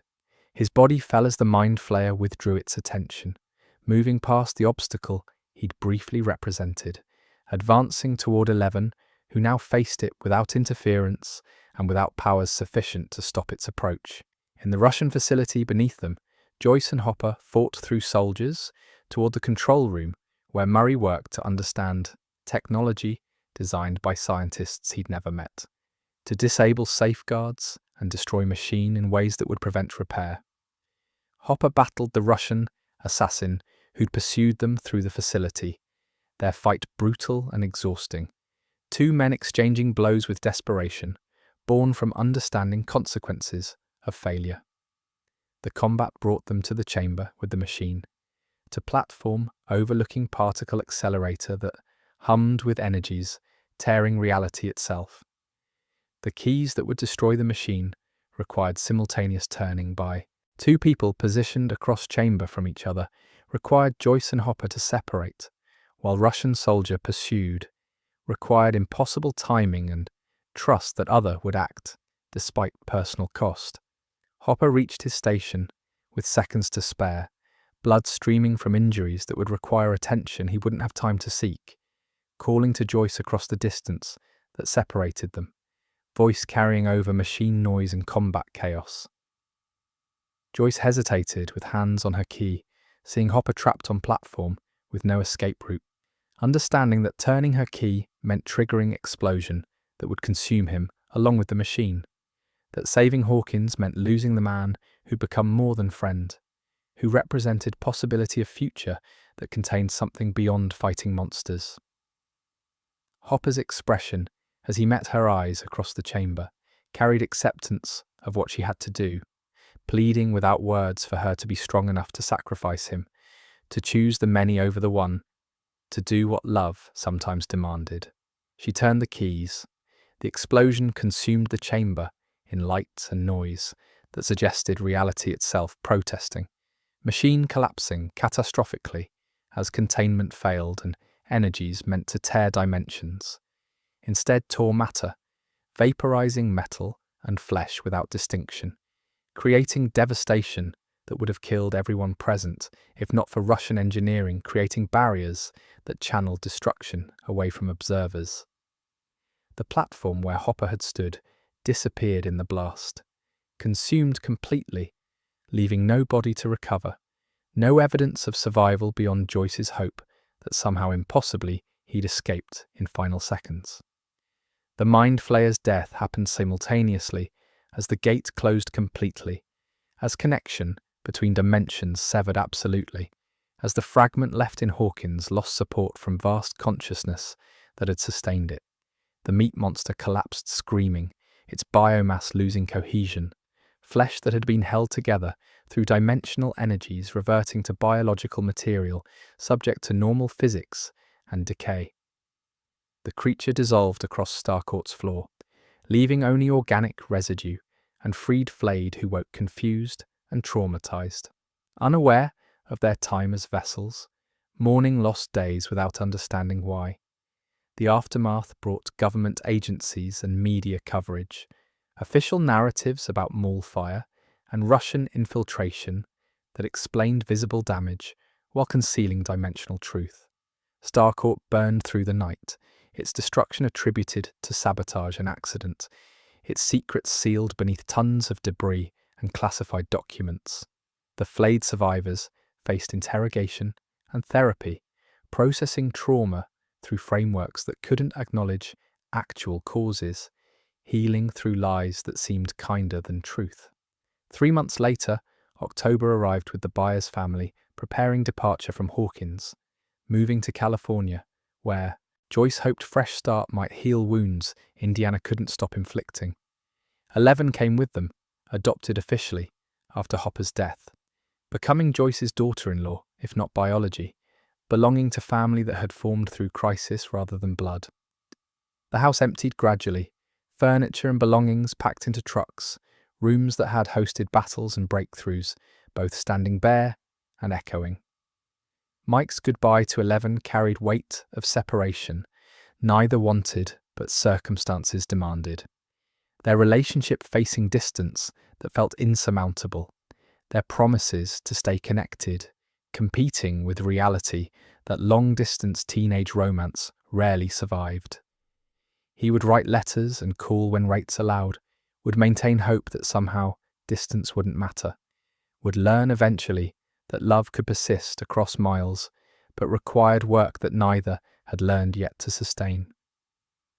The party fractured as the buyer's van pulled away, Jonathan and Will and 11 and Joyce heading west, while Mike and Dustin and Lucas and Max remained behind. Their unit divided by miles that felt like dimensions, by separation that suggested childhood was ending regardless of their ages. They'd saved Hawkins 3 times and lost count of what it cost them, had defeated monsters and Russians and the Mind Flayer itself, but couldn't defeat ordinary circumstances that scattered friends, despite their desperate desire to stay together. The buyer's house stood empty by October, taking with it Will's memories and Jonathan's loyalty, and Jane Hopper, who left behind Mike Wheeler's heart, and a town she'd saved 3 times, while somewhere in Russia, a prisoner Americans called the American waited in darkness, breathing still, surviving impossibly, maintaining hope, without knowing anyone remembered him enough to attempt rescue. Spring 1986 found Hawkins broken but healing, its children scattered across state lines, connected by crackling phone calls and letters that never quite captured everything left unsaid. The town had absorbed Starcourt's destruction into its collective memory as fire and tragedy, as Russian conspiracy that explained visible damage while preserving ignorance about dimensional warfare, as event to move past rather than understand completely. The mall's ruins stood as monument to summer that had cost more than anyone except the participants knew, to battles fought in commercial spaces designed for consumption rather than combat, to losses that official casualty lists couldn't account for completely. California became home for the buyer's family and the girl they'd adopted, Lenora Hills, offering distance from Hawkins' accumulated trauma, but bringing its own challenges through unfamiliarity and displacement. 11 attended high school without powers that had defined her since consciousness began, learning to be normal teenager without the abilities that had made her extraordinary, navigating social hierarchies that valued appearance and conformity over the courage and sacrifice she'd demonstrated repeatedly. The bullying came from students who sensed her difference without understanding its source, who mocked her outdated fashion and awkward social skills, who made her feel small in ways the Mind Flayer never had. Will found isolation in California, despite Joyce's hope that new environment would allow fresh starts. That distance from Hawkins might let him explore identity he'd been discovering slowly, might provide space to become himself, without weight of disappearance and possession defining him. His art evolved to capture feelings words couldn't express, paintings of castles and campaigns that represented both nostalgia for childhood friendships and recognition that those friendships were changing, that the party was fragmenting through geography and adolescence both, that Mike's attention had shifted from their friendship to his relationship with Elle in ways that hurt more than Will could acknowledge openly. Mike's life in Hawkins centered on maintaining connection across distance that felt increasingly insurmountable, writing letters to 11 that tried to capture experiences and emotions while avoiding truths about how much he struggled with her absence.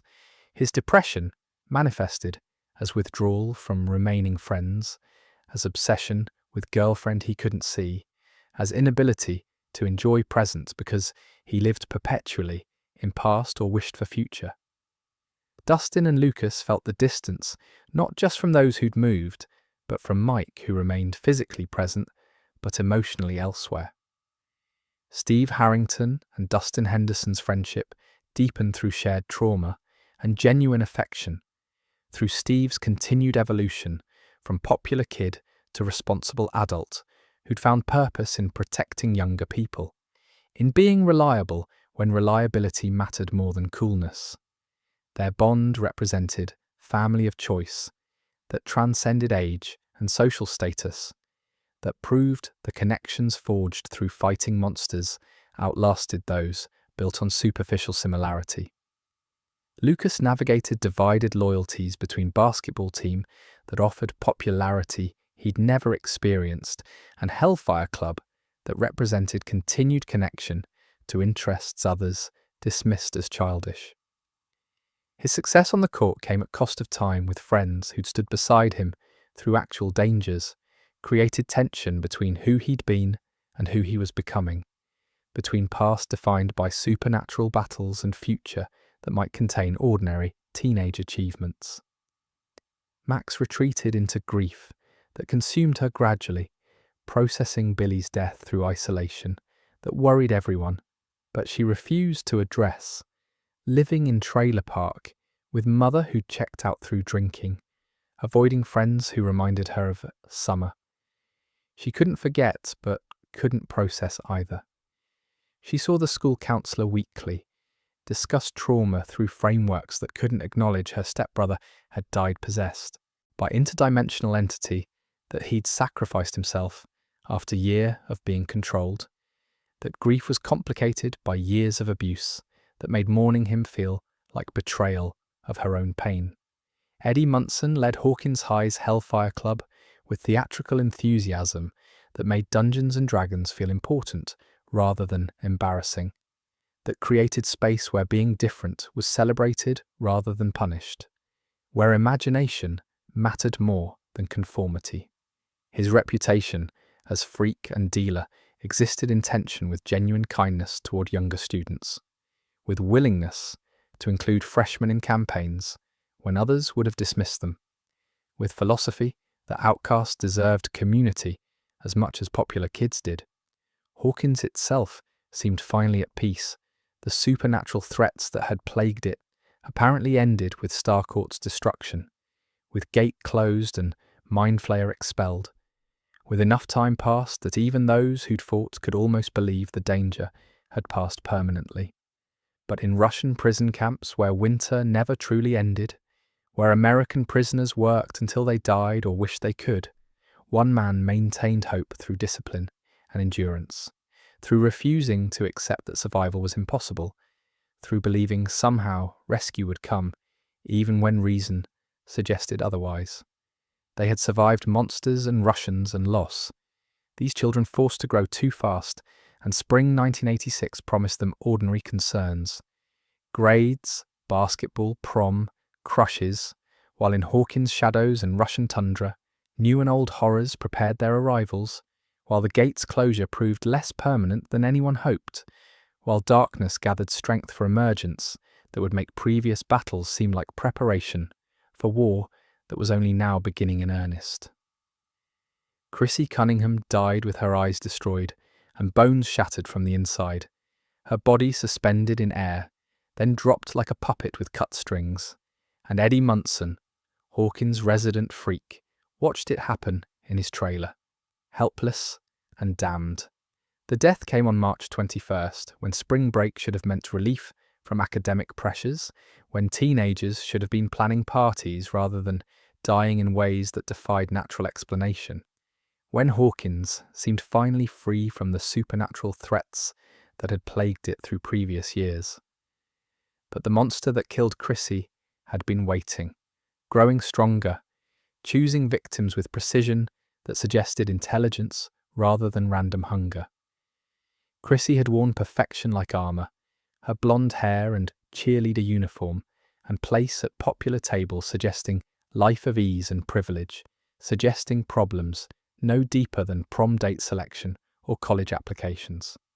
The reality beneath that surface told different story, one of mother whose criticism never stopped, of pressure to maintain appearance that required starving herself, of visions that had been plaguing her for weeks nightmares that followed her into waking hours, voices that whispered when she was alone.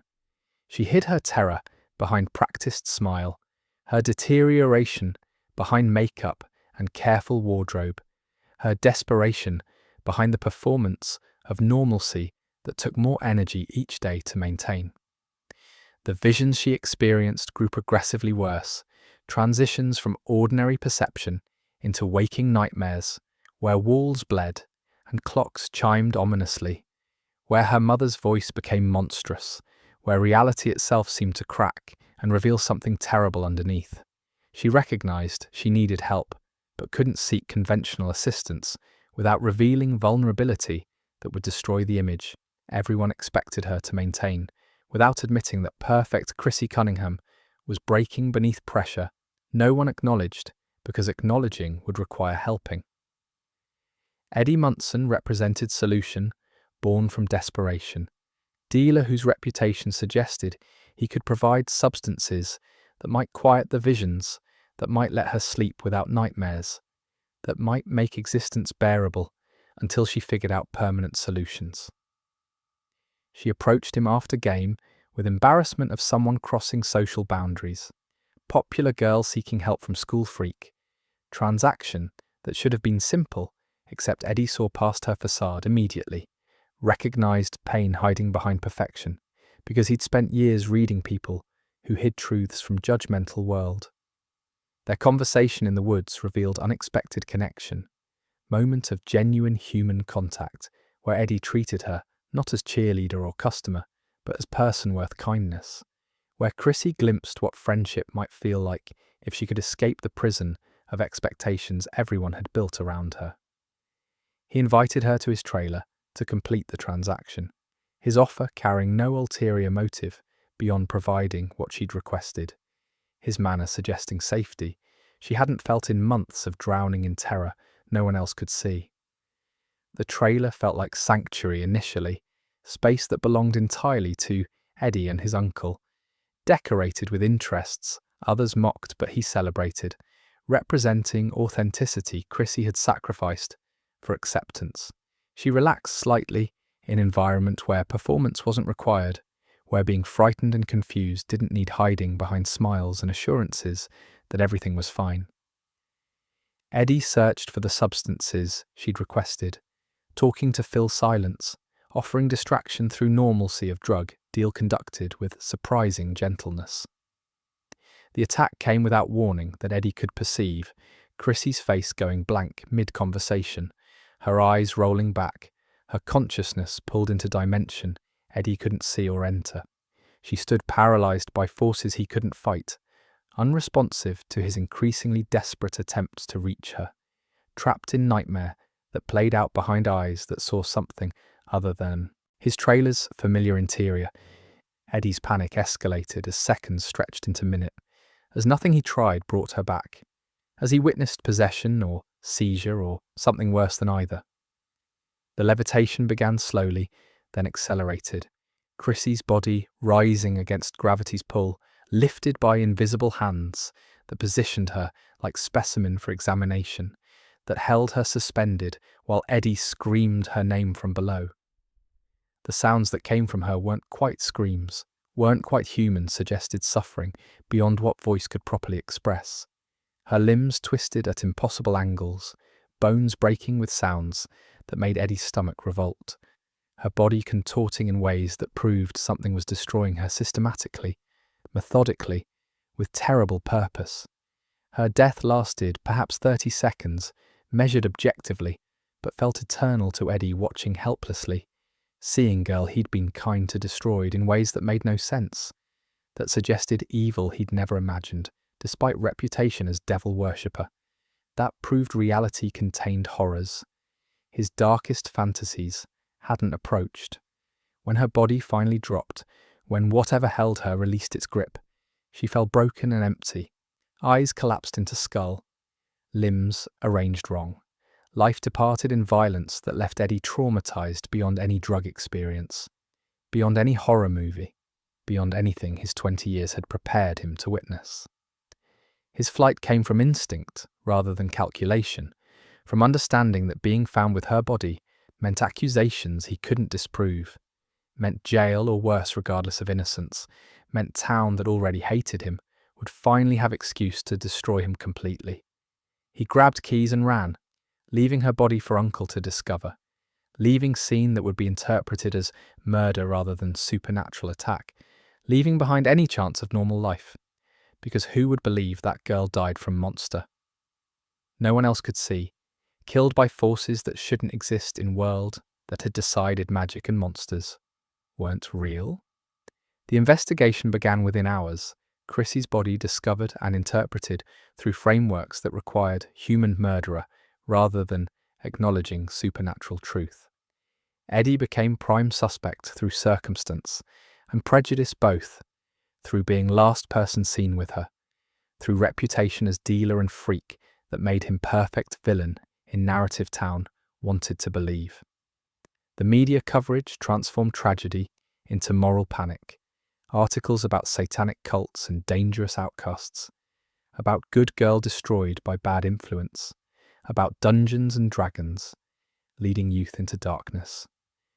Jason Carver's grief transformed into rage that fixed on Eddie as acceptable target, as person whose destruction would provide purpose for pain that otherwise had no outlet, as villain whose punishment might somehow balance equation that had stolen his girlfriend in incomprehensible way. He gathered basketball team and other athletes into hunting party, vigilante justice that operated outside law enforcement because waiting for official process felt like accepting Chrissy's death without action, like surrendering to helplessness when masculine conditioning demanded response. Chrissy Cunningham's death launched not one manhunt, but two. Police seeking Eddie Munson for murder and something ancient seeking fractured minds for consumption. Both hunts driven by misunderstanding what monsters truly looked like, by assuming threats were familiar faces when actual danger existed in dimensions beyond human perception, in forces that had been patient enough to wait years for the right moment, to emerge from shadows into Hawkins once again. Max Mayfield had survived the Mind Flayer's attack, only to discover that surviving wasn't the same as living, and the guilt that consumed her over Billy's death made her exactly what the monster hunting Hawkins needed, a mind trapped in its own darkness. The months since Starcourt had hollowed her progressively, grief eating through the person she'd been, and leaving shell that moved through daily routines without inhabiting them, that attended classes and completed assignments while existing somewhere distant from her own life. She'd withdrawn from Lucas and Dustin, avoided the arcade that reminded her of better times, stopped skating through streets that felt haunted by summer that had ended in blood and sacrifice. The trailer park became her entire world, space bounded by her mother's drinking and her own isolation, by walls too thin to contain either woman's pain, by poverty that felt more acute after Billy's death, had eliminated his income and left them surviving on waitress wages. Her mother dealt with loss through bottles and absence, through working double shifts that kept her away from home, where Billy's empty room accused her of failing to protect stepson she'd never learned to reach.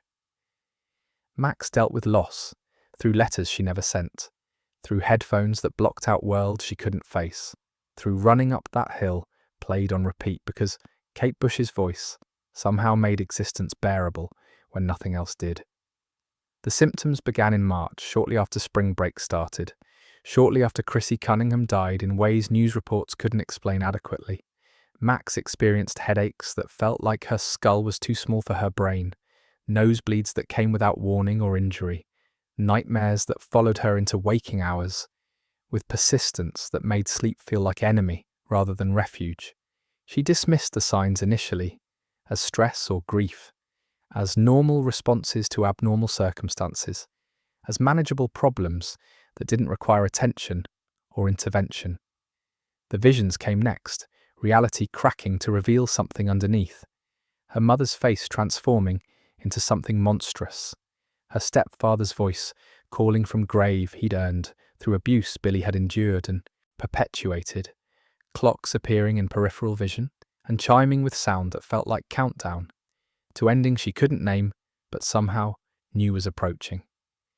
The visions lasted seconds initially, brief enough to attribute to exhaustion or imagination, but lengthened gradually until she couldn't be certain what was real and what her traumatized mind was constructing from guilt and grief. The school counselor sessions provided no relief because Max lied through every appointment, performed normalcy for adults who wanted to believe teenage problems could be solved through talk therapy and positive thinking, who couldn't be told that stepbrother had died possessed by interdimensional entity, or that his death felt simultaneously like loss and liberation. Ms. Kelly tried earnestly to help, offering frameworks for processing trauma that might have worked if Max could have been honest about what she was processing, if grief weren't complicated by a relief that Billy couldn't hurt anyone anymore, if guilt weren't rooted in being glad he was gone, even while mourning the person he might have been without their father's fists. Fred Benson's death should have been warning Max couldn't ignore, should have triggered recognition that her symptoms matched his, that the pattern emerging connected trauma and visions, and ultimately death in ways that suggested supernatural rather than psychological causes. But Fred died the same way Chrissy had, eyes destroyed and bones broken, body found in conditions that made no sense to anyone who hadn't seen the Upside Down or fought its creatures, and Max was too lost in her own darkness to recognise she was following path he'd walked toward a same ending. Dustin connected the dots through his encyclopedic knowledge of Dungeons and Dragons, through recognising descriptions of the Death's Match campaign monster called Vecna, lich of terrible power, who killed through curses rather than physical attacks, who targeted victims psychologically before destroying them physically. The parallel seemed ridiculous initially, seemed like desperate attempt to force pattern where none existed, but the alternative was accepting random violence without explanation, and Hawkins had taught them repeatedly that supernatural explanations were usually correct ones, even when they sounded insane. The research at library revealed pattern that made Max's blood run cold with recognition. All victims had experienced trauma, all had been seeing Counsellor Kelly, all had reported headaches and nosebleeds, and visions before death. Chrissy had struggled with eating disorder and mother's abuse. Fred had killed someone in car accident he caused through recklessness. The pattern suggested something was targeting people trapped in guilt, in cycles of self-blame that made them vulnerable to predator that fed on psychological damage before inflicting physical destruction. Max realised she fit the profile perfectly, recognised that her symptoms weren't coincidence but progression toward ending that had claimed two people already, that her grief over Billy made her exactly what this monster hunted. The confirmation came through vision that lasted longer than previous ones, through seeing old Creel House on the hill and feeling pulled toward it, through hearing clock chime 4 times, and understanding with terrible certainty that the chimes counted down to her death, that she had hours rather than days remaining, that something had marked her for consumption and was preparing to collect. The letters she wrote that evening contained everything she'd never said, apologies and explanations, and admissions she'd been too proud or too broken to speak aloud. She wrote to her mother about loving her despite everything, about understanding that neither of them had known how to grieve together, about forgiving abandonment born from pain rather than indifference. She wrote to Lucas about pushing him away when he'd only tried to help, about appreciating his patience with her isolation, about wishing she'd been brave enough to accept love when it was offered. She wrote to Billy's memory about complexity of feelings that mixed relief with grief, about wishing he'd been different while accepting he'd done his best with what abuse had left him. Max Mayfield wrote goodbye letters with shaking hands, each word an admission that Billy's death had been killing her slowly ever since, and now something from another world would finish what her grief had started, would claim her as its third victim in pattern that suggested intelligence and purpose, that proved Hawkins' monsters had returned despite everyone's desperate hope that Starcourt had ended the nightmares forever.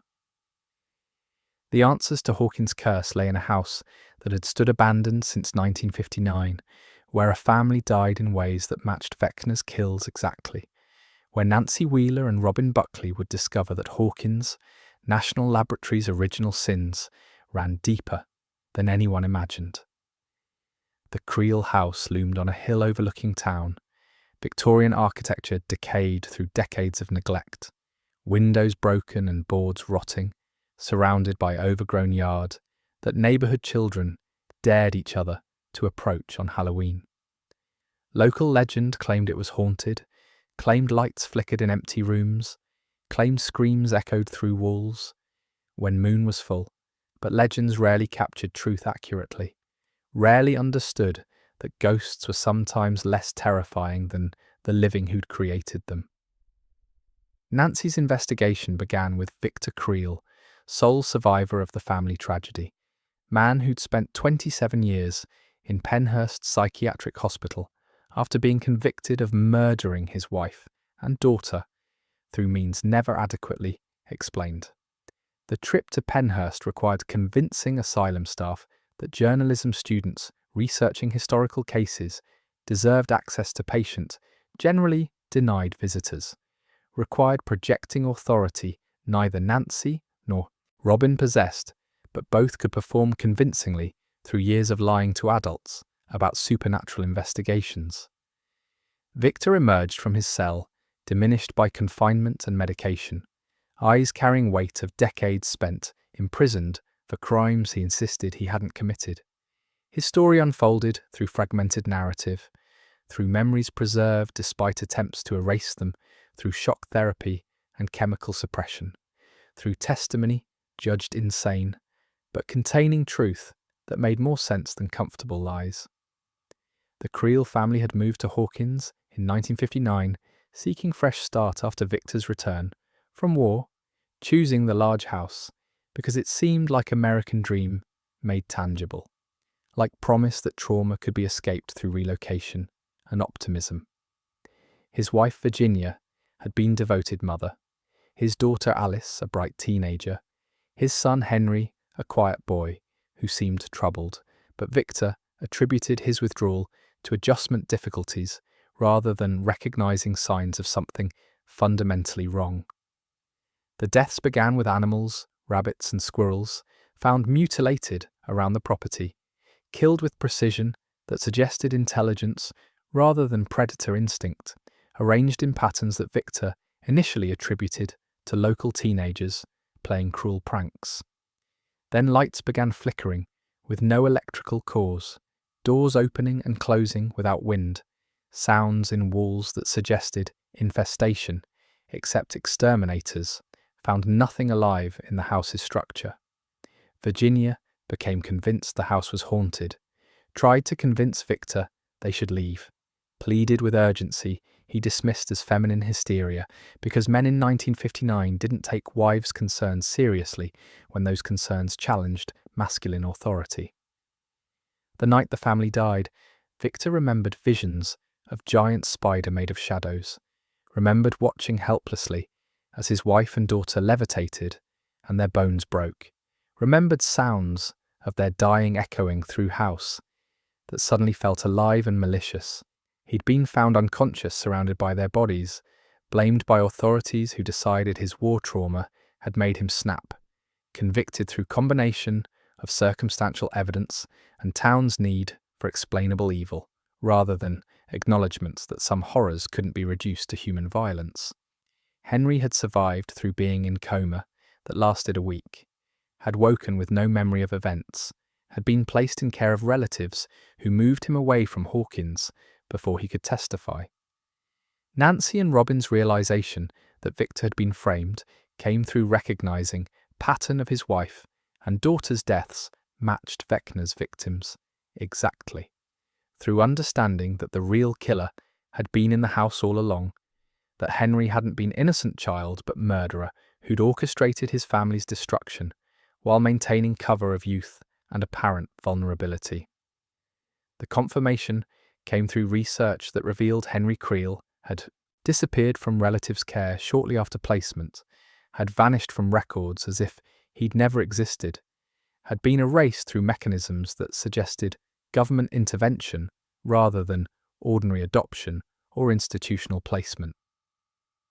The connection to Hawkins' laboratory emerged through documents Nancy obtained using methods she'd learned investigating previous conspiracies, through files that revealed Brenner had taken interest in Henry Creel immediately after the murders, had arranged his disappearance from relatives' custody, had brought the boy to the facility for study and experimentation.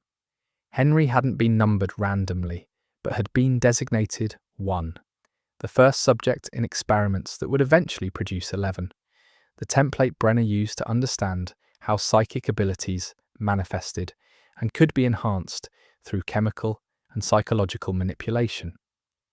The 1979 massacre that 11 had blocked from memory came into focus through piecing together staff records and incident reports, through understanding that 1 had been kept at the laboratory for 2 decades, trained and studied and controlled through technology Brenner developed specifically to suppress his abilities. Henry had bided his time, had played compliant subject while plotting escape, had waited 20 years for opportunity to destroy the facility and everyone in it, as revenge for imprisonment that had started when Brenner recognized what Victor Creel's strange son actually represented. 11's role in stopping the massacre revealed itself through her repressed memories, through fragments she'd locked away, because facing them meant acknowledging she'd killed someone who'd presented himself as ally, who'd freed her from constraints Brenner imposed, who'd offered escape if she'd join him in destroying the laboratory and everyone who'd worked there. Peter the orderly had been Henry Creel all along, 1 pretending to be staff while actually being prisoner, Monster playing helper while planning annihilation. When 11 refused his invitation to kill, when she chose to stop rather than join his rampage, their battle had torn through dimensions, and she'd banished him to the upside down with power she didn't understand she possessed. Henry's transformation into Vecna occurred through years in dimension hostile to human life, through adaptation that was part evolution and part corruption, through the upside down reshaping him into something that could survive its environment while magnifying his existing abilities. The vines grew into his flesh and his consciousness expanded to encompass the entire dimension, his human form becoming foundation for something vaster and more terrible, his hatred of humanity finding perfect expression in plane that existed as dark mirror of world he despised.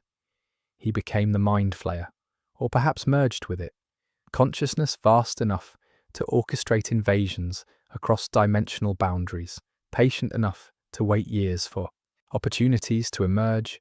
His philosophy remained consistent across transformations.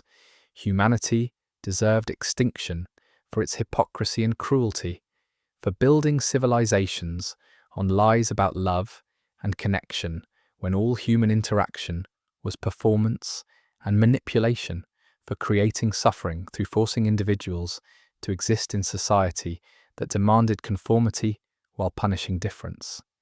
He'd been monster before the Upside Down had claimed him, had killed his family because their normalcy offended him, had been willing to destroy every human in the laboratory because their existence contradicted his belief that he alone deserved existence. Henry Creel became Vecna through a journey from psychic child to Brenner's prisoner to the Upside Down's adaptation, proving that monsters aren't born but built through trauma, isolation, and the arrogance of those who think they can control power they don't understand.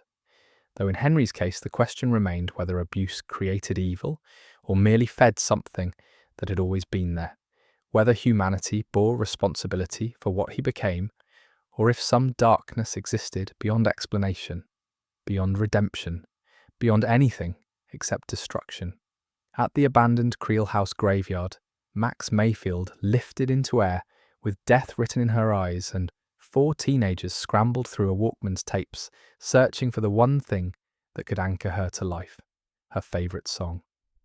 The plan she'd proposed earlier that day had seemed reasonable in abstract, using herself as bait to draw Vecna's attention, while others investigated the Creel house for clues about his origin and potential weaknesses, trusting that her friends would find way to break his hold if he took her before research completed. The reasoning had been sound. She was already marked, already experiencing visions, already hearing the fourth chime that indicated hours rather than days remaining. Better to control timing and location than wait passively for death to claim her. The trance came at the graveyard where Billy's headstone marked earth that didn't actually contain his body, where Max had been reading her letter aloud to brother she'd never properly mourned, where grief had made her vulnerable exactly as Vecna intended. Her consciousness pulled away from the physical world mid-sentence, eyes rolling back as she transitioned from Hawkins Cemetery to someplace else entirely, some place that wore the Creel house's architecture, but existed in dimension between worlds. In psychological space, Vecna controlled absolutely. The mindscape he'd constructed for her torture resembled the Creel house's attic, though walls breathed and bled, though windows showed impossible vistas, though stairs led nowhere and everywhere simultaneously. Vecna manifested in his full horror, human form corrupted through years in the Upside Down, until he resembled corpse, animated through will rather than life, vines growing through flesh, skin stretched over bones. That jutted at wrong angles, voice that combined Henry Creel's malice with something vaster and older. He spoke to Max about Billy with intimate knowledge of her guilt, with understanding of how relief at his death mixed with grief into poison she couldn't metabolize. His accusations targeted precisely the thoughts she'd been hiding from everyone, including herself. The secret gladness that Billy's abuse would never touch her again. The shame of feeling freed by his sacrifice. The horrible relief of not having to fear him anymore. Vecna weaponized her own mind against her, used her memories of Billy's cruelty and brief moments of protection, both twisted love and hate together, until she couldn't distinguish which feeling dominated, until guilt consumed her completely, and she accepted that maybe she deserved this ending. Maybe her death would balance equations she couldn't calculate but felt in her bones. The physical attack began in the real world while her consciousness remained trapped, her body levitating above the graveyard, while Lucas and Dustin and Steve watched in horror, while Erica demanded they do something instead of standing frozen by her impossibility. They heard the first bone crack, saw Max's arm twist at angle arms shouldn't twist, understood they had seconds rather than minutes before she died the way Chrissy and Fred had died, broken from inside by force they couldn't fight, except through method they'd theorized but never tested. The Walkman lay in Steve's car where Max had left it, her most precious possession, because it contained the mixtape that had been getting her through grief when nothing else could reach her. They'd hypothesized that music might disrupt Vecna's connection because victims reported his voice going silent when certain songs played, because Kate Bush singing about making deals with God had been Max's constant companion through months when she'd considered similar bargains. But theory required finding the right tape among dozens in the car, required identifying which specific recording contained her song, required speed they couldn't manage, while panic made hands shake and eyes blur with tears. Lucas found it through knowing her better than he'd realized, through remembering which tape she'd been playing most recently, through love that manifested as attention to details she'd thought went unnoticed. He jammed the Walkman's headphones onto Max's ears with force that would have hurt if she'd been conscious enough to feel pain, press play with prayer that had no words but contained desperate hope that music could accomplish what they couldn't, that art could defeat evil through methods violence never managed. Kate Bush's voice reached Max in Vecna's mindscape, like sunlight piercing storm clouds, like rope thrown to drowning person, like reminder that world beyond this torture existed and contained beauty worth returning to. The song disrupted Vecna's hold through mechanisms no one understood but Everyone accepted because music had always been magic, even before Dimensions Tour, had always carried power beyond mere sound, had always connected humans to something larger than individual consciousness. Max felt the grip on her loosen as the music played, felt awareness return of her body's position, and danger, and the desperate need to escape before the song ended. The memories flooded through her with the music. Not the darkness Vecna had been forcing her to relive, but the light she'd been ignoring, the moments that proved life contained joy, despite also containing pain.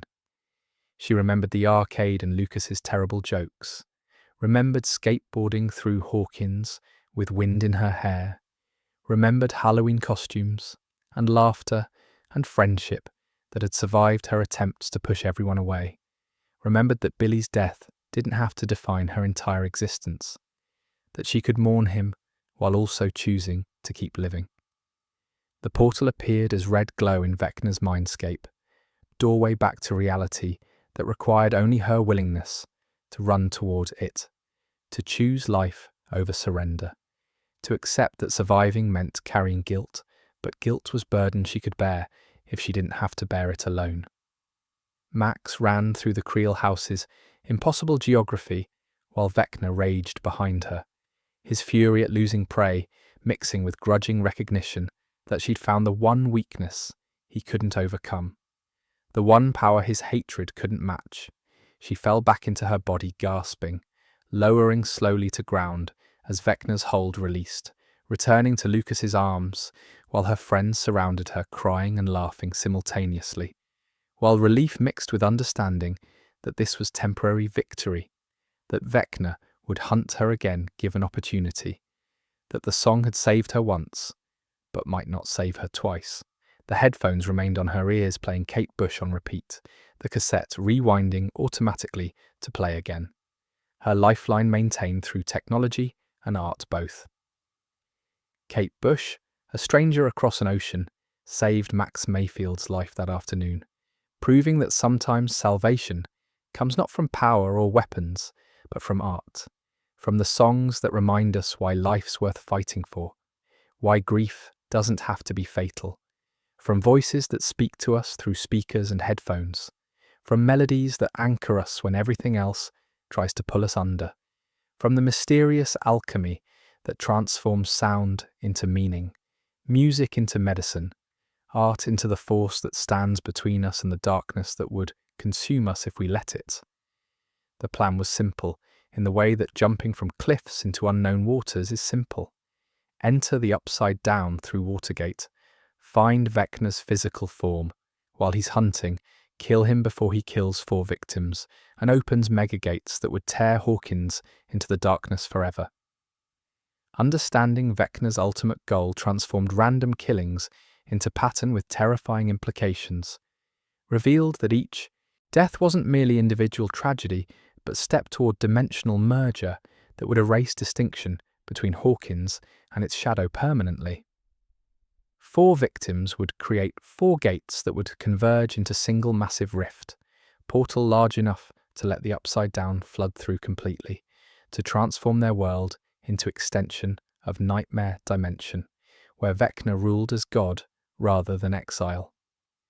The discovery of Watergate came through tragedy, compounded by investigation, through realizing that Patrick McKinney's death at Lover's Lake had occurred because the water marked thin place between worlds, because Vecna had been emerging there to claim victims, because the dimensional barriers grew weakest where water reflected reality, like mirror showing both sides simultaneously.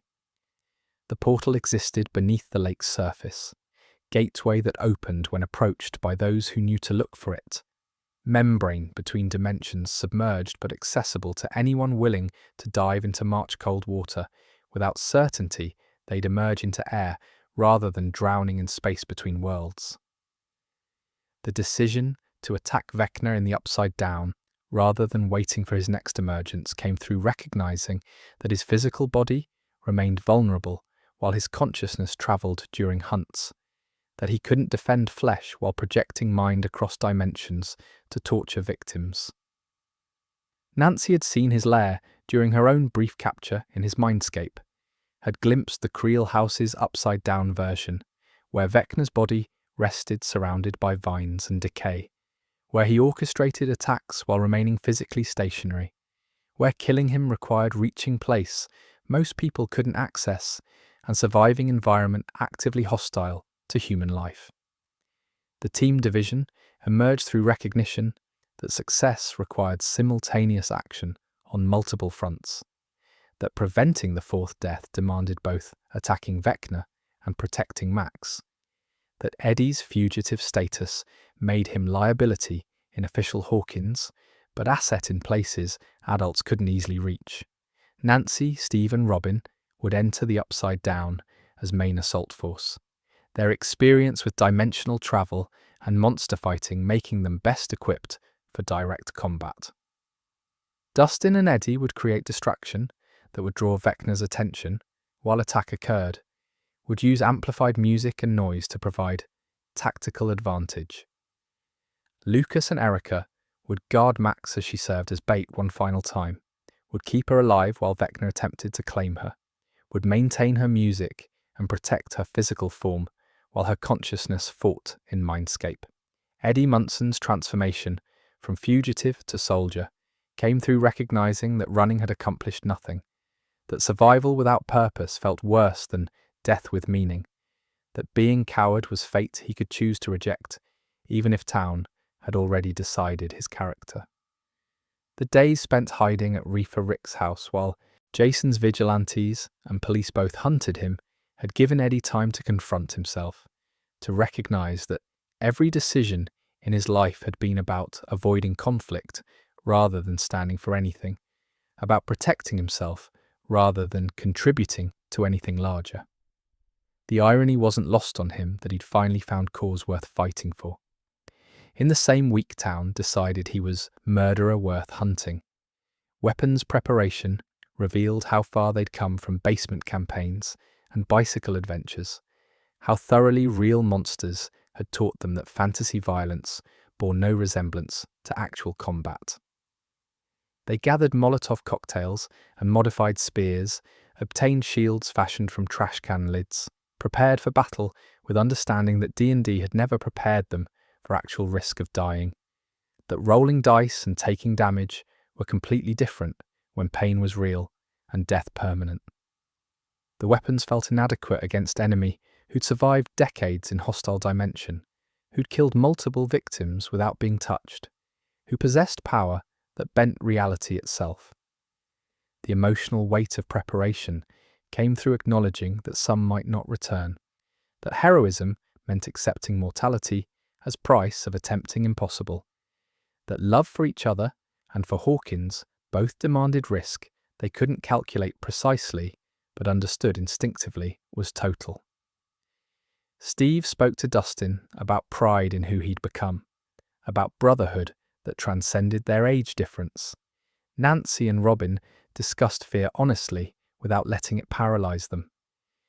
Eddie wrote letter to his uncle, apologizing for trouble and thanking him for being only family who truly cared. Max recorded message for mother in case music failed next time. The found family they'd become through shared trauma, prepared for war, with determination that came from having lost too much already, from refusing to lose more without fighting, from understanding that sometimes courage isn't absence of fear, but decision to act despite it. That heroes aren't people without doubt, but people who move forward carrying their doubt like armor rather than chains, who choose action over safety because someone has to, and they've already proven they're willing to be that someone. They armed themselves with stolen weapons and desperate courage. These teenagers who'd fought monsters before, but never like this, never knowing the battle they were entering could end not with their deaths, but with their entire world's consumption, never facing enemy who'd been planning revenge for decades while they'd been learning to drive and asking people to dances, never carrying weight of understanding that failure meant apocalypse, while success meant perhaps surviving to fight again, because Hawkins apparently couldn't exist without requiring its children to become soldiers. Jim Hopper didn't die in the key room explosion, but fell through realities into Russian hands, waking in Kamchatka prison, where Soviet remnants forced prisoners to fight captured demogorgons for sport, and rescue came not from governments, but from a woman who loved him enough to believe impossible things. The moments before the blast had given him choice between certain death from particle accelerator detonation and possible survival through leaping from platform into space that might or might not contain floor, between dying with certainty and risking everything on chance. He jumped, falling through chamber, as Joyce turned keys above him, surviving explosion that consumed everything on the platform, while sparing those who'd descended in desperate seconds before machinery tore itself apart. The Russians captured him unconscious in wreckage, recognizing value of American who'd infiltrated their facility, who possessed knowledge about dimensional research Soviets had been pursuing independently, who could be interrogated for intelligence or used as bargaining chip in negotiations that would never come, because officially he died and America had no reason to believe otherwise. They transported him to Kamchatka, facility in Far Eastern Russia, where political prisoners and captured spies worked until they died, where conditions made death seem preferable to continued existence, where winter never truly ended and summer was merely season when cold became slightly less lethal. The prison existed in isolation that made escape fantasy rather than possibility, surrounded by tundra that would kill runaways before they travelled 10 miles, located in territory where guards shot first and investigated never, because bullets cost less than feeding prisoners. The men imprisoned there came from throughout Soviet sphere, political dissidents and captured agents and criminals whose crimes had warranted permanent removal from society, all of them condemned to labour that broke bodies and spirits both, to starvation rations that maintained life without providing strength, to conditions designed to extract maximum work before inevitable death. The Demogorgon fights served dual purpose: entertainment for guards bored by isolation, and scientific research into creatures Soviets had captured when their own gate experiments had briefly succeeded. The Russians had managed to open portal to the Upside Down in their Kamchatka facility before closing it quickly, capturing multiple Demogorgons in process, containing them in arena where they could be studied and occasionally deployed against prisoners as test of both creature capabilities and human survival instincts. The fights weren't gladiatorial spectacle meant for glory, but brutal calculation of how long humans could survive against monsters. Data collection dressed as recreation. Hopper survived through combination of experience fighting Hawkins monsters and determination rooted in Sarah's memory, refusing to let him surrender to circumstances that would have broken lesser men. Every fight became another day alive, another chance to escape, another opportunity to return to Joyce and the kids who depended on him, another refusal to let Russian prison be his ending after everything he'd survived. He learned the Demogorgons' patterns, exploited their weaknesses, fought with desperate intelligence rather than mere courage, killed what needed killing while conserving strength for battles yet to come. Dmitry Antonov, the Russian guard who'd retained conscience, most lost through years in Kamchatka's brutality, recognized something in Hopper worth preserving, saw a man who'd been hero rather than villain, saw opportunity for both profit and redemption through facilitating Americans' escape. His plan to sell Hopper's location to US government would provide money to flee Russia with his own son, would extract them both from system that was crushing them gradually, would transform betrayal into liberation for everyone involved if Americans proved willing to pay for one of their own.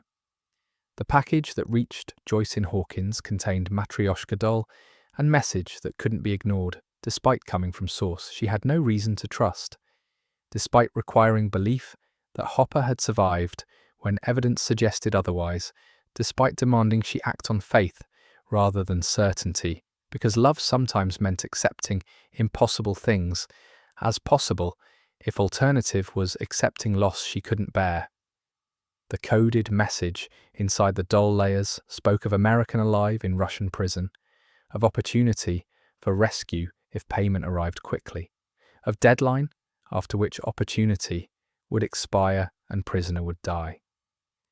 Joyce's certainty that Hopper lived came from place beyond evidence or logic, from knowing him in ways that made his death feel wrong, despite witnessing explosion that should have killed him, from refusing to mourn when possibility of survival existed, however, improbably, from love that had developed through years of fighting beside him, that had grown from partnership into something deeper.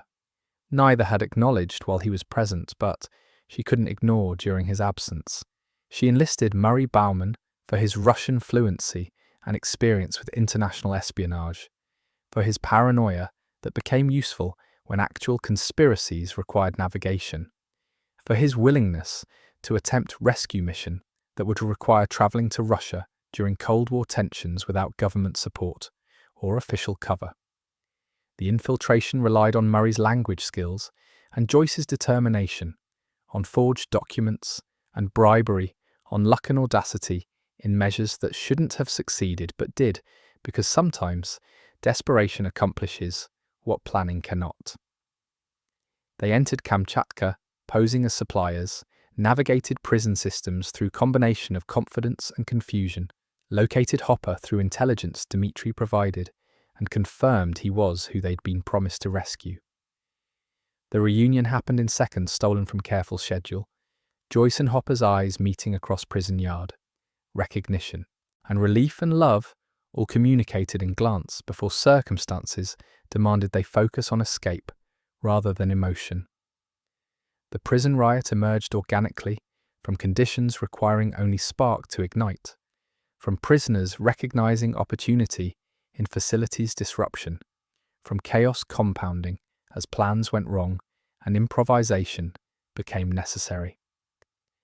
Joyce and Murray and Dmitri and Yuri the pilot fought through corridors filled with rioting prisoners and responding guards, through facility that had become war zone, through circumstances that demanded violence they'd hoped to avoid, but circumstances refused to accommodate their preferences. The blowtorch Hopper used against Demogorgon, released to create additional chaos, demonstrated that even monsters served purposes if pointed in useful directions. That sometimes evil fought evil while humans ran for exits. The helicopter escape happened with seconds to spare, Yuri's piloting skills tested by pursuit and weather both, by Russian military responding to prison riot with force meant to contain rather than understand, by circumstances that made survival feel like miracle rather than achievement earned through planning. They flew toward Alaska and American territory with relief that came not from safety achieved, but from death postponed, from understanding that they'd accomplished impossible thing through combination of skill and luck and love that refused to accept loss as permanent. Hopper emerged from 8 months of Russian winter into spring's first light, broken but breathing, learning that while he'd fought monsters in darkness, Joyce Byers had torn through international borders to find him. Because some loves don't accept death as answer, because mothers who fight for their children teach themselves to fight for everyone they love, because sometimes rescue comes not from institutions or governments, but from individuals who decide impossible odds aren't reason to surrender. March 27, 1986, became the day Hawkins almost ended, when 4 separate battles raged simultaneously, in the Upside Down's Creel house, in a trailer park turned war zone, in Max Mayfield's mind, and in Russian prison against monsters that shouldn't exist, all connected by threads of love and sacrifice that would save the world while breaking hearts. The coordination required timing no military operation could have achieved, required trusting that teenagers separated by miles and dimensions would act at precise moments, required faith that individual courage would combine into collective force, sufficient to wound enemy who'd been planning this moment for decades while they'd been learning to tie shoes and ride bicycles. Nancy, Steve and Robin entered the Upside Down through Watergate with weapons inadequate to task ahead, but determination that made inadequacy irrelevant, diving into cold water and emerging in Dimension's perpetual twilight, in Hawkins that looked familiar but felt fundamentally wrong in ways that went beyond visual decay into something that affected how air tasted and how light moved. The journey to the Creel house required navigating streets they knew intimately but didn't recognize, passing locations that should have provided orientation but existed in states of corruption that made recognition difficult, walking through neighborhood where every house stood abandoned and rotting, where vines covered everything like veins in dying body. The Creel house loomed exactly where it stood in their Hawkins Victorian architecture, decayed further by years in hostile Dimension, surrounded by yard, where plants grew in configurations suggesting intelligence organizing their growth. They entered through broken door that gave way to touch, moved through rooms where wallpaper peeled to reveal surfaces underneath that pulsed with something closer to circulation than decay, climbed stairs that groaned under weight, while vines along railings seemed to track their movement with attention plants shouldn't possess.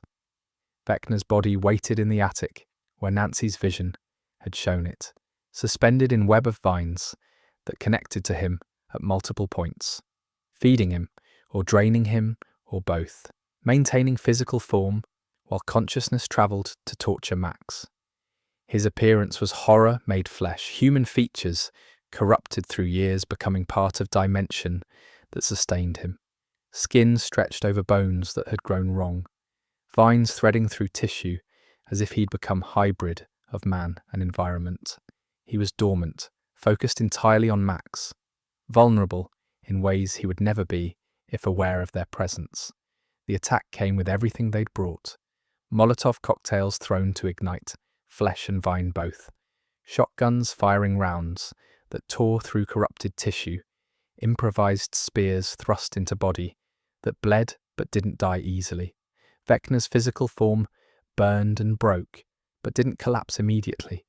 His connection to the dimension making him harder to kill than mere human. His decades adapting to hostile environment, granting resilience flesh shouldn't possess. The vines reacted to defend him, reaching for the attackers, forcing them to fight surroundings as well as victim, turning attic into battlefield where every surface became weapon. Miles away in Trailer Park, Eddie Munson and Dustin Henderson prepared distraction that would determine whether main assault succeeded, preparing to draw Vecna's attention through method that combined Eddie's musical talent with understanding that noise in the Upside Down attracted its creatures. That volume and aggression could summon demobats in swarms sufficient to make Vecna notice, to pull his focus from Max, long enough for attack to wound him critically. Eddie climbed onto trailer roof with electric guitar and amplifier powered through jury-rigged connections, standing against red lightning sky with instrument that would announce his presence to everything in hearing range. The opening notes of Metallica's Master of Puppets rang through the Upside Down with volume that shook air, with aggression that matched Eddie's transformation from fugitive to soldier, with defiance that announced he was done running from anything. The music served multiple purposes simultaneously, drawing demobats away from Portal that would protect Dustin, providing soundtrack for assault happening at Creel House, giving Eddie moment of pure self-expression before end he suspected was approaching. He played with skill earned through years of practice and passion that made guitar extension of will rather than mere instrument, played like rock star commanding stadium instead of fugitive facing death. The demobats came in swarm that darkened sky further, drawn by noise and movement, converging on trailer with coordination, suggesting hive mind directing them toward threat. Eddie played through their approach, buying seconds with each note, maintaining distraction, while creatures that had killed others prepared to kill him. When they got too close, when continuing meant certain death, he descended through roof portal into trailer interior, where Dustin waited with weapons and planned for escape through gate back to normal Hawkins. But the demobats kept coming, their numbers suggesting the entire population was converging, their coordination indicating Vecna had noticed the distraction despite being under attack himself. Eddie saw Dustin begin cutting gates closed for safety, saw younger boy preparing to seal portal and protect himself, saw opportunity for choice that might be last one he ever made. He cut through the rope Dustin was using to close the gate, grabbed his spear and went back through before Dustin could stop him, choosing to fight in dimension that would kill him rather than let creatures follow them home, choosing protection over survival because some things mattered more than living. The battle he fought alone against impossible odds was brief and brutal, Eddie wielding improvised weapons against a swarm that overwhelmed through numbers, standing in trailer park dirt facing sky full of creatures that would tear him apart, accepting death he could have avoided because Dustin's safety was worth any cost, because being hero meant something different than he'd thought when heroism was fantasy rather than choice. The Demobats descended, and he fell, their attack fierce but mercifully quick, and when Dustin found him minutes later, he was bleeding out, but still conscious, still present enough to say the words that mattered. "I didn't run away this time, right?" He died with Dustin crying and telling him he was hero and never coward, died having proven to himself that courage wasn't absence of fear, but action. Despite it, died knowing that his final choice had been right one, even if it cost him future he'd barely begun imagining. His body remained in the Upside Down, left behind as Dustin escaped through closing portal, abandoned in dimension that would claim him as it had claimed so many others, but his death meant something, achieved something, bought time that let others accomplish what they couldn't have managed if he'd chosen safety over sacrifice. At the Creel house attic, Max prepared for Vecna's final assault, sitting in trance while Lucas and Erica guarded her body, while her consciousness entered Mindscape one last time, because someone had to keep his attention divided, had to give Nancy and Steve and Robin chance to finish what they'd started. Jason Carver's arrival complicated everything, his grief-driven vigilante justice, making him see Lucas as enemy rather than protector, making him destroy Max's Walkman in struggle over gun and ideology both, eliminating the music that was only thing keeping her anchored to life. Vecna's mindscape closed around Max with finality this time, with understanding that music wouldn't save her twice, that his grip couldn't be broken through same method, that she would die here unless physical assault succeeded in killing him first.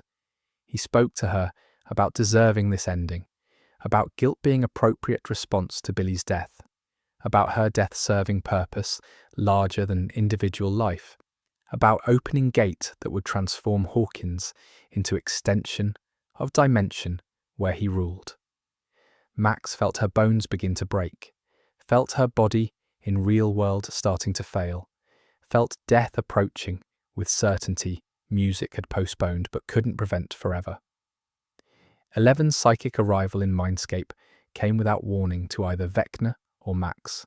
Consciousness projected across distance from California to Indiana, through abilities she'd been rebuilding in isolation, through power that came from love rather than laboratory training, through determination that her friend would not die alone or unavenged. She appeared in Vecna's realm as force rather than form, as presence that disrupted his control, as reminder that he wasn't unopposed, even in dimension he'd shaped to his will. The battle between them was psychic rather than physical, conflict of wills rather than bodies, neither able to destroy the other, but both able to wound. Max's body in the real world broke despite 11's intervention. Bones snapping with sounds Lucas would hear in nightmares forever, eyes collapsing as Vecna claimed his fourth victim, life departing as she achieved clinical death that should have been permanent. But 11 refused to accept permanent, pushed into Max's fading consciousness with everything she had, finding spark that hadn't quite extinguished and fanning it, forcing heart to beat and lungs to breathe, dragging her back from death through sheer refusal to lose someone else she loved. In Russian prison, Hopper and Joyce and Murray fought demogorgons with weapons they'd improvised and desperation that made improvisation sufficient, killing creatures as Vecna weakened from assault in Hawkins, as connection between him and his monsters frayed with his wounding, proving that hurting him anywhere hurt him everywhere through hive mind that made him vulnerable to coordinated attacks he couldn't defend against simultaneously. They burned the demogorgons with flame that consumed flesh adapted to cold, with fire that Upside Down's denizens couldn't survive, despite advantages they possessed in other contexts.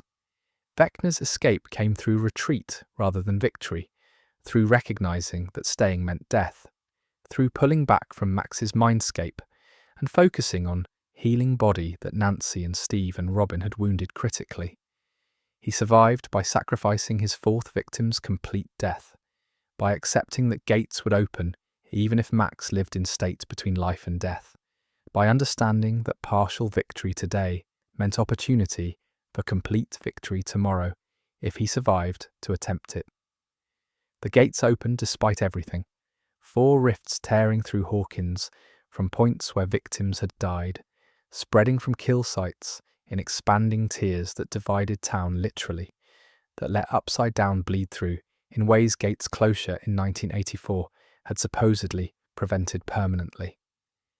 The ground split along fault lines that followed Gates's paths, creating chasms that swallowed buildings and forced evacuations, releasing spores and decay that began transforming Hawkins into hybrid of normal world and nightmare dimension.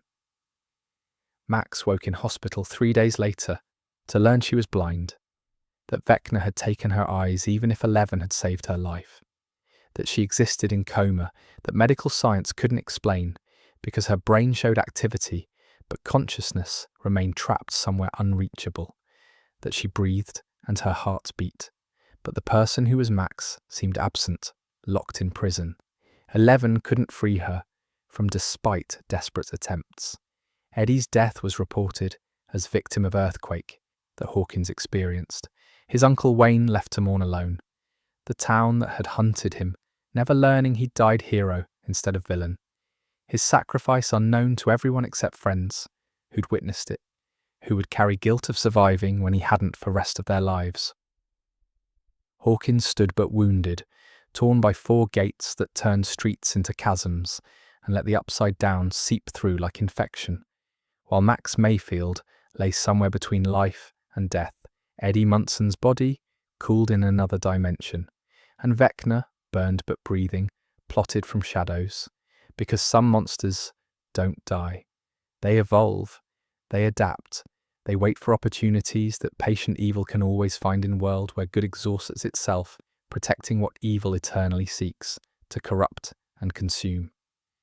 2 days after Hawkins nearly ended, the Byers family pizza van rolled back into town, bringing reinforcements who'd crossed the country, racing against apocalypse, finding a town transformed into war zone, and friends transformed into soldiers who'd seen too much. 11 sat in the van's back seat beside Will and Jonathan, beside the boxes of Jonathan's belongings and the cassette tapes that had soundtracked their journey, watching Indiana landscape give way to Hawkins' outskirts, and then to devastation that made California earthquakes seem minor by comparison. The gates had torn through downtown, and residential areas both, creating rifts that split streets and swallowed buildings, that released spores making the air taste of decay, that proved dimensional barriers were more fragile than anyone had hoped.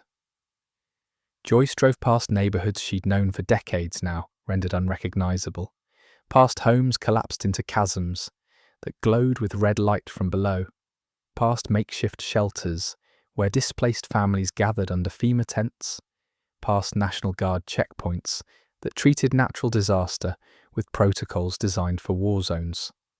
Hopper sat beside her, changed by 8 months that might have been 8 years measured in how they'd aged him. His frame gaunt from prison starvation, his eyes carrying weight of fights against demogorgons in Russian cold, his reunion with Joyce still too fresh to feel entirely real despite days of travelling together. The hospital became their first destination because Mike had called from there, had spoken through tears about Max dying and being saved, and dying again into state worse than death, about Lucas refusing to leave her bedside, about medical science having no framework for coma caused by interdimensional psychic assault. They found Max's room through following signs and instinct both. Found Lucas slumped in chair he'd occupied for 2 days, holding hand that didn't squeeze back, speaking to someone who might or might not hear him. 11 approached Max's hospital bed, with hope and dread competing for dominance, with abilities she'd been rebuilding through months of practice and determination, with intention to reach her friend across whatever distance separated Max's consciousness from her body. She entered the space between worlds where minds touched, searched for Max in the darkness that should have contained her presence, found nothing where someone should be, found absence that felt more terrifying than any presence could have been. Max's mind wasn't trapped or hidden but gone, evacuated or consumed or lost in dimensions. 11 couldn't access despite trying with everything she possessed. The revelation that searching accomplished nothing, that Max existed in limbo 11 couldn't penetrate, that her friend's consciousness had retreated or been taken beyond reach of even psychic rescue, devastated 11 more completely than Vecna's attacks had managed. She'd failed despite crossing country to help, despite rebuilding powers specifically to protect people she loved, despite everything she'd become and survived and learned. Max lay breathing with machines monitoring functions that continued without consciousness, animating them, trapped in state that was neither life nor death but something worse than either. Mike's reunion with 11 carried weight of separation, and secrets both, of letters that had contained lies about adjustment to California, of phone calls that had avoided mentioning her powerlessness, of relationship tested by distance and dishonesty both. They held each other, while confronting that reunion wasn't simple return to what they'd been, but navigation of who they'd become separately, of how 8 months had changed them in ways that required acknowledgement before connection could rebuild. Will watched their reunion with feelings he couldn't name, but carried in paintings he'd been creating, in art that captured Mike in ways that suggested more than friendship, in realizations about himself he wasn't ready to voice, but couldn't entirely suppress. Dustin's account of Eddie's death broke through the joy of reunion with a reminder that victory had cost more than anyone wanted to calculate, that heroism meant sacrifice, and sacrifice meant someone wasn't coming home. He described Eddie's final stand with tears and pride competing, described someone who'd been running his entire life, choosing finally to stand, described death that meant something, even if town would never acknowledge its meaning because Eddie died, villain in official narrative, died murderer rather than hero, died blamed for deaths he'd witnessed, rather than credited for deaths he'd prevented. Eddie's uncle Wayne absorbed the news with grief that bent but didn't break him, with understanding that arrived without explanation, that his nephew had died better than town would ever know, that somewhere in the chaos and earthquake were actions that mattered even if he'd never learn their details. He accepted condolences from kids Eddie had protected, accepted their incomplete explanations, accepted that some truths couldn't be spoken but deserved belief anyway.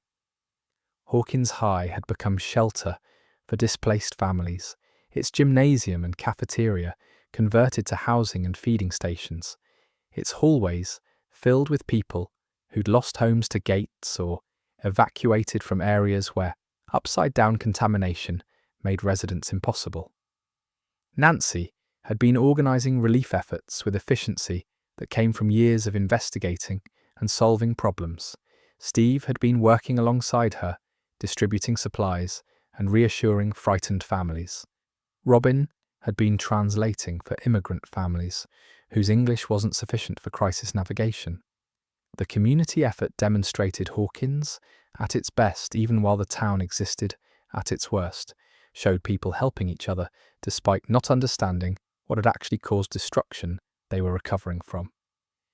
The gathering in Mike's basement felt simultaneously like reunion and war council, like catching up and preparing for battle, like celebrating survival and acknowledging that survival was temporary if Vecna remained alive and healing.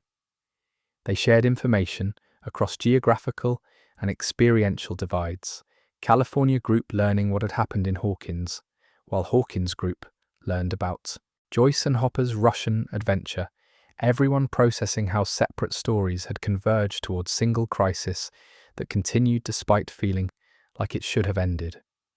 Will's revelation that he could still sense Vecna's presence, that the connection forged through his possession years earlier hadn't fully severed, that his neck tingled with awareness of the Mind Flayer or Vecna or whatever vast consciousness existed in the Upside Down, provided intelligence they needed but wished they didn't have. The feeling was distant but persistent, was warning that threat remained active, was confirmation that Vecna had survived their assault and was already plotting next attempt, that the war hadn't ended but merely paused while both sides regrouped. Outside the basement windows, storm clouds gathered with unnatural colours, lightning flashing red instead of white, thunder rolling with harmonics that didn't sound like weather, but like dimension grinding against dimension, like Upside Down pressing harder against barriers that had always been permeable but were becoming progressively more so. The spores in the air made breathing difficult, made eyes water, made existence in Hawkins increasingly uncomfortable for those adapted to normal atmosphere, rather than the toxic mix bleeding through from Shadow World. They stood on ground split by gates to another dimension, surrounded by a town that blamed them for disasters they'd fought to prevent. Mourning friends lost while others lay trapped between life and death, and they knew with terrible certainty that the worst was still coming, because Vecna, wounded in his lair, was only gathering strength for the true end. Because Hawkins had been dying slowly since 1983, and the March rifts were symptoms of disease that had been spreading through the town's foundations for years. Because some battles aren't won through single victory, but through continuing resistance across time, because they were tired and traumatized and grieving, but the alternative to fighting was surrender. And surrender meant letting darkness win, and that was simply unacceptable regardless of cost. From November 1983's vanishing to March 1986's apocalypse, 4 years transformed Hawkins from a town where nothing happened into a town where everything impossible became terrifyingly real, and transformed children into warriors who learned that growing up sometimes means facing darkness and choosing to fight it anyway. The journey from Will's bicycle, abandoned in the rain, to Hawkins split by dimensional rifts, measured not just in time, but in losses that could never be recovered, in innocence surrendered to necessity, in childhoods abbreviated by circumstances that demanded maturity years before it should have been required. They paid prices no one should have to pay, these defenders of a town that rarely knew it needed defending. Barb Holland died because she was loyal. Bob Newby died because he was kind. Billy Hargrove died choosing redemption over control. Eddie Munson died proving courage wasn't absence of fear, but action despite it. Hopper lost 8 months to Russian prison. Max lost her sight and perhaps her soul, trapped in darkness between life and death. Each loss carved permanent marks on those who survived, created absences that couldn't be filled but had to be carried forward. Yet victories existed alongside tragedies, reminders that resistance mattered, even when resistance cost everything. Will came home from the Upside Down, gates closed, if imperfectly. 11 found family. Friendships deepened into bonds that transcended normal affection into something approaching the sacred. Love proved stronger than possession, braver than monsters, more persistent than dimensional barriers. The found family they built through shared trauma became anchor against darkness that would have consumed them individually. Hawkins itself became worth fighting for, not through its perfection, but through the people who refused to abandon it, who chose to stand and defend despite being afraid, despite losing friends, despite every logical reason to run. The town, with its split streets and contaminated air, its frightened refugees and damaged infrastructure, remained home, because home is where people fight together rather than flee separately.